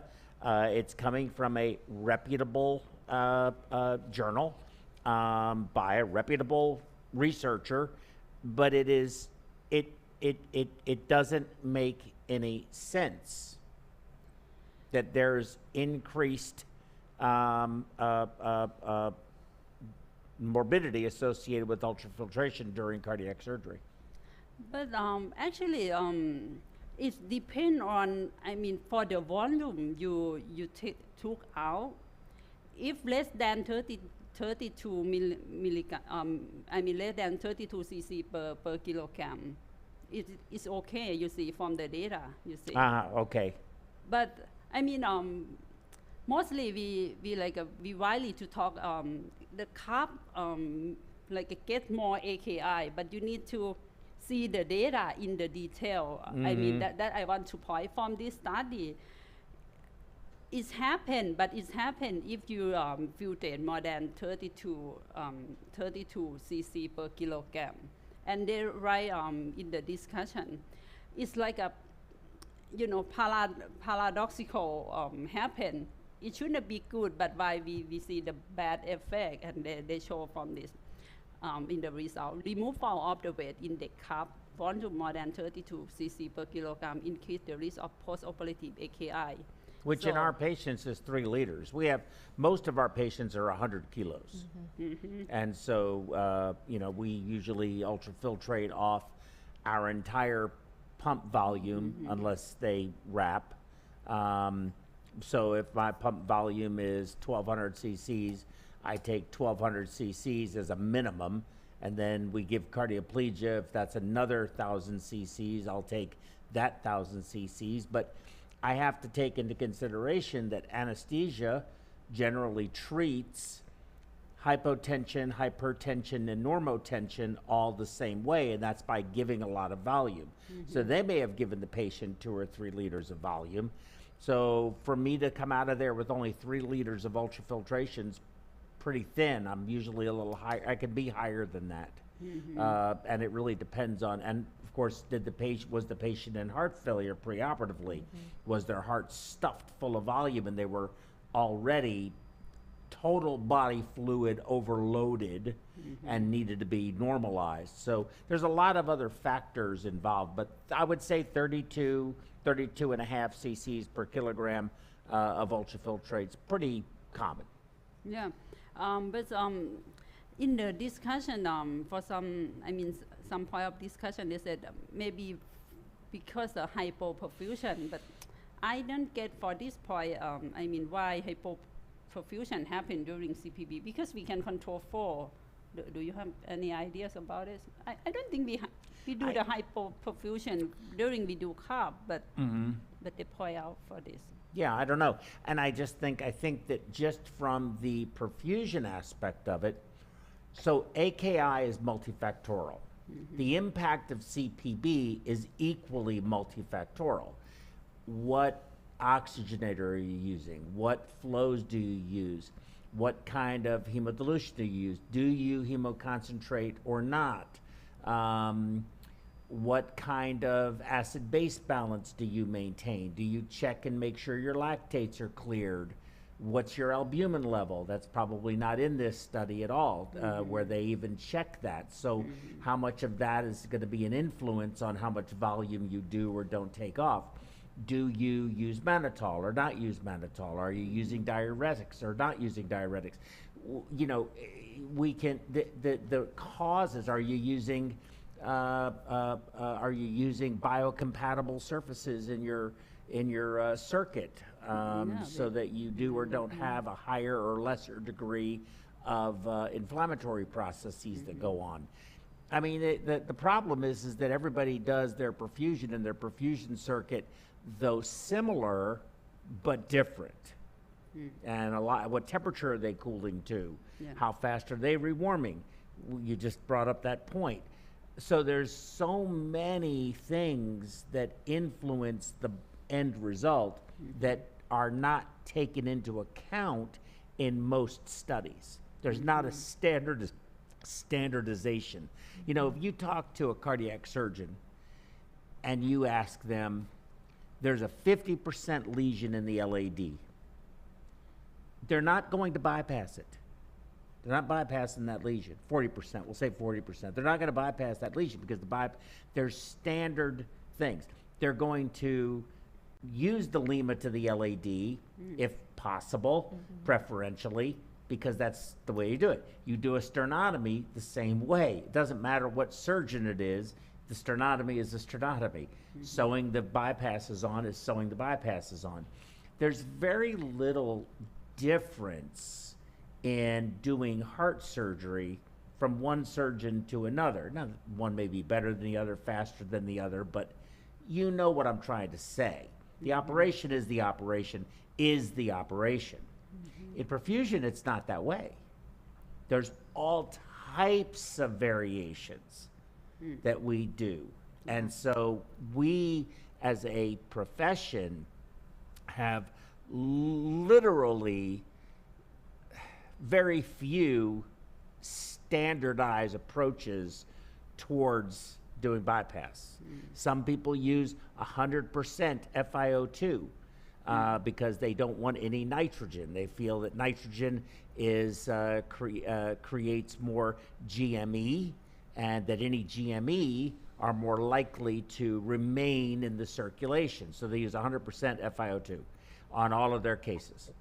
Others believe that, no, I turn my FiO2 down because I don't want to have, you know, these big high PO2s and concern about, I've heard that there's concern about oxygen toxicity. I don't understand. I don't think you would, but that's what they believe, and that's the way they practice. So there's a lot of differences in practice. And then pressures. One cardiac surgeon wants the pressure at 50. I don't want it above 50. I don't want it below 50. I want it at 50 the entire case. Another cardiac surgeon wants it at 70. Another cardiac surgeon wants it tailored to that patient's history, and, you know, hey, they got some carotid disease, they got some long-term hypertension, let's run the perfusion pressures higher today. You know, and so there's a lot of variation, and there are other surgeons, though, that doesn't matter the patient's hypertensive, doesn't matter the patient has pre-existing kidney disease. I want the pressure at 50, and that's where I want the pressure, because he wants to do the operation, or she wants to do the operation. So those things do occur, and they're usually not part of the study or included in the analyses. Yeah, I do. And what about you, Jim? You do carb? Is Jim here? Yeah, Jim's here. Yeah, you do Yes, carb. I'm sorry. Any comment? You do carb in your case? Yeah, occasionally. I just want to say that Joe brings up a lot of interesting points, that it's all the same, but it's all different in some strange way. And no two patients are the same. The only point I want to bring up is, if I have tried in the past, and I still do, is I try to follow up on the patients that I've done, to try to keep a logbook and try to get some sort of understanding of what did I do or what didn't I do to produce a result, be it positive or negative? And granted, that takes a lot of time and it takes extra work that some of us may or may not want to do. But I think as a profession, if you do follow up with the patients and speak to the ICU nurses, I can't tell you how many hours I've spent after I've brought the patient back to the ICU, that I sit with the ICU nurses and I explain what really happened in the OR. Not the report that they got, but what really happened in the OR. And the stories can be completely different. And so for myself, I've developed these relationships with the ICU nurses just to follow up on the patients, to the point where the ICU nurses could tell who the perfusionist was for that particular case. I believe that. Yeah. I believe that Yeah. once they realize how all of this actually does sort of work, because a lot of times when you show that kind of interest, they start noticing those differences. Yes, And I think that's what separates professionals from technicians. A lot of people are very happy with just being technicians and going in and, they do a great case. But, Yes, I mean, they do a safe case. Let me put it that way. Let me rephrase that. They do a safe case for the immediate period of time. We don't know what other issues might occur or not occur, but showing that interest, I think, is part of the reason why you're an instructor at Rush, right? Right. Is it a job or is it a passion? Yes. It's as simple as that. I agree. Please, I'm so sorry. No, you're good. Well, you're good. Okay. I talk about the temperature that we need to concern, the hematocrit DO2, and then I'll go for the arterial blood pressure.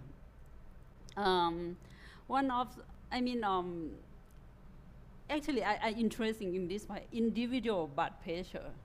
Do you what do you think about this one? I mean, actually we are different. Okay, our mean arterial blood pressure is we are the range, but actually we are individual. We mean individual blood pressure, and then they have the study.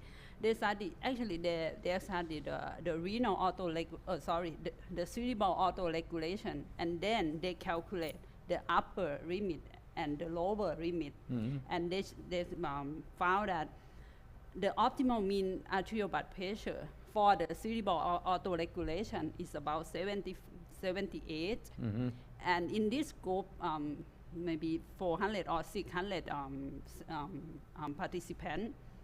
The lower limit of cerebral blood flow, the LLA, is about 65. The upper limit is about 84, and the optimal, the average, the optimal about 78. But in the study group, they found that 17% the LLA above the optimal MAP, above the optimal this one, and 29% the ULA, the upper limit, below the optimal MAP. Well, you bring up another really good point. I wish it were easier to do, but I believe in transcranial Doppler. Bob Groom, who did a lot of work on that a couple of decades ago, and a lot of people, including myself, thought he was a crackpot to some degree, and I was wrong, and I've apologized to Bob many times. But today, when I consider, cerebral oximetry is what we have, but it is, of course, a mixed number with skin, bone, arterial, venous, and it's what we use to determine whether or not we have good cerebral perfusion, but it's only looking in that one watershed area in the frontal lobe area. Having transcranial Doppler with a ultrasound going to the middle cerebral artery, you would see flow, and you have good flow. So if you're worried about flow dependent perfusion flow dependent cerebral perfusion, you would be able to see that because you could measure flow, you could measure velocity, you could measure a lot of things. Yeah. But we And- don't do it because of cost and inconvenience and Right. you know all those things. But I think we should. Yeah, I point out this because I want to show that the average mean arterial pressure that we keep, but it's not proper for some group, and the number is not less, 17% and 29%. That total is more than 40%. So that means it's not proper for in some group.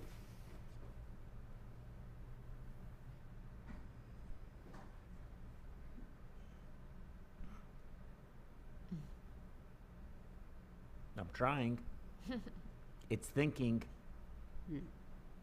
It's spinning. Did we run out of internet? No, internet is okay, just networking. I'm trying again. It's not doing it. Do I need to reset it? You might need to restart it. Yeah. You can keep talking. But I agree. I think we generally run lower than lower perfusion pressures. We're going to be happy with a mean arterial of 50 or 60 most of the time, and you're probably right. That's too low. I want to show the next slide because You can't show it again. Take your time. They found the correlation between the cerebral autoregulation, and if you run the lower that is, its effect on kidney function. That makes sense, because the only organ that I know of that takes more blood flow per kilogram of weight is the brain, right? So that's about 7 No, cc's per kidney gram. does The more than- kidney does more than the brain? Yeah, but No. it's not primarily nutrient blood flow because it's for For filtration. yeah. Okay, so it doesn't need that Yeah. okay, that makes sense. Okay, I just turned it off and I'm turning it back on. We've run out of internet. They said that you've, We can put a presentation on a stick. oh, it'll come back up. I think as long as you have Wi-Fi or whatever it is you need.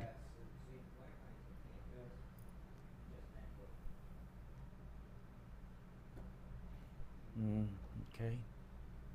Stressing the system too much. How do we protect? Yeah, so you were on, I think you were, Arterial pressure. yeah, let's see. She was right there. Okay, and I'm going to share it. Okay, it's sharing to Joe's iMac. We're falling apart here. Not working? Okay, well, it normally would by now. Do you have your slides? Yes, with him. He Oh, also you have them? Shouldn't you have transferred them onto the iPad? Did you go off your laptop? I did. Or Oh, on your laptop? do you just want me to share my laptop? See, I just don't understand what you want me to do. Copy on Put the her, stick put her again. presentation on that stick right Oh, put it on here. Okay. there. And then here, man. Okay, I'm sorry. Let me see. That's No, it. this, yeah. Yeah, that's dead. Okay. Yeah, that's it. Now I understand what you wanted me to do. Effective CPB, that's it, right? The effective CPB associated, that's it. No, not the effect. Not the effect? No, that's That's that one right there, right? no. Which one is it? Excuse me. That's the only two I This have. one, this one. Oh, it's this one. Okay, thank good. Okay. Sorry, everyone. We're you guys can talk. Don't leave me just everybody's staring at me, and I'm very conscious. Now you know how I feel.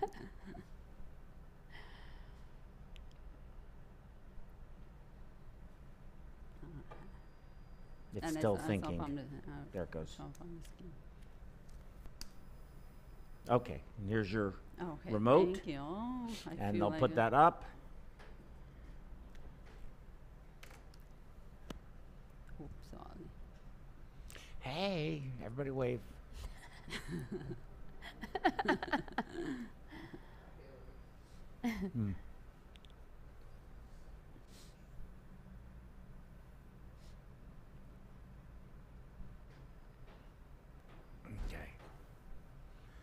You know what? I'll talk. Everybody's being quiet. We're a great looking group. Yeah. You know, let me tell you something. We are the best looking group. Jim, do you not agree? Hey, no truer words have been spoken. I mean, you know, look, I got a reputation in the hospitals, all right? I mean, I do. What's my nickname? Remarkably calm, Joe. Remarkably Calm Joe. That's my nickname. Oh, Not I thought always it was true. Big Sexy. Not always true. All right. We're back. Okay. Let's go. All right. Come And on. then, Tequila is waiting. Tequila's waiting, doctor. Yeah, and I show you again. They measure the cerebral autoregulation and the flow. As I show you, even the optimal value, but they have some patient that's lower and upper the limit that Yeah, well, measure. I mean, according to that, 46% of all patients are not within the best range for autoregulation. Yes, but the interesting point is that, and when they look at the urine flow, they found that when the mean arterial pressure, you see this box, this one is about 0. If it's lower than 20 of the lower limit, it decreasing. You see, urine flow what lower than is what at the LLA. If it's lower LLA, more than 20 millimeter mercury. And when the mean arterial pressure higher than 40 millimeter mercury above the LLA, the urine flow rate was higher than the LLA. So that's why they try to, like, it's link between the cerebral autoregulation and renal and try to figure out the optimal pressure that we can do. I think it's like a hope to. So there's a direct correlation between cerebral perfusion and renal perfusion, is what you're saying. Yeah, for the pressure. For the pressure. Yes. So they conclude that patient with cardiac surgery associated AKI that we talk all day today has a lower urine flow rate than with patient without the AKI you see from this slide. This is no AKI. This is the AKI, and when they look at the CPB urine flow and correlate with the pressure at the cerebral autoregulation. And then the key point of the study, actually they showed 3 studies from 2016, 2017, and I believe that 2019. The key point of that is the association of auricular and AKI was stronger when mean arterial pressure was below the individual low limit of cerebral autoregulation. And then maintain mean arterial pressure above an individual lower limit of cerebral autoregulation might reduce the acute kidney injury. That's the point out from I this. think that makes sense. Yeah, that's so that I want to focus on individual mean arterial pressure. That we didn't do that right now. I mean, we haven't focus on it, but maybe it's hoped in the future that we may have some like a solution for AKI. That is, of course, and I don't mean to ask these questions, but I think that people are asking these questions. That is pressure raised by increasing flow with the same resistance, by having a certain flow, DO2, hemoglobin, COP, and systemic vascular resistance, or artificially raising the pressure above the cerebral autoregulation pressure, notwithstanding what the flow is, because that's all going to play a role in it, right? I can flow 3 liters on a patient that needs 5, and give you a blood pressure of 90, a mean pressure of 90 all day long. I can just make Yeah, the but- SVR 2500. But you're infusing a lot of vasoconstrictor. Of course, Yeah. but Yeah. on its That would nullify some of those issues. right Yeah. in isolation, that doesn't really tell me how I have that pressure. So do you understand what I'm saying? You say that again, I'm sorry. Okay. So back to the key points. Maintaining mean arterial pressure above an individual's lower limit of cerebral autoregulation might reduce the risk of acute injury. What I'm saying is, does the study describe how the blood pressure was maintained above the individual's lower limit of cerebral autoregulation? Was it by increasing flow? Was it by giving pressors and increasing the systemic vascular resistance? How was it accomplished? That's a good question, but from the study, it's just normal procedure of CPB. I can't answer how. I mean, it's just a normal procedure Yes, that but we it's do. no, Yeah. and I But don't understand think the reason it Yeah, should be yeah. by maintaining flow and not just constricting. should the- it that be- stands yes. to reason. Yeah. But that doesn't, that's the problem with, I think, some of these studies is the variability of perfusion. Some people don't use pressors. They only increase the flow. Others use a lot of pressors. Again, without knowing the details of the technique, the study gets muddied, All right. in Yeah, my I got you. perspective. I got you. Yes. Why is cerebral autoregulation instead of renal autoregulation? Although it's kind of like the same, but why did they relate the cerebral autoregulation to kidney function? I don't know. You have to ask her. Why did they relate cerebral autoregulation to kidney function? Why we? Yeah, were they just an association? You mean Brain autoregulation, and it said the last conclusion was that by maintaining it above the lower limit of cerebral autoregulation helped maintain kidney function. because they found the oliguria. If lower than the lower limit of cerebral autoregulation, they found I think it's about oliguria. the same, probably. Yeah, I think that's Yeah, what so she was it's the saying, is same. that there's an association. Yeah. I think it was associative. Yeah. Maybe it's convenient. I don't know, whatever. Maybe they knew more about cerebral autoregulation than they did kidney autoregulation. It may be easier to see it. Possibly so, yeah. Yeah, because again, you can use transcranial Doppler, but you cannot because use. they're measuring You don't have, routinely. Routinely, you're measuring some index of cerebral of brain autoregulation. you can. Okay. I'm saying that it's they easier would to normally do do that. it, yeah. It would be easier to do that than to try and measure Right. renal So flow. it's a surrogate. That's what I would think. Surrogate. But Yeah. that's okay because they are similar.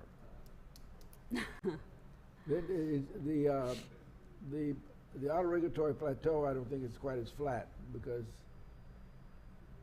but that may be the only main difference.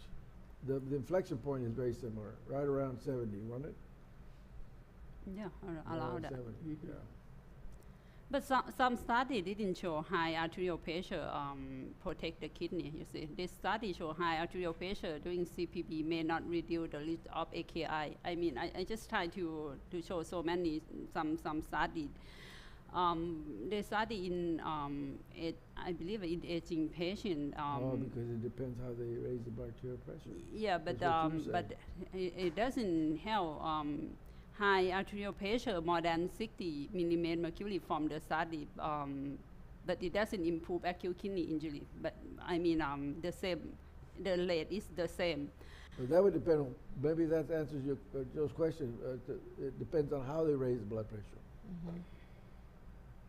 Yes, I think that's the Yeah. that's the question, and that may be in the study, but I don't know. For this is 60 millimeter mercury for this study. But the conclusion is very nice conclusion. I mean, even high blood pressure or I don't want to say low blood pressure. I mean, more than 60 or about 60, the kidney injury rate it doesn't different between the two groups, but the conclusion is very nice. I like the conclusion. Cardiac surgery should therefore be considered not only a risk factor for developing AKI, but also a risk factor for permanent loss of renal function. Wait a minute. You like that conclusion? This is what I do for a living. I need to. Cardiac surgery should benefit the kidney.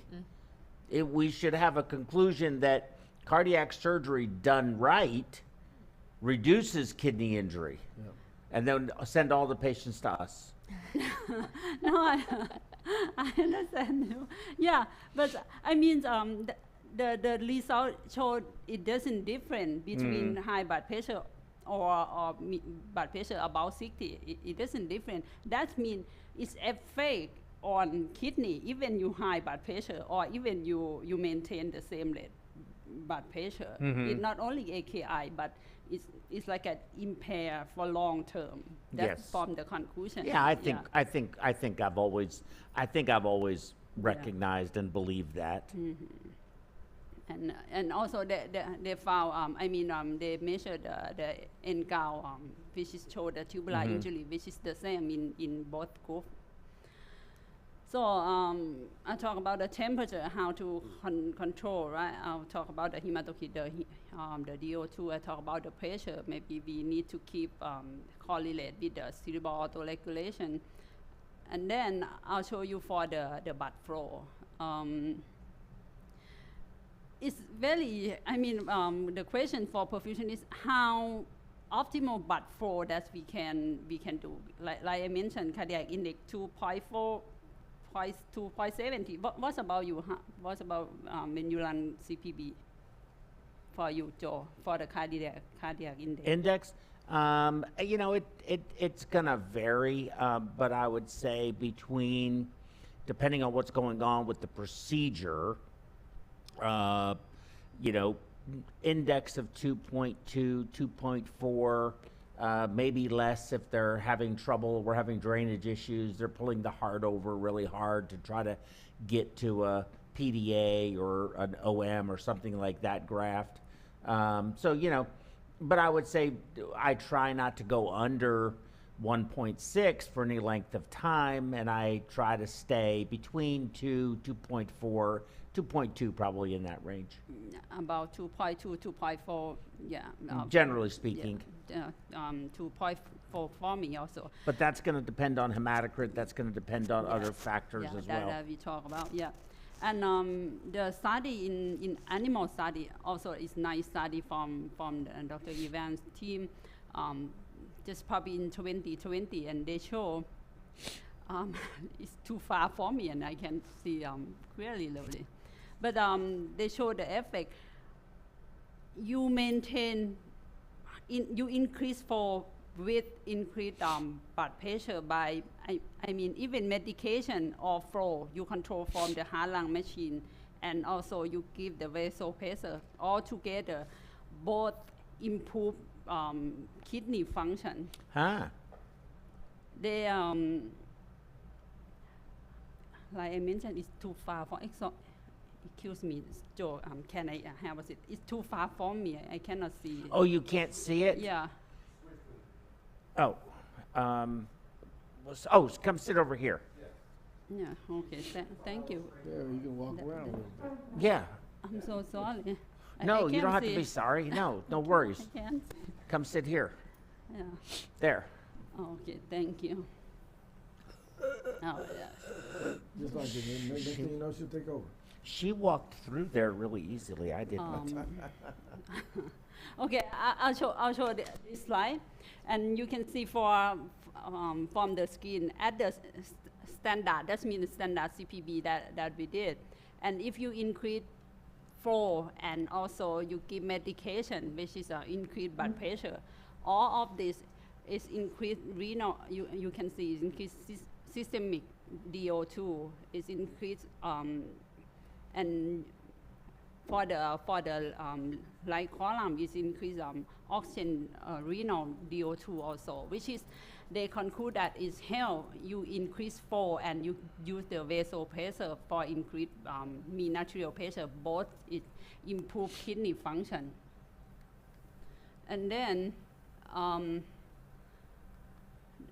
from this study, they also compare between pulsatile and non-pulsatile. They start from non-pulsatile flow.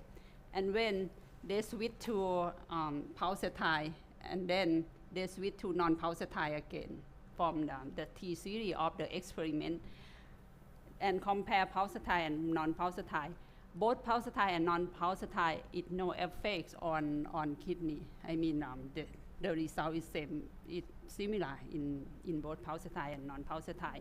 So they conclude from the study that increased flow, I mean like a high flow rate with increased mean arterial pressure by vessel pressure altogether improve kidney function. But this is from animal study. And for the clinical study that I show in the morning, and I want to emphasize again, they compare the CPB4 between cardiac index 2.4 to 0.7 and at cardiac index at 3. And you can see at 2.7 and at cardiac index at 3 is improved, increasing the DO2, that they measure from the DO2I. And when they look at specific at the renal function, both cardiac index at 2.7 and at 3, if yes, again, it improved all together of the renal function, like decrease the renal extraction rate. Decrease renal extraction rate is mean that the mismatch is better, right? So that's very very good from the studies that show this. And then again, they study for the clinical trial right now, expect for finish next year. The participant, about 100 participants, they compare the flow about 2.4 and 2.9, and they point out for the renal function and compare for the renal injury also. But we need to, waiting for the result for this clinical trial.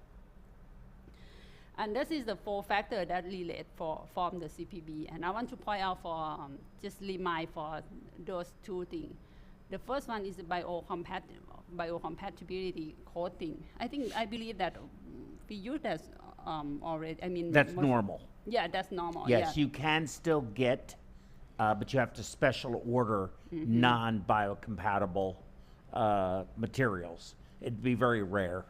But that's only within the past probably 10 years. But this is the oxygenator. But what about the tubing? The tubing as well. So they have, okay. Most of the tubing is now extruded with a process as opposed to a coating, like Carmita or Trillium or something like that. They use a particular type of etching. It's called a smart tubing of some sort, but they use, Jim, you might be able to talk more about that, but it's something to do with the internal lumen being designed so that a first pass lays down a layer of protein and acts as a pseudo endothelial lining. Probably pretty rudimentary, but that's the best I could just explain it. You have any thoughts on that, Jim? That's about right. Yeah, that's about right. It's I'm not familiar with the whole process. Either it's been treated or it hasn't been treated. I'm not privy to all of the coatings and all of the techniques or anything like that. Right. It's either coated or it's not. Right. So our oxygenators, it's very hard. You can get tubing that's non-biocompatible, I think, fairly easily still. But everything we use, from catheter connection to catheter connection, all the entire circuit has some type of biocompatible either material or design. Yeah, I just want to point out, that is how even you use the heparin coated or anything that's coated, but yes, just to remind, it's help for reduce the inflammatory response. So, for the clinical trial, the outcome is in the same way. Just to point out, that's help us a lot. And the last one that I want to discuss is about how you pronounce MIAC. Yes, we'll just say minimally invasive extracorporeal circuit. It's a closed circuit. You see that they have a bag up there that they're using as a reservoir, but basically it's a reservoir-less system. And the whole idea, you don't have pump suckers, you don't have vents, because they want to reduce or eliminate the blood-air interface, because that is understood to be extremely pro-inflammatory.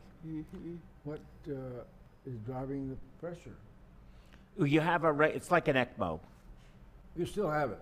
Yes, you still have flow. It's basically doing cardiac surgery with just an ECMO, and they use that bag to drain off volume from the patient's heart and drain it just enough so that they can continue to have flow, but it's a closed system. So when you do regular bypass, you have the main arterial circuit and the reservoir, but you also have a cardiotomy sucker and you have vents.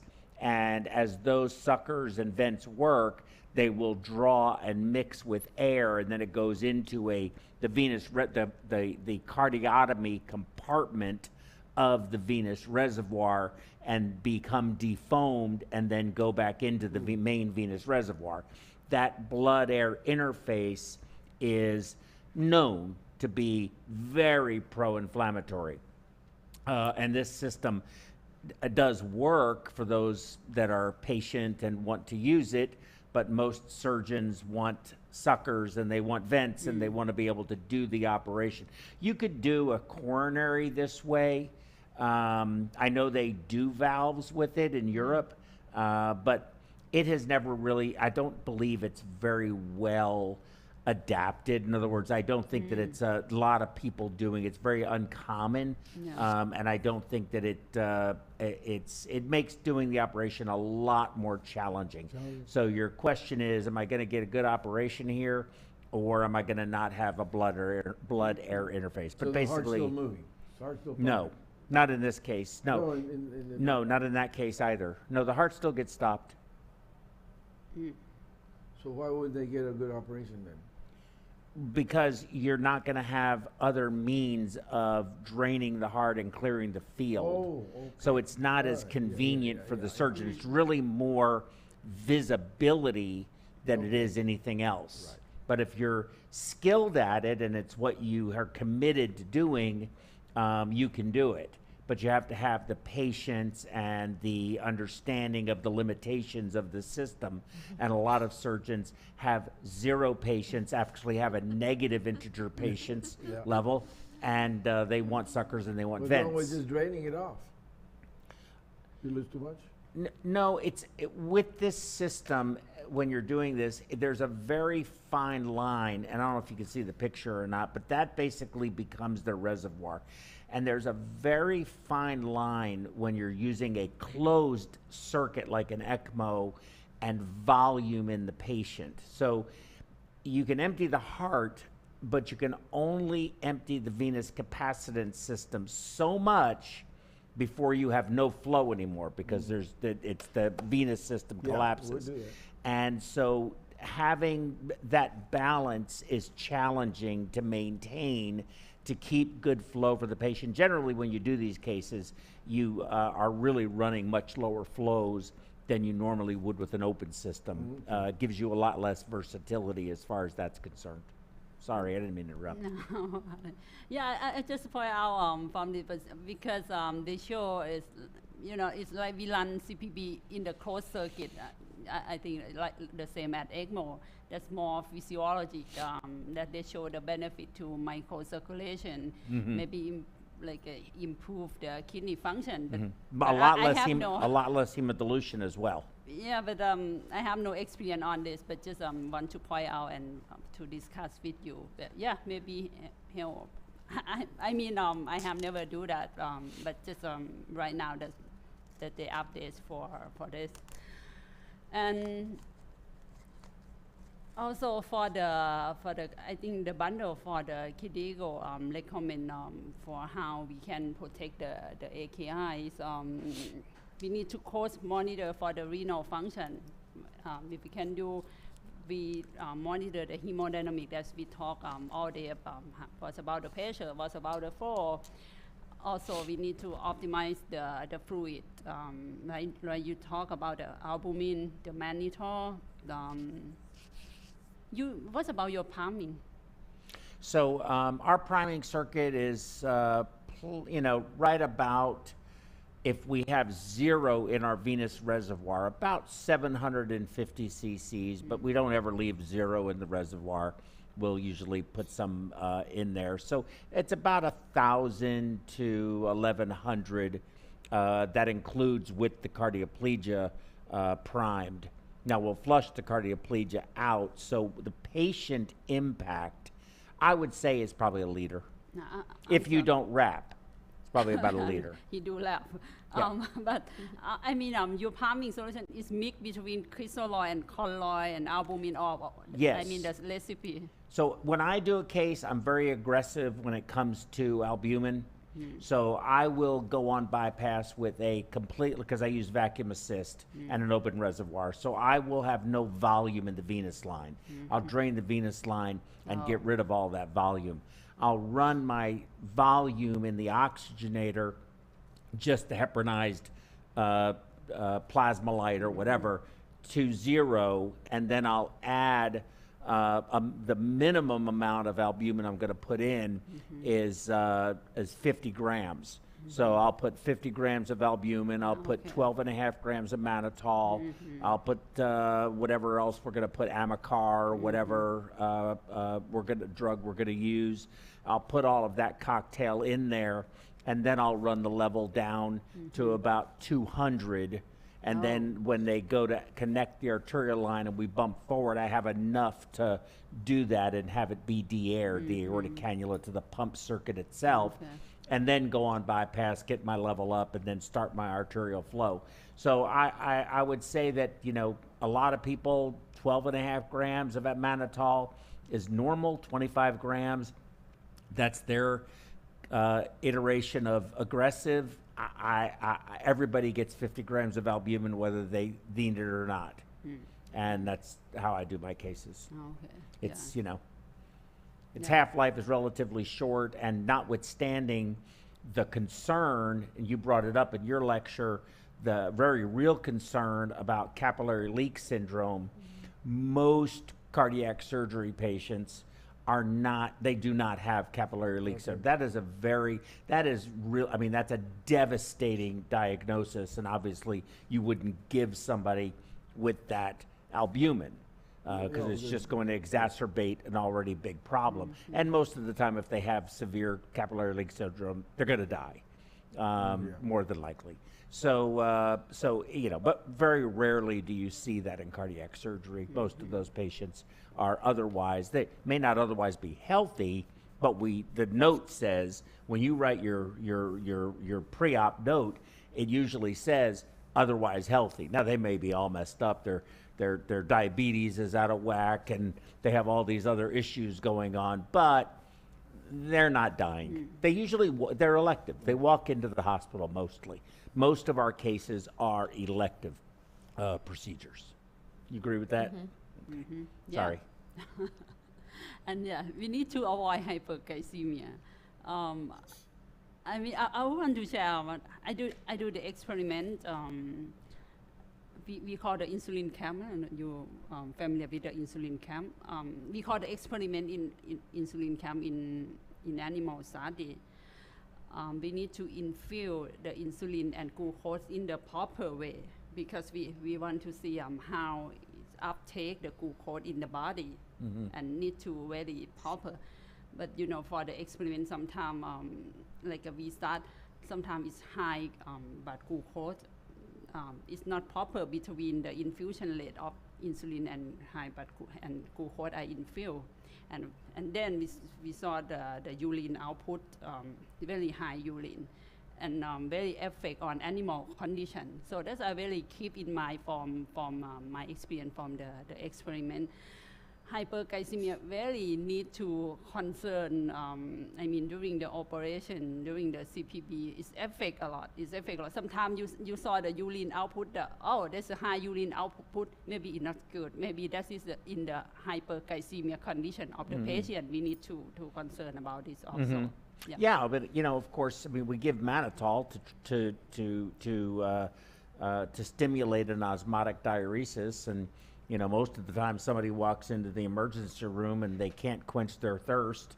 They have great urine output for a period of time, right? So sometimes hyperglycemia, but it may decrease renal perfusion, but you're still forcing an osmotic diuresis that is from a different reason. The diuresis is occurring for a different reason. And that may be deleterious to the kidney, I'm assuming, is what you're saying. Yeah, that's I want to point out. Sometimes you saw that good for urine output, very good for, maybe it's not good.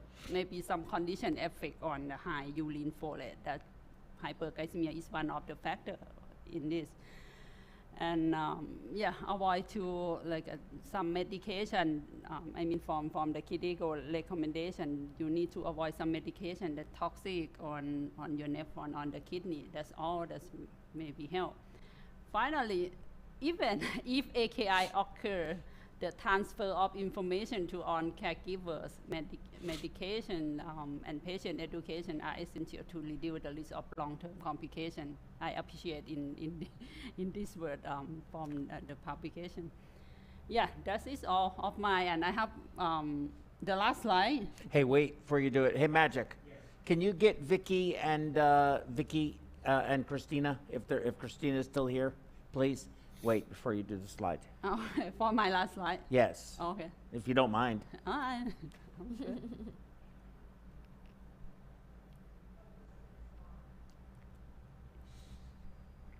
Then you call Kimberly. Kimberly's right here. No, I said if AKI occurs. Oh, then we call Kimberly. Correct. Oh, okay. All right. Here we go. Last slide. I'll go to last slide. We're ready. I joined Joe program. On May or April. On May. That's the last time that I came here. Yes. In May. Yes. And I share with you. I have so many questions during I was a perfusionist, and I dream to study physiology, and renal autoregulation is the main part that I'm very interested in. And finally, after I graduated a Ph.D. I emailed to some professor. I emailed to you. I am a perfusionist. I don't know that you know perfusionist or not, but I email you like this. Very long email. I'm very shy. I should not do that. Why I emailed to apply for the position, but it's very long email, but he late.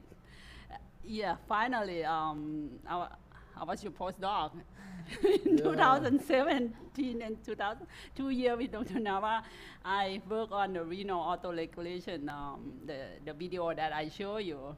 And from the video that I show you, we got 5 awards. You remember that? One of 5 awards, they invite both of us together, awardee and mentor, and they show this picture together. And you say to me on that day, you say, congratulations. And I say, thank you. And again, today, I'll say, thank you. And thank you, everybody. That's it, all of my talk. And Dr. Navar, we understand that you're, and I don't know if this is true, I'm asking first, but is it true that you're going to be stepping down as chair of the Department of Physiology at Chulabhorn after 34 years? Next week. And I'm sure that you have mentored many a PhD postdoctorate study student, fellow, I'm not sure exactly what term you use. Yes and yes. But no doubt Dr. Kulthinee was your favorite. Of course. No doubt. Well, for your 34 years of service to this profession and for your time that you did for us here, humbly, I can only say thank you and thank you as well, and for all of us, thank you. Yeah. It's been really, And everyone out in web world. it's been very gratifying. It was very gratifying, but I will still probably, I may still have students, but no longer, after November 1, I will no longer be chair. But that's okay. 34 years, you're on a good ride. That's Had a a good ride. that's an amazing lifetime. It's an amazing lifetime. Well, thank you for all you've done for us today. We've learned from both of you just an incredible amount, and we can't thank you enough. Jim, I know that you are good friends with Dr. Tabby. Why don't I let you, if it's okay, close us out. Okay, well, I just want to say, Sawadee Krap, thank you. And it's been an honor and a pleasure to spend this Saturday morning and afternoon with all of you fine individuals and fine professionals. Thank you very much. Thank you, Thank Jim. you, We Jim. appreciate you. Great meeting Vicki, you. thank you for putting all of this together, helping with all of that you've done, all the arrangements, bringing Dr. Navar and Dr. Tabby here, feeding us. David, Magic, I want to thank you guys for everything you guys did to make this program look as great as it did. And notwithstanding the few little technical glitches, I thought it went fantastic. And I appreciate that all very much. They've said nothing. You could, huh? You're welcome. Thank you. And thanks to Kimberly, too. And thanks to Kimberly. Yes, our resident intensive care patient management expert. Thank you very much. All right, we'll see you all next month for our final program of the year. But this was a special program. Again, Jim, I will make sure you get a certificate so that you can have the 5.7 credits. Actually, I think this program should have been approved for 20, but 5.7 is the most we're going to get out of it. But you certainly deserve that. Thanks again for your time. Okay, we'll see y'all in November. Okay, thank you. Bye. Bye-bye. All right.